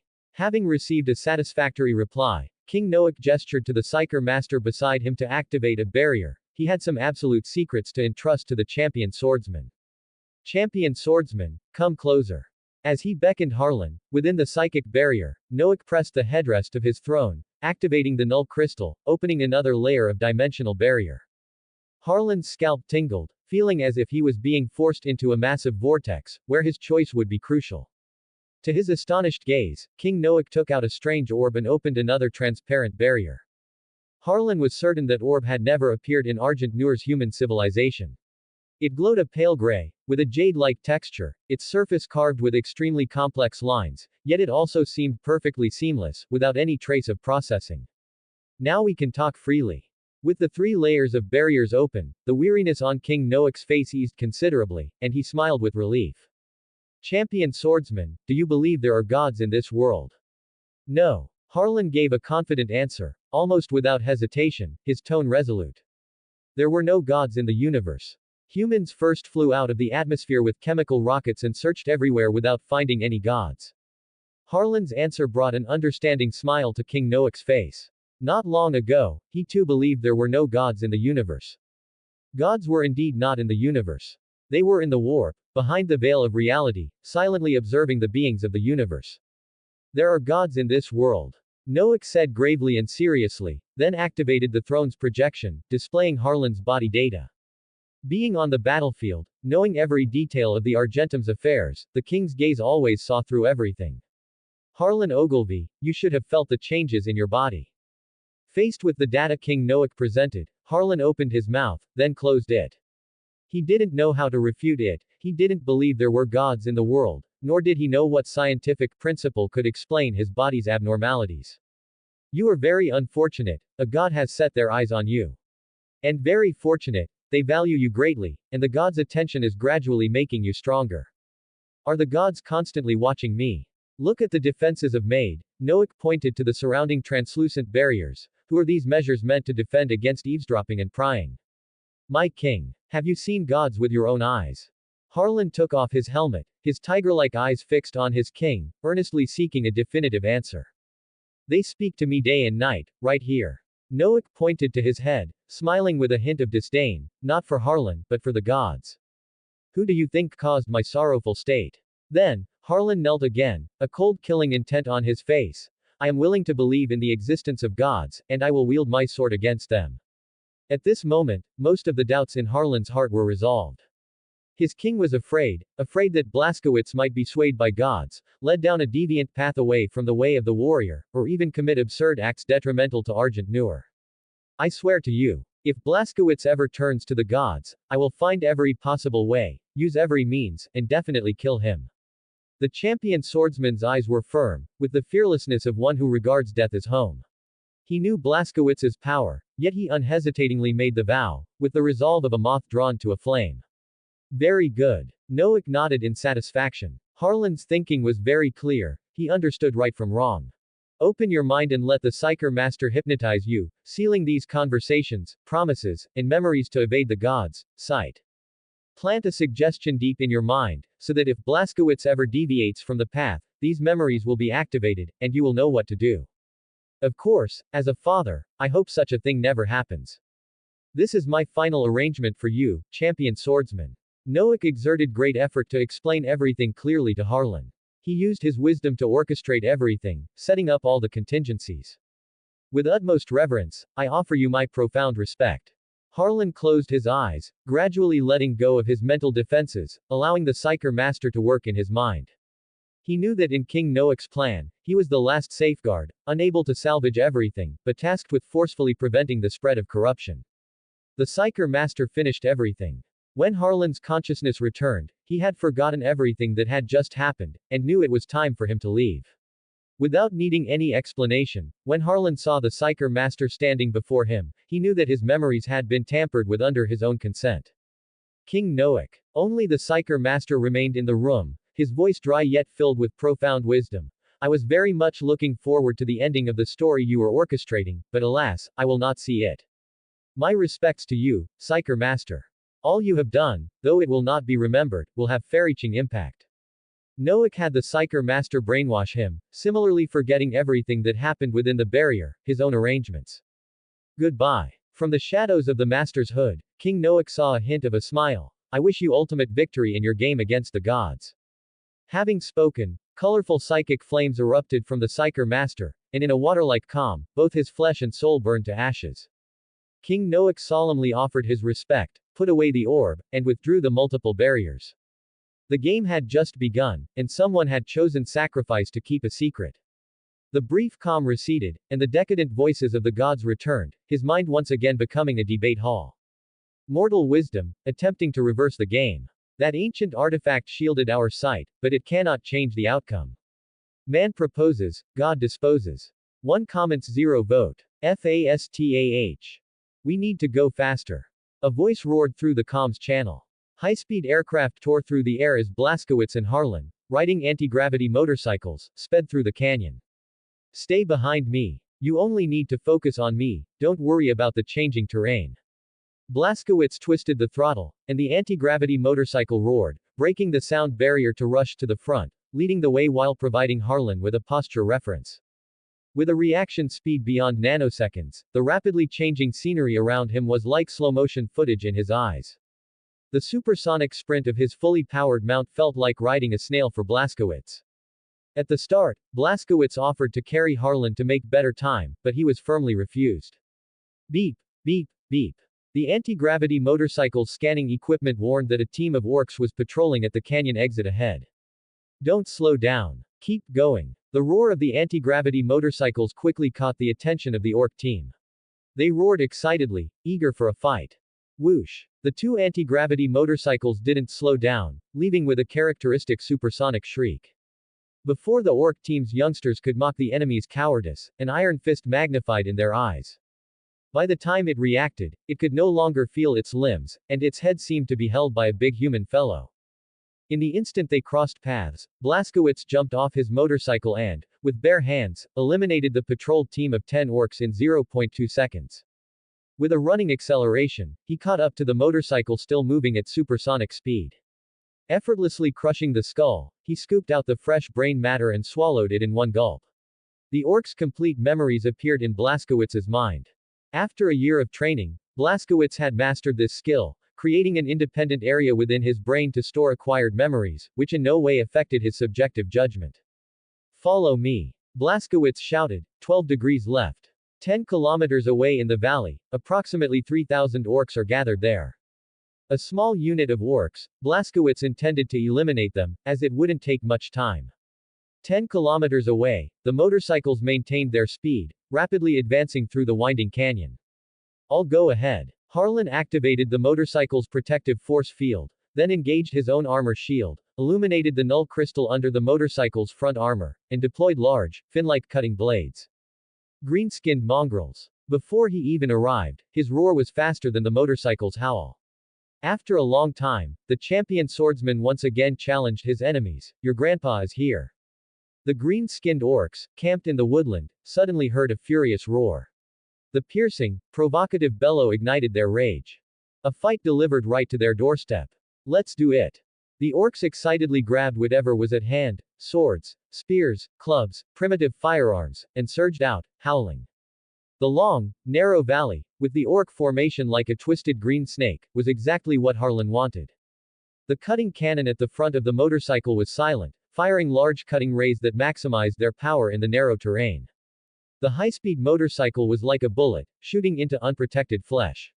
Dimensional blades and rays were reaping, and a single impact left corpses strewn across the field. Nothing could stand in the way of the dimension-tearing light blades. Harlan's motorcycle was like a harvester entering a wheat field, with orcs bisected on both sides and in front. Hot blood gushed, and severed upper limbs still shrieked, crawling on the ground, wielding weapons.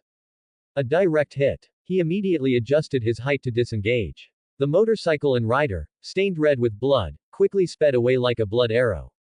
An ancient cavalry tactic, though old, was effective. The next moment, a man dressed like a gladiator leapt down from above. Blaskowitz's upper body was only held by a leather strap connecting his shoulder pads to his belt, his chest almost bare. His lower body wore a skirt-like armor that simply covered his mid-thighs, and his combat boots reached his calves, leaving his knees and half of his thighs exposed. Such wild attire wasn't meant to display savagery, it was a simple compromise. Blaskowitz grew too fast. The forging masters didn't have consistent data to create custom power armor for him. It was an unavoidable compromise.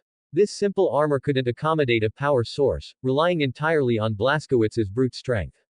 With knuckle spikes embedded in his left gauntlet and a dimensional lightsaber in his right hand, the man leapt straight into the pile of orcs. Without roars or shouts, Blaskowitz's silent slaughter began. In that instant, his figure vanished from the orcs' retinas. The green-skinned physiology couldn't capture his speed.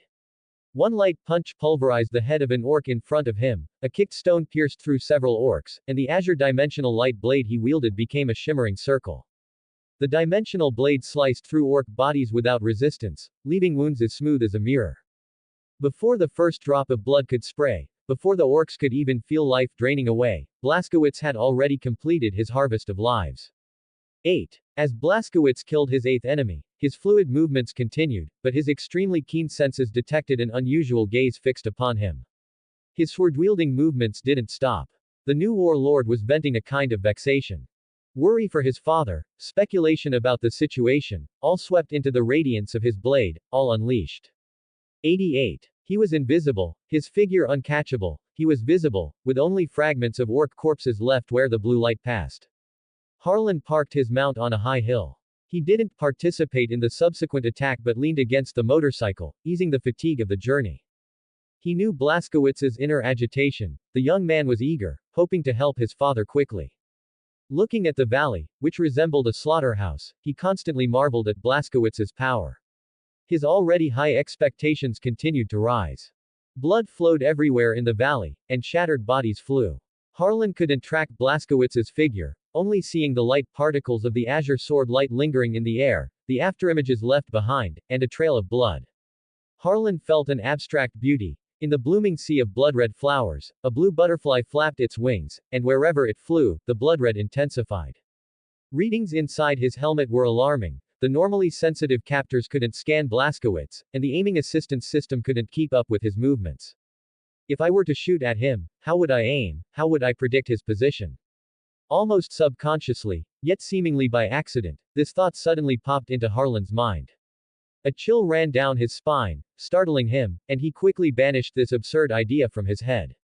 888. In a few breaths, thousands of orcs lay in pools of blood, not even understanding what had happened, their confusion frozen in their lifeless eyes. Blaskowitz could feel the gaze in the void, excited and trembling for the slaughter. Without paying much attention to the gaze, Blaskowitz could roughly guess what it was, most likely that entity calling itself the God of Warriors. If it wants to watch, let it watch. Blaskowitz felt no strong resistance internally, he was helpless against it, and it merely watched without causing any impact. What the hell is? The orc's frantic howl abruptly ceased.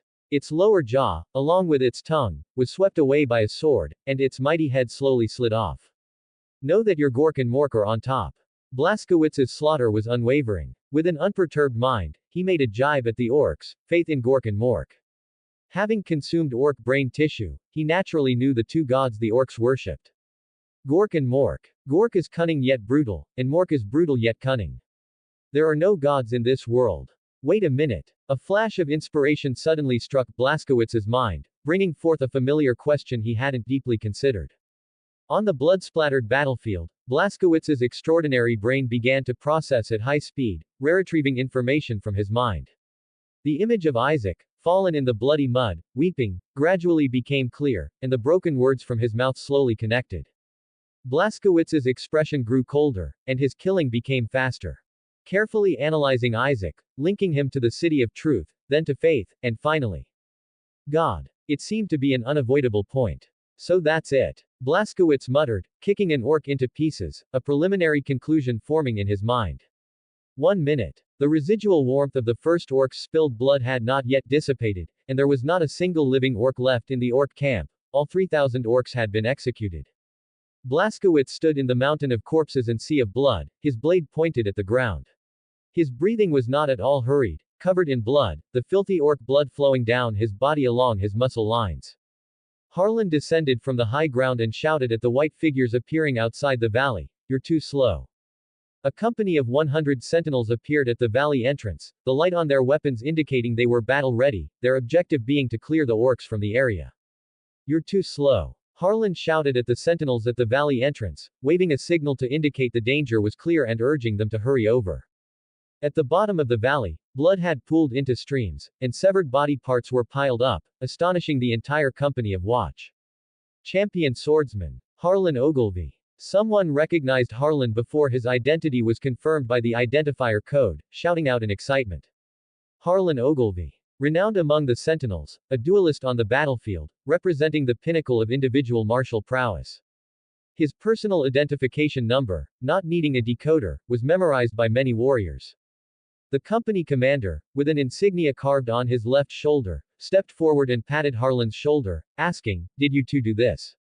The bodies scattered across the ground represented immense glory and merit. The company commander instinctively believed it was the work of the two of them. Such a battle record was simply astonishing.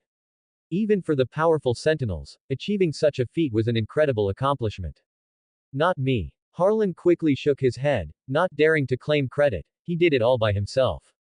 His words left the hundreds of sentinels speechless, and they all looked with curious gazes at the tall figure in the camp's pool, washing off bloodstains. Blazkowicz wiped the viscous blood from his face, revealing a polite smile. Blazkowicz, the third prince. Upon seeing the rune mixed with blood on his chest, the company commander gasped and was about to drop to one knee. No need for formalities. Blazkowicz flashed, appearing before the company commander in the stunned gaze of the sentinels, reaching out to steady him. "Complete your follow-up work, we'll be leaving first."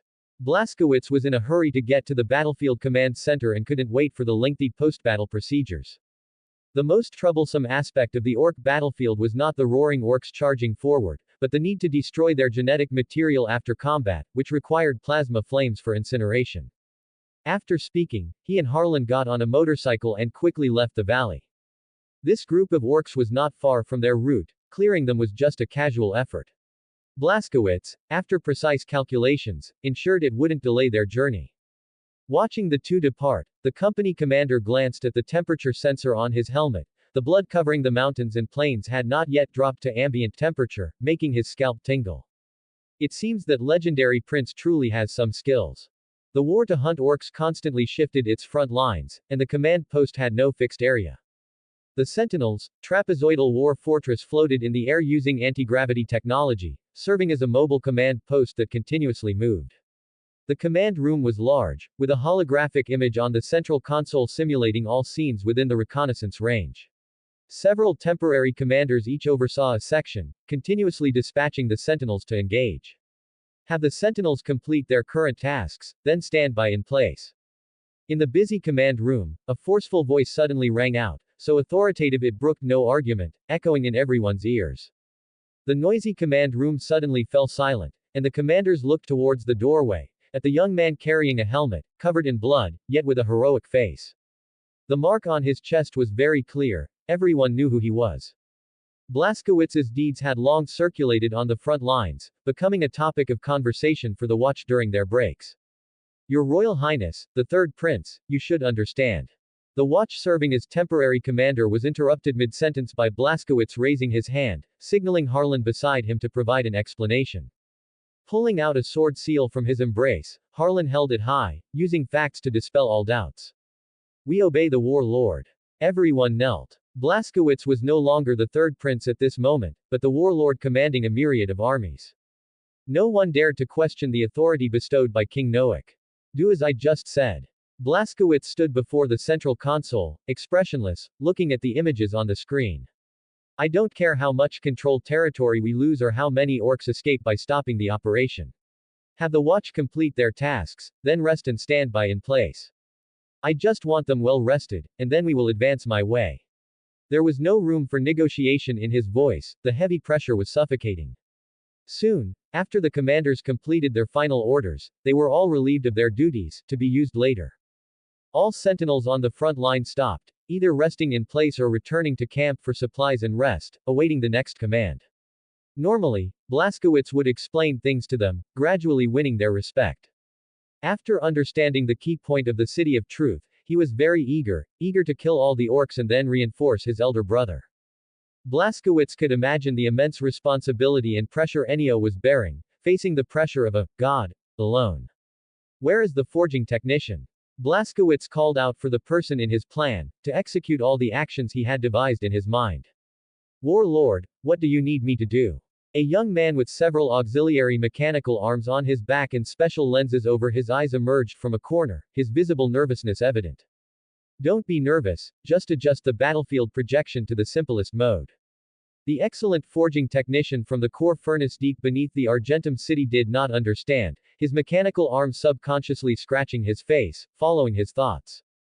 I don't understand what you mean. The forging technician's voice stammered, not grasping Blaskowitz's meaning. What I mean is, the virtual projection doesn't need to display battlefield details meticulously.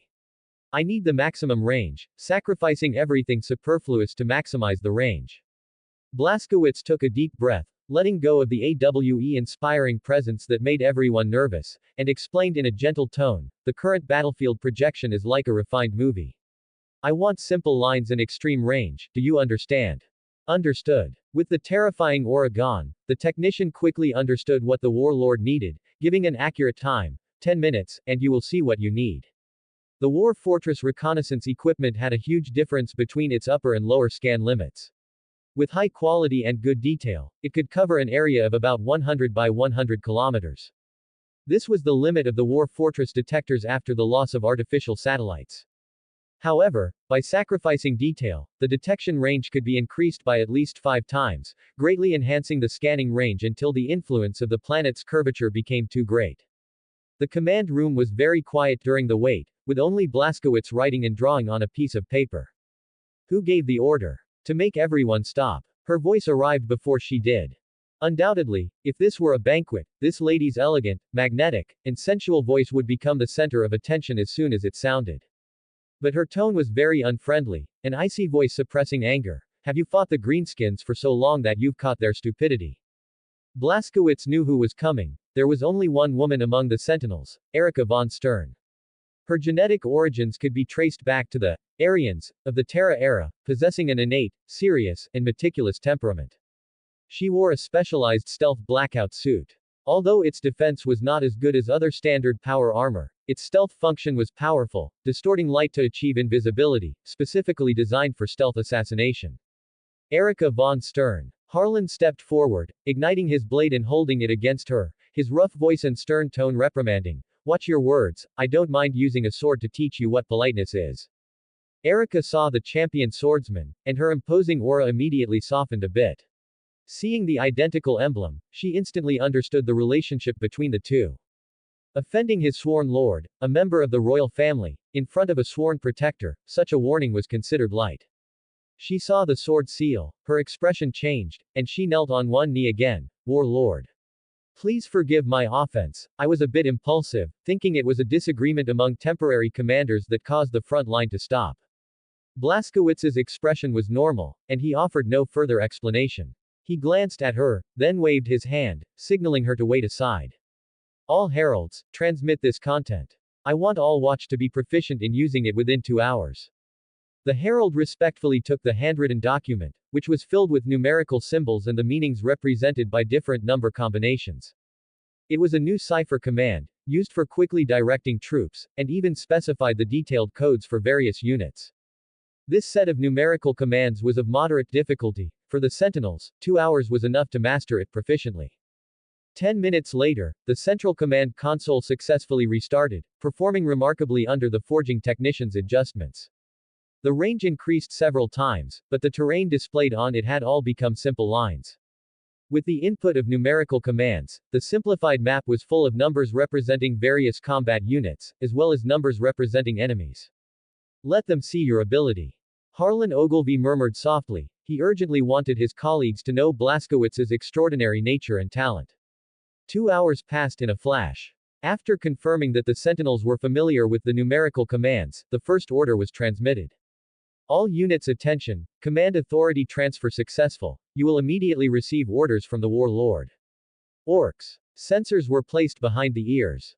Ancient relic technology converted the wearer's brain activity into signals, transmitting them to the central holographic display to manipulate images, allowing them to follow the commander's line of sight. After a small modification, these signals were now directly converted into digital signals and transmitted to the eyes of the sentinels on the front lines. When Blaskowitz accepted the sword seal in the Royal Council chamber, he had already envisioned the blueprint of this war in his mind, and was gradually turning it into reality through his own methods. Argent Noor's sentinels did not know, and even he himself did not know. The Primarch, created by the Emperor in conjunction with the warp and adapted to any form of warfare, possessed an innate and extraordinary understanding of war when he engaged in it, an understanding that no other life form could ever match. Begin. As the first command was issued, the fortress command room fell into an unusual silence. The usual sounds of command transmission completely vanished.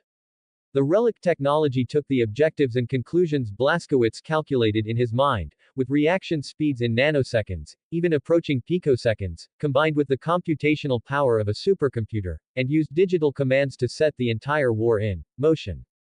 A battlefield of nearly 300,000 square kilometers was composed of complex personnel numbers and simplified terrain lines.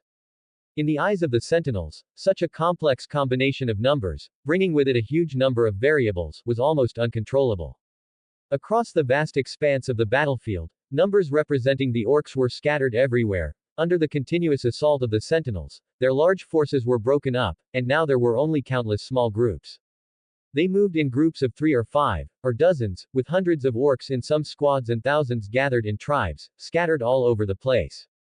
The current situation was most difficult. The orcs were scurrying everywhere, spreading their genetic material, and if not stopped in time, the elite sentinels would once again fall into an endless war of attrition.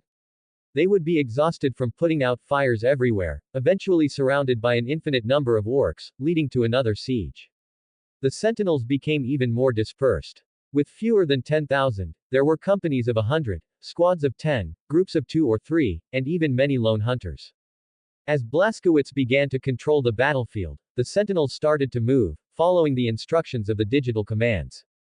Although some commands seemed to have no practical purpose, the loyal sentinels chose to execute them unconditionally, arriving at the designated location at the scheduled time.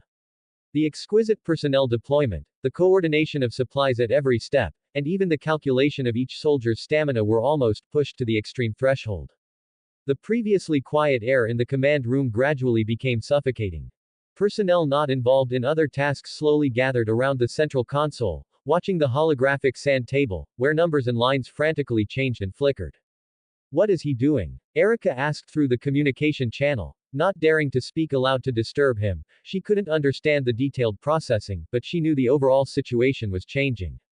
It should be Annette. Harlan's vision and command ability were not bad, but his personal combat prowess overshadowed it. He could somewhat understand the situation.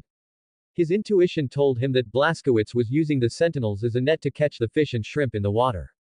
Blaskowitz was expressionless, like a cold command issuing instrument. Every second, thousands of commands appeared in his mind and were then sent out digitally.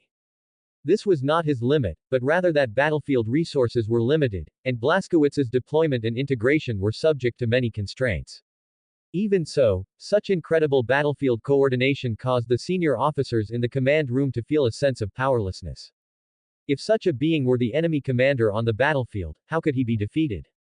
Blazkowicz felt quite bored at this time, not even putting in his full effort. He had sectioned off a specific area in his left brain dedicated to battlefield coordination calculations.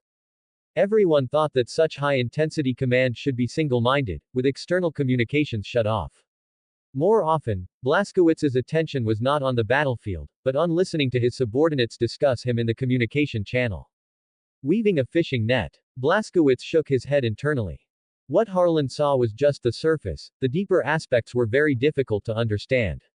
However, he couldn't be blamed for not understanding, their physical and brain functions were completely on different levels. A fishing net would have holes, and countless fish would escape. He would not let a single orc get away, leaving endless future troubles. Blazkowicz preferred to compare himself to a farmer, meticulously cultivating his own backyard. To him, the orcs were pests constantly emerging from the soil, impossible to eradicate. If even one was missed, it wouldn't be long before more would breed, continuing to devour the fields and harm the crops. What Blazkowicz was doing now was using a plow and a rake to thoroughly turn over the soil, meticulously breaking up every clod of earth, finding every single pest, and then gathering them together. What is our warlord doing? A sentinel panted, asking his companion, as their entire 10-man squad had advanced continuously for 4 hours at a speed of 50 kilometers per hour. During this time, they eliminated several scattered orc groups, avoiding larger groups that they could have destroyed. I don't know. But talking less and conserving stamina is the right thing to do. His companion shook his head, also panting. Every command from the warlord pushed them to their physical limits, keeping them from resting for a moment. But they could all feel that the current battlefield coordination had improved several notches. Everyone and every piece of war machinery was constantly in motion. All the tactical commands everyone completed contributed to a single strategic objective, and the results were astonishing. Rush 3 kilometers to the right, engage and eliminate a 100-strong orc squad within 1 minute. The captain's voice rang out, a new digital command arrived, and he read out the interpreted instruction. Also, avoid the current route. The Rangers' anti-gravity motorcycles are drawing a 1,000-strong orc force, passing through our location. Such scenes occurred almost across the entire battlefield, with commands transmitted quickly and precisely every second. The Sentinels didn't need to consider anything extra. When their stamina reached its limit, a rest command would immediately arrive. When supplies were needed, Rangers on anti-gravity motorcycles would sweep low, drop off supplies, and then hastily depart. No waiting, no questioning. Even war machines carrying heavy firepower sometimes received some inexplicable commands. What to use as a reference, the direction at what o'clock in front, how many degrees to raise the muzzle, how many inches to move it horizontally, what type of shell to use and how many rounds to fire. After completing a series of actions and continuing on their way, a few minutes later, thanks would come from Allied forces, who had received precise fire support in the previous battle, with perfectly placed shell impacts. This level of battlefield detail control, while incredible to the soldiers, also greatly invigorated them. With such unparalleled command, how could victory not be assured? The Sentinels were incredibly excited, needing only to focus on the enemy in front of them, wielding their swords and blades, and advancing according to the deployment commands. In the command room, the officers overseeing the entire situation stood there like wooden figures, stunned. They watched on the battlefield sand table as scattered orcs were driven, lured, and then gradually converged towards a small plain. 70,000 orcs. Blazkowicz glanced at the sand table, clearing out scattered small orc groups and guiding the direction of large settlements had the sole purpose of gathering the orcs. The number was not far from the estimate. Blazkowicz's eyes narrowed. The first phase of the plan was complete. It was time to begin the next phase. Champion swordsman, Harlan Ogilvy. For the first time, from the start of commanding the battlefield until now, 20 hours had passed, and Blazkowicz spoke for the first time, calling his guard. My lord. Harlan knelt on one knee, ready to receive any command from his master. In past battles, you have achieved countless victories, earning the title of champion. Blazkowicz looked at his most loyal servant and made an unexpected request. Now, I want you to lose. My lord. For your victory, for the complete triumph over the Greenskins, I am willing to abandon all past honors. The rough voice was resonant, and Harlan's reply surprised and deeply impressed those in the command room. Harlan Ogilvy was a man who valued honor immensely. He could hold a long-standing grudge against Saran over the gain or loss of honor. He was the sharpest presence on the battlefield. He had countless praises and honors for slaying generals, capturing banners, breaking formations, being the first to climb walls, and facing the enemy's blades directly. His reputation echoed throughout Argent Noor, and his enemies were deeply impressed by him. Their champion's defeat at Harlan's hands was not a disgrace but an honor. Even among the orcs, there were praises for him. At this very moment, Blaskowitz's plan required reputation, and it required Harlan to sacrifice everything he had gained in the past for victory. Excellent. Blaskowitz extended his arm to pull up the champion swordsman, patting his shoulder with an affirming look. Blaskowitz himself didn't place much importance on honor, but Harlan's sacrifice was still admirable. Sacrifice is not an obligation. When someone sacrifices for the greater good, they deserve to be remembered by those who benefit. Let's go, Ms. Erica, I'll need your help later. Blaskowitz, taking Harlan and calling out to the dazed stealth master, walked out of the command room and headed towards the orc gathering place. In the plan's blueprint, Erica was an indispensable and equally crucial component. As for command duties, within the war fortress scanning range, communication would not be an issue. Blaskowitz, at the front line, could still transmit precise orders in a timely manner via the sensor attached behind his ear. What do you intend to do? Erica's beautiful face wore a humble expression. Seeing the warlord's almost artfully precise wisdom, she was deeply impressed and felt uneasy about her rashness. Could such a rational person, possessing the extraordinary wisdom of a far-sighted prophet, have even calculated her entry into the command room? Do not be alarmed. Blaskowitz maintained his dignified expression, but his voice softened considerably to soothe her panicked heart. For the victory of the war, I intend to create an orc legend. Blaskowitz, having consumed orcs, knew much about the orc race and made many bold assumptions. Orcs possessed a psychic energy field, and the more orcs gathered, and the more consensus they reached on a certain matter, the more apparent this mysterious energy manifested. Their war machines were the best proof. By human standards, the junk cars cobbled together by orcs shouldn't even move, but under orc control, they could run, and war machines painted red ran even longer and faster. The Argentum's underground core furnace, the Forge Academy training technical personnel, confidently delved into researching orc machinery, ultimately yielding meager results. However, they did discover an unexpected phenomenon. Orcs could construct war weapons from any junk, even mimicking the Sentinels to piece together junk power armor. There was only one thing they couldn't utilize: null crystal. In the eyes of orcs, null crystal was a worthless stone. Even seeing humans use it, they wouldn't imitate it, as if in their perception, null crystal simply didn't exist. Their unique psychic field also found it difficult to power null crystal. The guards' spears and swords were, to the orcs, not even as good as a rusty junk blade. In Blaskowitz's plan, the orcs' psychic field was very valuable, perfect for eliminating orcs themselves. Create an orc legend. Erica's slender eyebrows furrowed as she softly murmured Blaskowitz's words, carefully pondering their meaning. Suddenly, her expression changed, and her sexy voice trembled with suppression. What you are doing is too dangerous. Dangerous. What do you think this place is? Is there anything on a battlefield that isn't dangerous? Blaskowitz's gentle voice suddenly turned sharp, his piercing gaze directly into Erica's blue eyes. The inherent oppressive force from the Primarch made her break out in a cold sweat. Our warriors are in danger. To end the war as quickly as possible, I have many methods, but this is the fastest. Or do you have a better method, madam? Blaskowitz's tone suddenly filled with anticipation, and he raised a hand to point at his ear. I am all ears. I do not possess your talent. Erica turned her face away, not daring to look directly at Blaskowitz. Then follow my arrangements. Execute the tactical orders I require. Blaskowitz's gaze stretched into the distance, continuing to plan details in his mind, preparing to complete a crucial step. The massive war fortress moved with the battlefield and stopped in a low-lying area far from the orc gathering place to avoid being discovered and becoming a target. Blaskowitz climbed a small hill alone. He didn't need any long-range viewing equipment, his extraordinary vision taking in the scene over 10 kilometers away. The orcs, lured by the anti-gravity motorcycles ridden by the rangers, gradually gathered together. The savage creatures roared, pushing and fighting each other. Their twisted features were hateful and ugly, their grotesque mouths opening and closing, revealing rotten, jagged fangs. As Blaskowitz expected, he clearly felt it. When a large number of orcs gathered, they would fight each other, and then under the effect of the psychic field, the one who gained the most worship would become their boss. Blaskowitz smiled slightly. Now he would interrupt this process and then artificially orchestrate the birth of a boss. As the orcs gathered, the sentinels also converged from all directions. At the warlord's instruction, a 1,000-strong unit of the sentinels launched a surprise attack from the rear flank, instantly drawing the orcs' attention. They grinned, emitting joyful roars, and charged forward en masse. The sentinels, holding large shields, advanced in a defensive formation, continuously firing at the swarming orcs with spears and swords.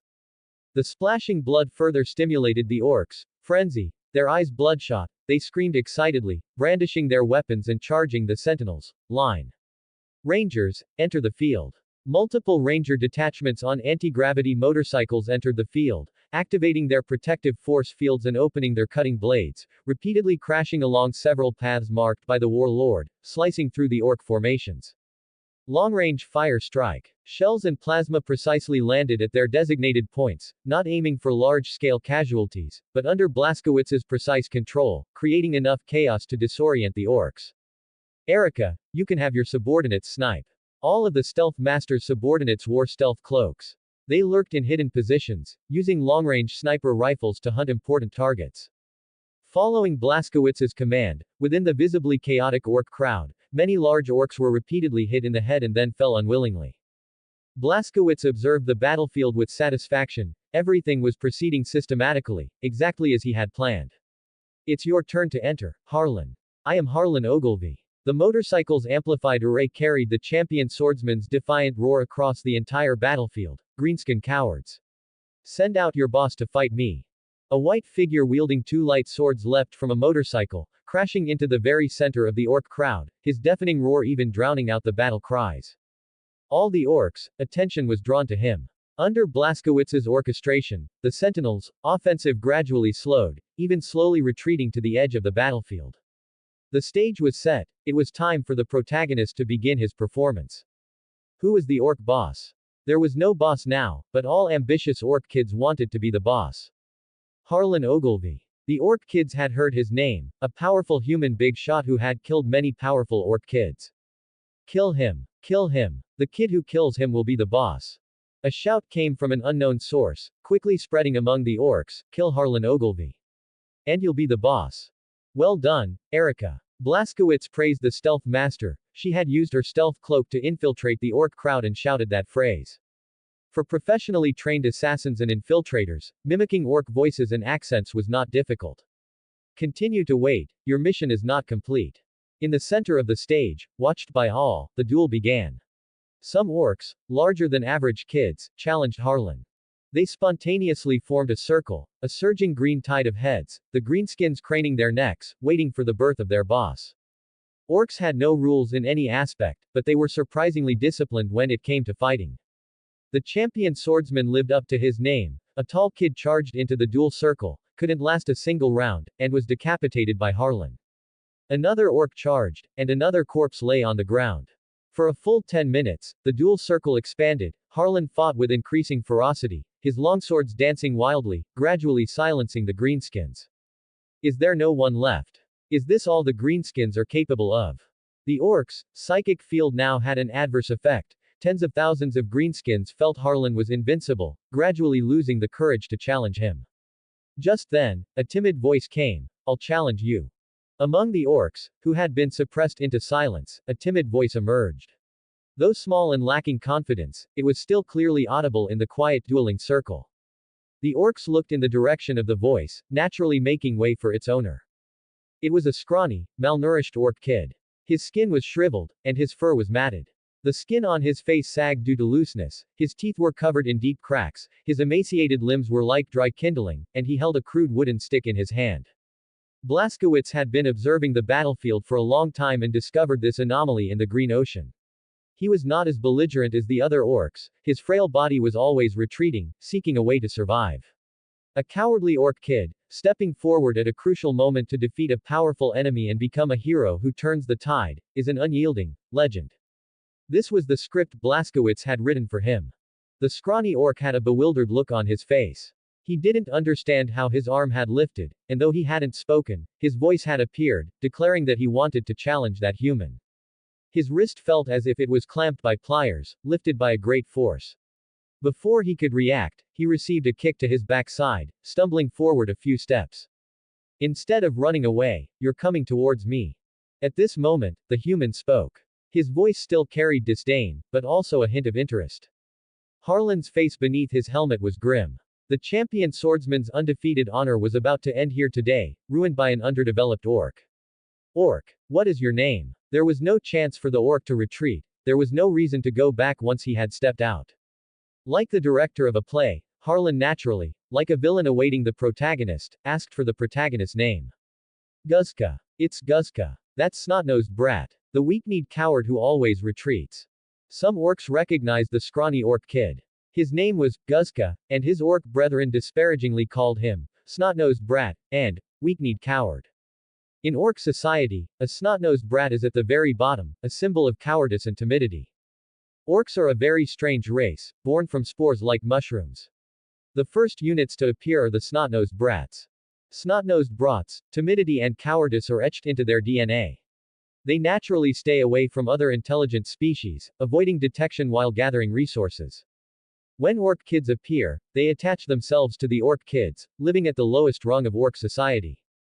And because of the orcs' warlike nature, the hardworking and resentful snot-nosed brats are deeply despised by other orcs.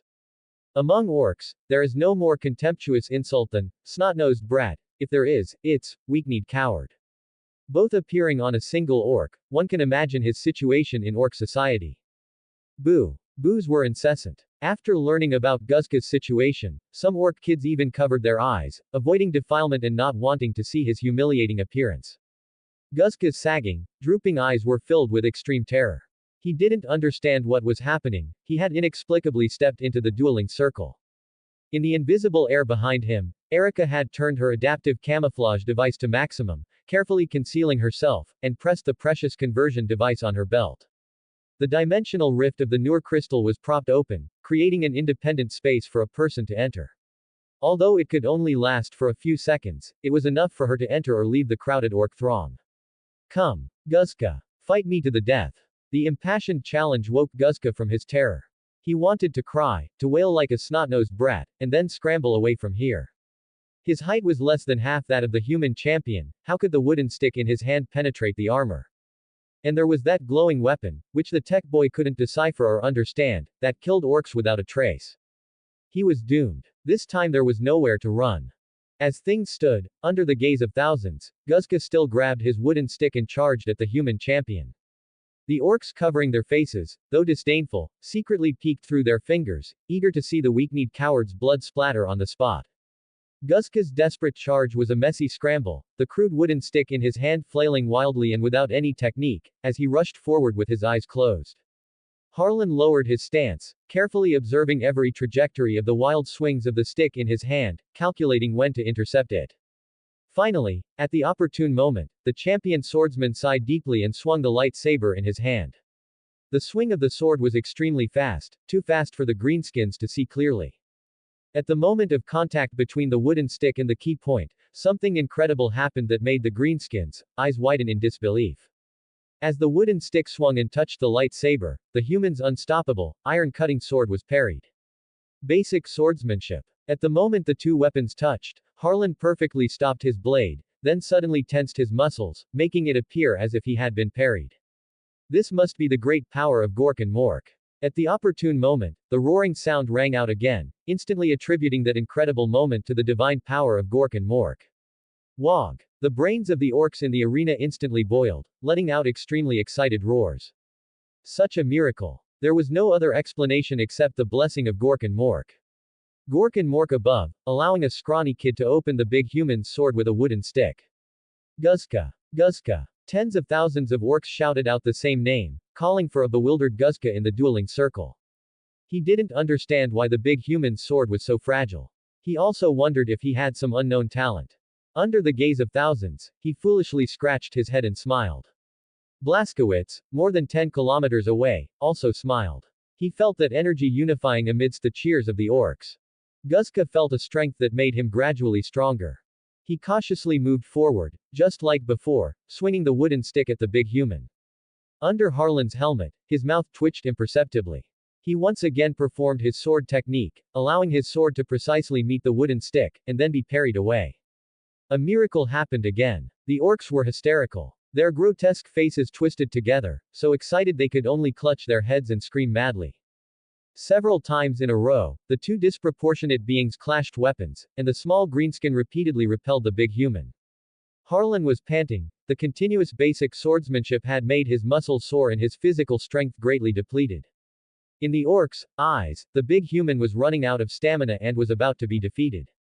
Guzka. Guzka. Boss. Boss. Orcs stood shoulder to shoulder, their shouts coming in waves, their short, thick legs stomping on the ground, eagerly anticipating Guzka defeating the human and becoming the boss. Guzka remained clueless. Amidst the anticipation of thousands, he took a short run and accelerated, leaping high and swinging his stick at the big human's head. In Harlan's helmet, a look of relief appeared in his eyes. This performance had utterly humiliated him. Playing make-believe with a greenskin was truly too sad. The lightsaber guarded his head, and under precise control, it appeared to be suppressed by the wooden stick. His body erupted with power at extremely close range, his head colliding with the wooden stick, producing a fierce impact. Then he forcefully pushed off with his legs, creating the illusion of being knocked flying. In the orc's eyes, Guzka leapt high and swung his stick, and the big human's sword couldn't withstand his strength. Then he was hit in the head and violently knocked away. The champion swordsman has been defeated.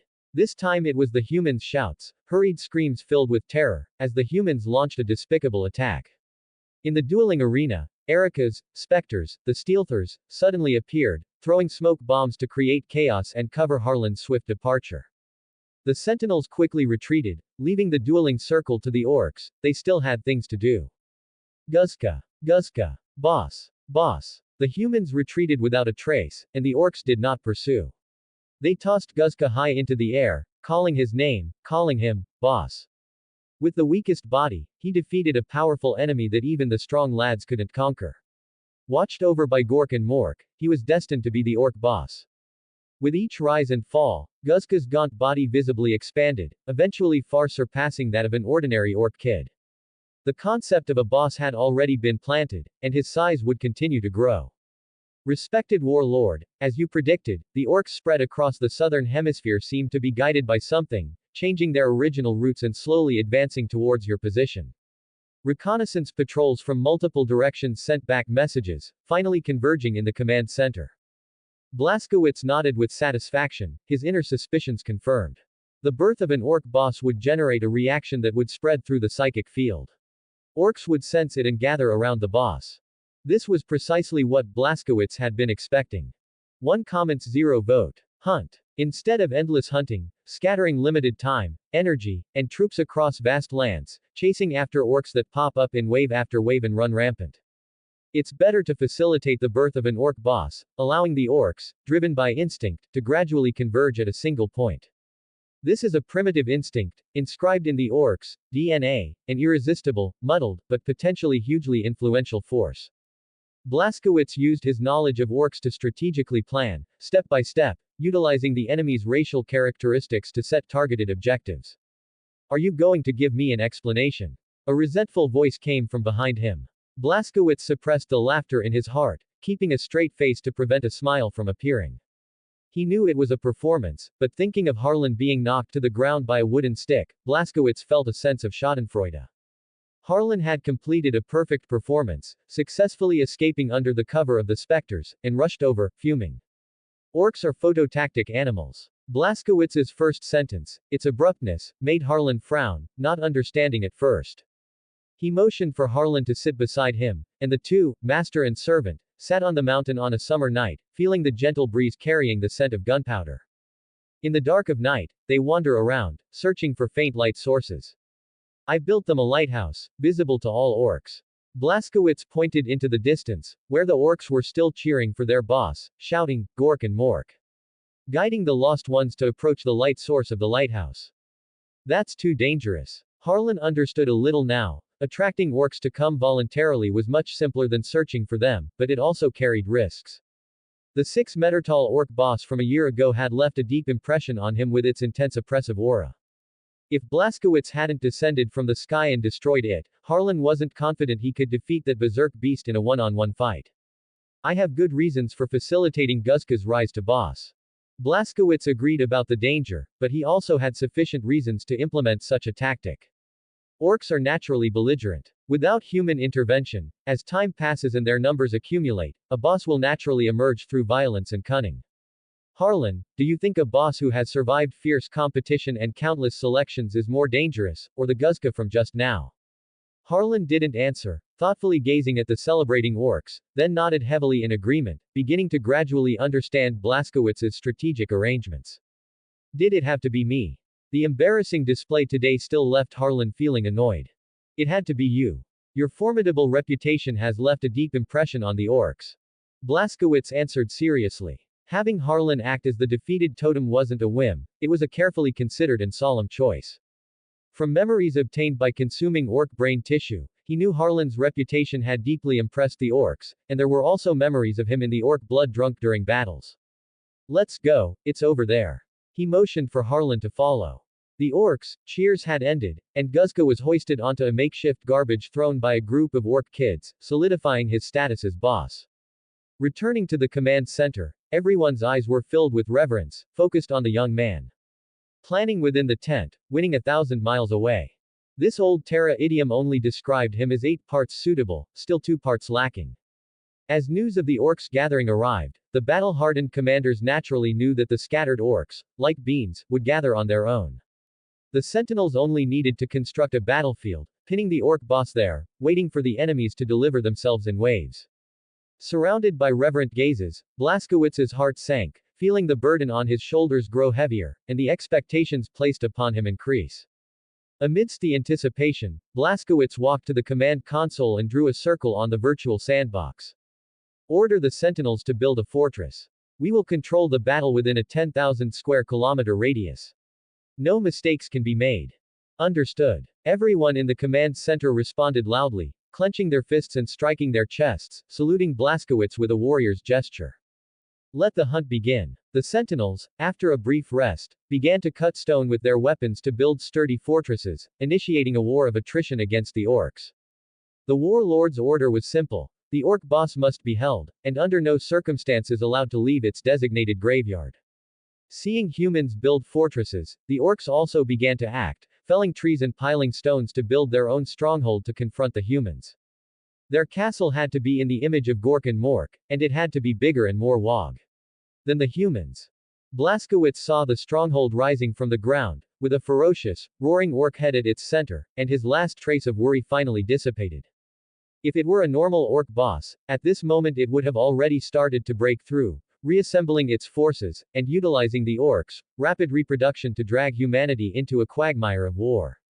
Guzka building a castle also sealed his own Blaskowitz. All units, abandon non-crystal weapons, seal them for future use. This order was easy to understand. The sentinels knew the characteristics of orcs. Except for crystal creations, they could quickly imitate technology and then overwhelm with sheer numbers. Blaskowitz knew even better that the more orcs gathered, the more bright sparks would appear among them. With everything prepared, a protracted war of attrition began. Under Blaskowitz's command, the rangers secretly monitored the migrating orcs, ensuring they faced no obstacles along the way. After the orcs departed, the path they took was handled by the Forging Academy of the Core Forge, who used their expertise for the aftermath. Using scientific instruments to detect the land, excavating developing orcs underground, and simultaneously incinerating the paths the orcs had taken with plasma flames, ensuring no residue remained. Not only that, but the incinerated land, at the warlord's request, would be regularly inspected and reincinerated, ensuring not a single orc was missed, and that no green mushrooms would ever grow in the land again. The main battlefield where the two sides confronted each other, under Blaskowitz's precise command, gradually achieved strategic victory. Large orc migration teams, entering the designated war zone, would immediately be intercepted by the sentinels, and the tactic of encircling and annihilating reinforcements constantly depleted the enemy's effective strength. When Guzka led his subordinates out to rescue, the sentinels would fear his reputation, terrified, and fleeing in disarray. The sentinels would retreat upon encountering Guzka, fearfully spreading his reputation, constantly strengthening Guzka's status. Every time the two sides clashed, the specters in the shadows were responsible for sniping other orcs, ensuring Guzka's position remained unchallenged. The orcs attacked the castle, and the humans hunkered down. When the orcs wanted to leave, the humans chased and attacked, forcing the orcs back into the stronghold. When the enemy advanced, we retreated. When the enemy retreated, we advanced. The orcs were happy all the time. They thanked Gork and Mork and fought every day under Guzka's leadership. Guzka brought back countless victories, and the shrimps were scared out of their wits by him. But in reality, no matter how the orcs fought, they never left the war zone. New orcs joined every day, but the orc population always remained below 50,000.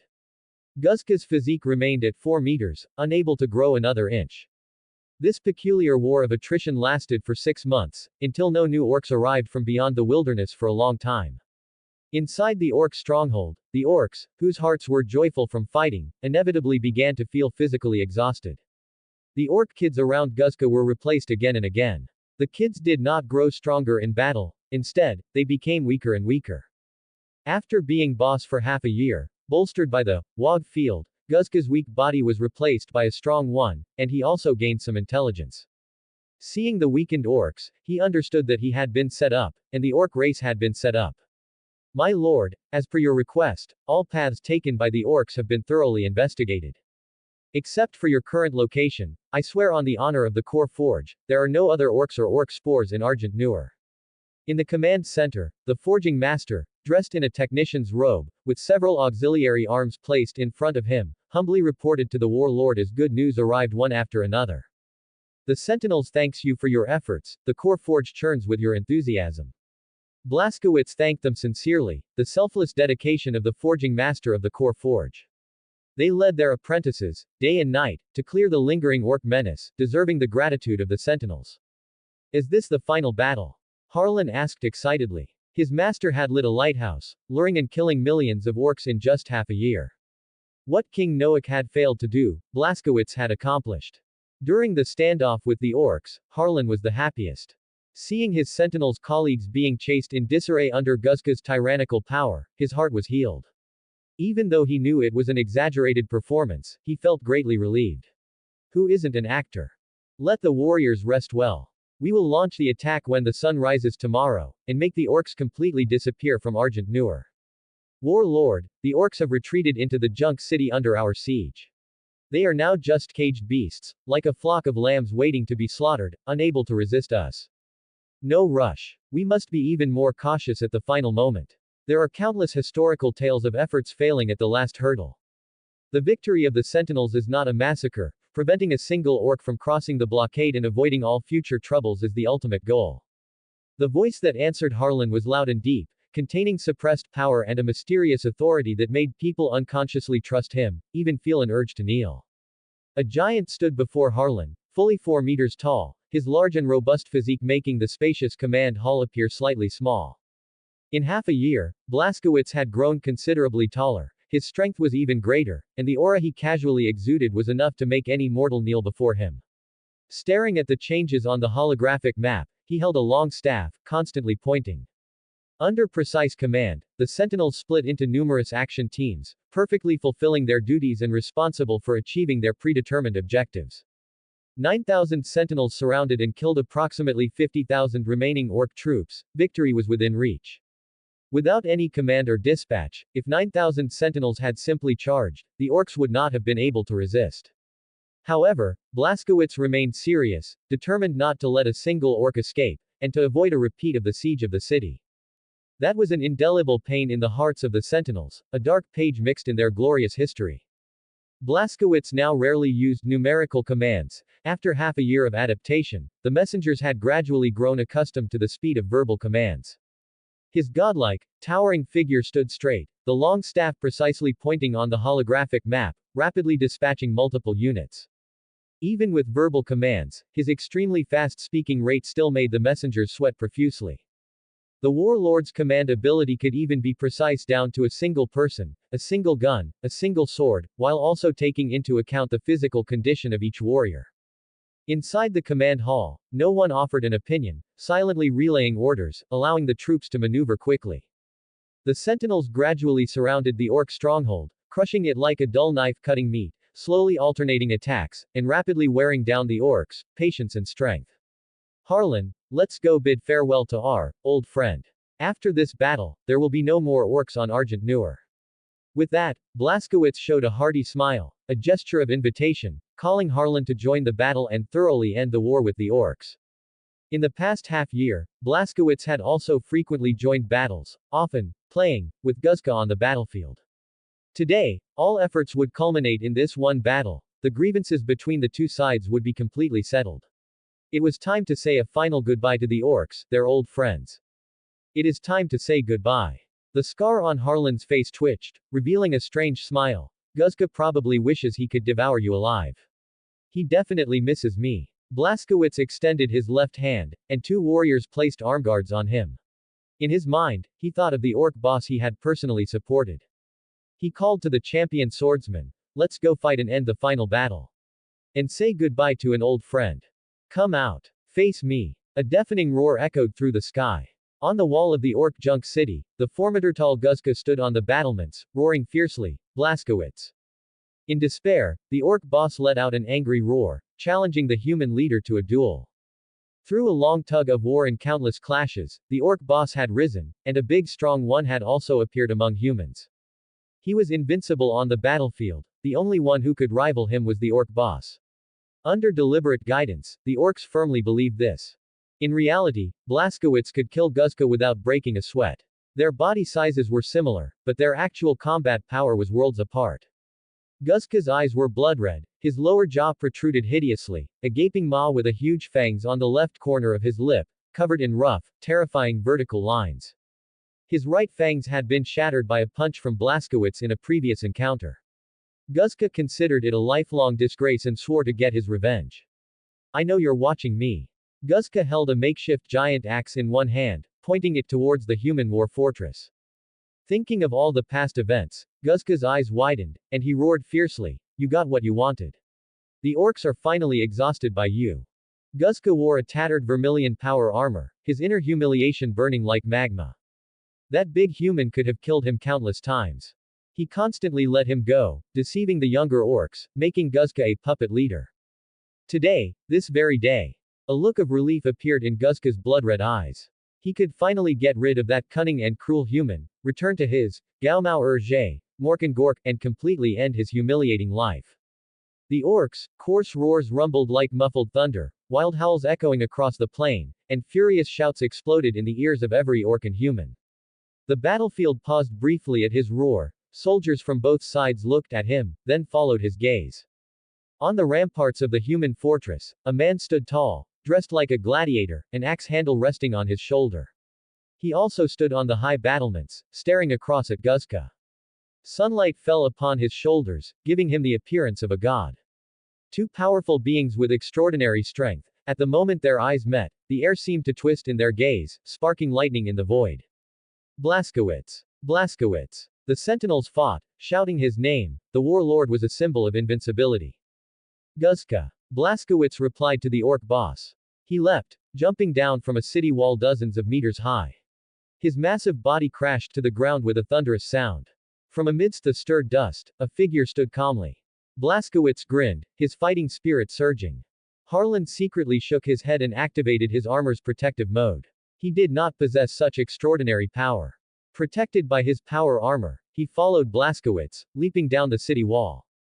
Blazkowicz pressed a mechanism on the axe handle in his hand, and the battle axe emitted a flash of lightning, as two-dimensional light blades sprang from its tip. The large crescent-shaped light blades were azure like the sky, their surfaces inscribed with cuneiform characters formed by patterns, symbolizing courage and glory. The axe was the proud creation of a Argent Newer master craftsman.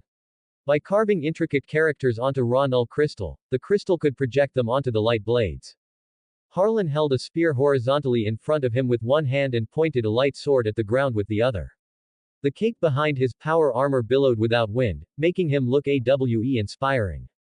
A subtle change occurred in the battlefield situation. The strongest on both sides watched each other, preparing for a hardy duel of honor. The orcs unconsciously cast their gazes, for worshipping the strong was their racial nature. Guzka felt Blazkowicz's aura, a powerful presence that was difficult to reach or defeat, an insurmountable mountain. His breathing quickened a few beats. That man was taller and stronger than when he last saw him. Although his height was similar to his own, the power contained within that formidable body gave the orc boss a chilling sensation. Terrifyingly strong. Face me. Blazkowicz. Guzka leapt down, climbed onto a makeshift armored vehicle, and with all his courage, shouted, his coarse roar trembling. He gripped his giant axe tighter and tighter, clinging to the sense of security the steel provided, and as his body trembled uncontrollably, Guzka shouted resentfully, I finally dare to face you. No longer fleeing. Sentinels. Execute the plan. Blazkowicz roared, his shout exploding like thunder, shattering Guzka's indignant roar, showing not the slightest regard for him. At the warlord's command, filled with the desire to wash away shame and exact revenge, the sentinels roared with excitement. The Day of Atonement is now. We shall have our revenge.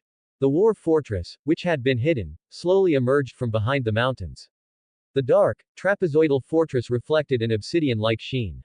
Its dark body was solemn and majestic, and its gaping muzzles exuded a chilling aura. As the war fortress giant plasma cannons finished charging, several scorching deep blue plasma bolts streaked across the sky, slamming into the gates of the orc junk city. Sizzle. There was no booming explosion. The plasma, like superheated iron balls, dropped into a block of butter, melting and even vaporizing everything it encountered. The gates of the orc junk city collapsed with a crash, the orc head sculpture symbolizing, Gaumau Urge, Morkan Gork was riddled with holes, and the entire orc city wall instantly shattered into pieces. The plasma burst open, its high temperature igniting all combustibles. In an instant, the city was ablaze, and thick smoke billowed. Blazkowicz. Guzka couldn't care less, there were no other thoughts in his mind, only one enemy in his eyes. He wanted to make a final stand to wash away his shame. The garbage truck rattled and banged as Guzka, with his personal guards, screamed and charged towards the leisurely Blazkowicz.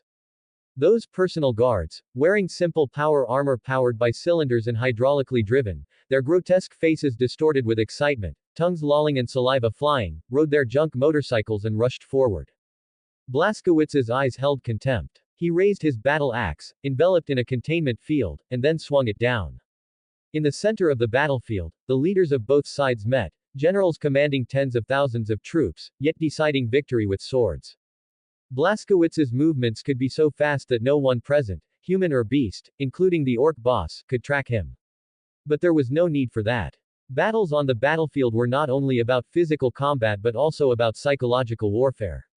Allowing the orcs to charge repeatedly, letting other orcs witness how their comrades were easily cut down, was a powerful deterrent.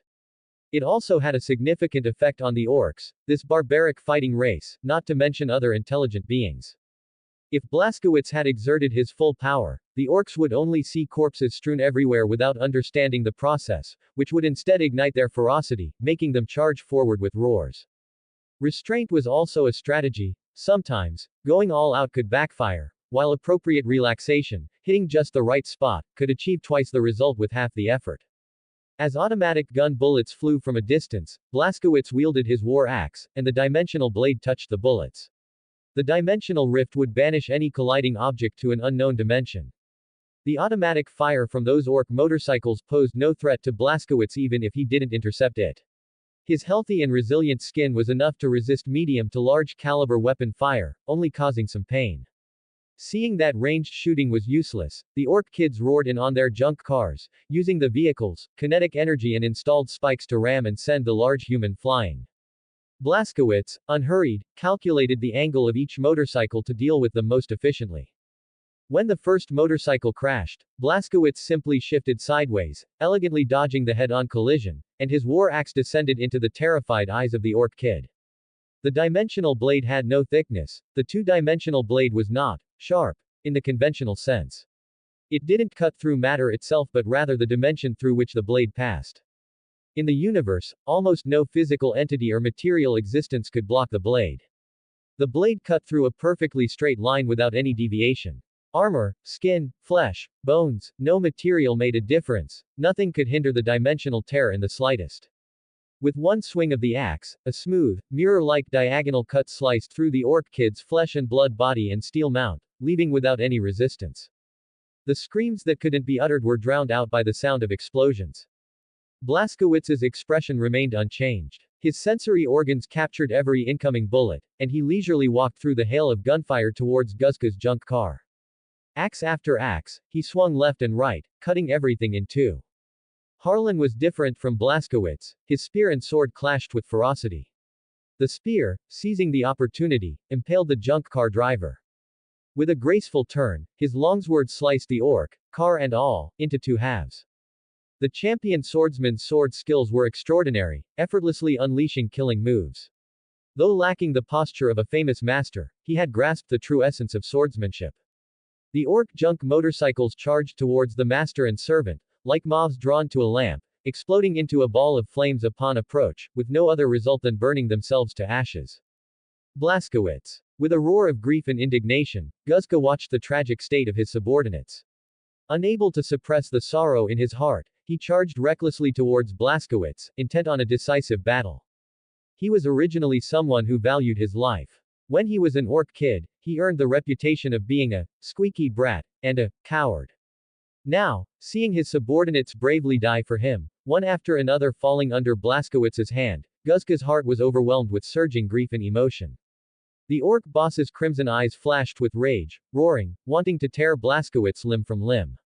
His formidable body, like a tank of flesh and blood, leapt from the junk car. His strength was astonishing with every move, and he held his great axe horizontally in front of him, roaring as he charged towards that damned human. Blazkowicz was soaked in orc blood, his eyes growing colder, and a sneer appeared at the corner of his mouth. He raised his hand and crooked a finger, his contemptuous voice chilling to the bone. Come and die. Waagh. Guzka was on the verge of madness, his eyes burning red, muscles bulging, veins like coiling dragons. There must be an end between you and me. That reckless posture, in Blazkowicz's eyes, finally held a bit of the boss aura. Well, just a little bit of aura, that's all. His footsteps were heavy like muffled thunder. His thick calves suddenly exerted force, and his green body leapt high. Guzka, using the momentum of his charge, leapt up, raising his war axe with both arms. Speed plus strength, a powerful leaping cleave, intended to split Blazkowicz in half. Seeing his fierce momentum, the look of certain victory in his suicidal charge, Blazkowicz did not retreat but advanced, darting forward. His extraordinary body tensed, instantly accelerating to supersonic speed, an aural boom cloud enveloping his charging form. Before the piercing sonic boom exploded, with lightning speed, he leapt up from the ground, like a rising meteor, crashing into Guzka's embrace. Boom! Muffled thunder echoed across the battlefield, attracting everyone's gaze. A dull sound exploded. A violent shockwave was visible to the naked eye. In the flash-quick confrontation, victory was decided in an instant. A green figure flew backward, his tragic state extraordinary. His condition was too horrible to behold, his body fell like a broken sack, shattering all the orcs' courage. Look there. The warlord has defeated the orc boss, the victory is decided. The Sentinels was awestruck by the epic scene, like ancient human heroes defeating a demon god, bringing immense exhilaration to the soldiers. Seeing their boss fall, the orcs in the stronghold became even more chaotic. A breach was torn in their defenses, and the Sentinels surged into the city. Cough, cough, cough. Guzka lay in a pool of blood. His skin seeped a large amount of blood, all his bones were shattered, and his muscle tissue was pulverized into a meaty pulp by the shockwave. His chest rose and fell erratically. The orc boss, who was almost insane a second ago, was now utterly weak. His gaze was scattered, but he stared fixedly ahead.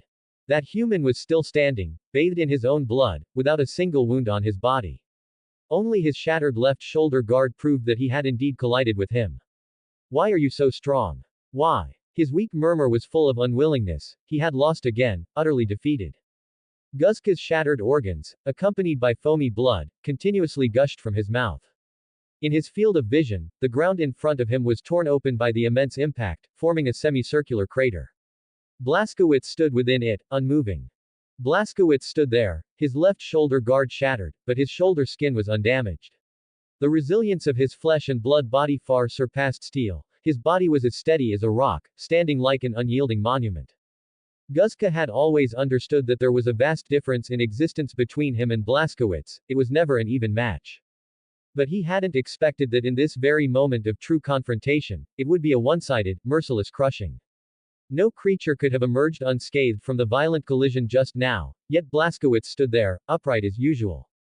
Blaskowitz said nothing, walked in front of Guzka, and looked down at the orc boss who had accompanied him for so long. Now, his body was like a shattered porcelain bowl, covered in cracks. He raised his foot and stepped on the orc boss's chest. His combat boot felt a chaotic heartbeat. Without a doubt, the orc boss was dying. Take my head. Feeling the pressure on his chest intensify, Guzka gasped for air, only wishing for a quick release. A release from a lifetime of humiliation, to return to the side of Gork and Mork. I don't plan to kill you yet. Blaskowitz shook his head, a chilling smile appearing on his blood-stained face. After you die, the orc forces will scatter. At the most critical moment, Blaskowitz could not allow the battle to change. Blaskowitz, Guzka gave a bitter, tragic laugh, his rough voice gasping briefly as he called out to the enemy leader before him. He was a pure war machine, a born commander who thought rationally. You are truly powerful. You possess great strength and also know how to restrain it. To have been toyed with by you for half a year, I consider myself honored. At this moment, Guzka suddenly felt relieved. His failure was not due to his own abilities.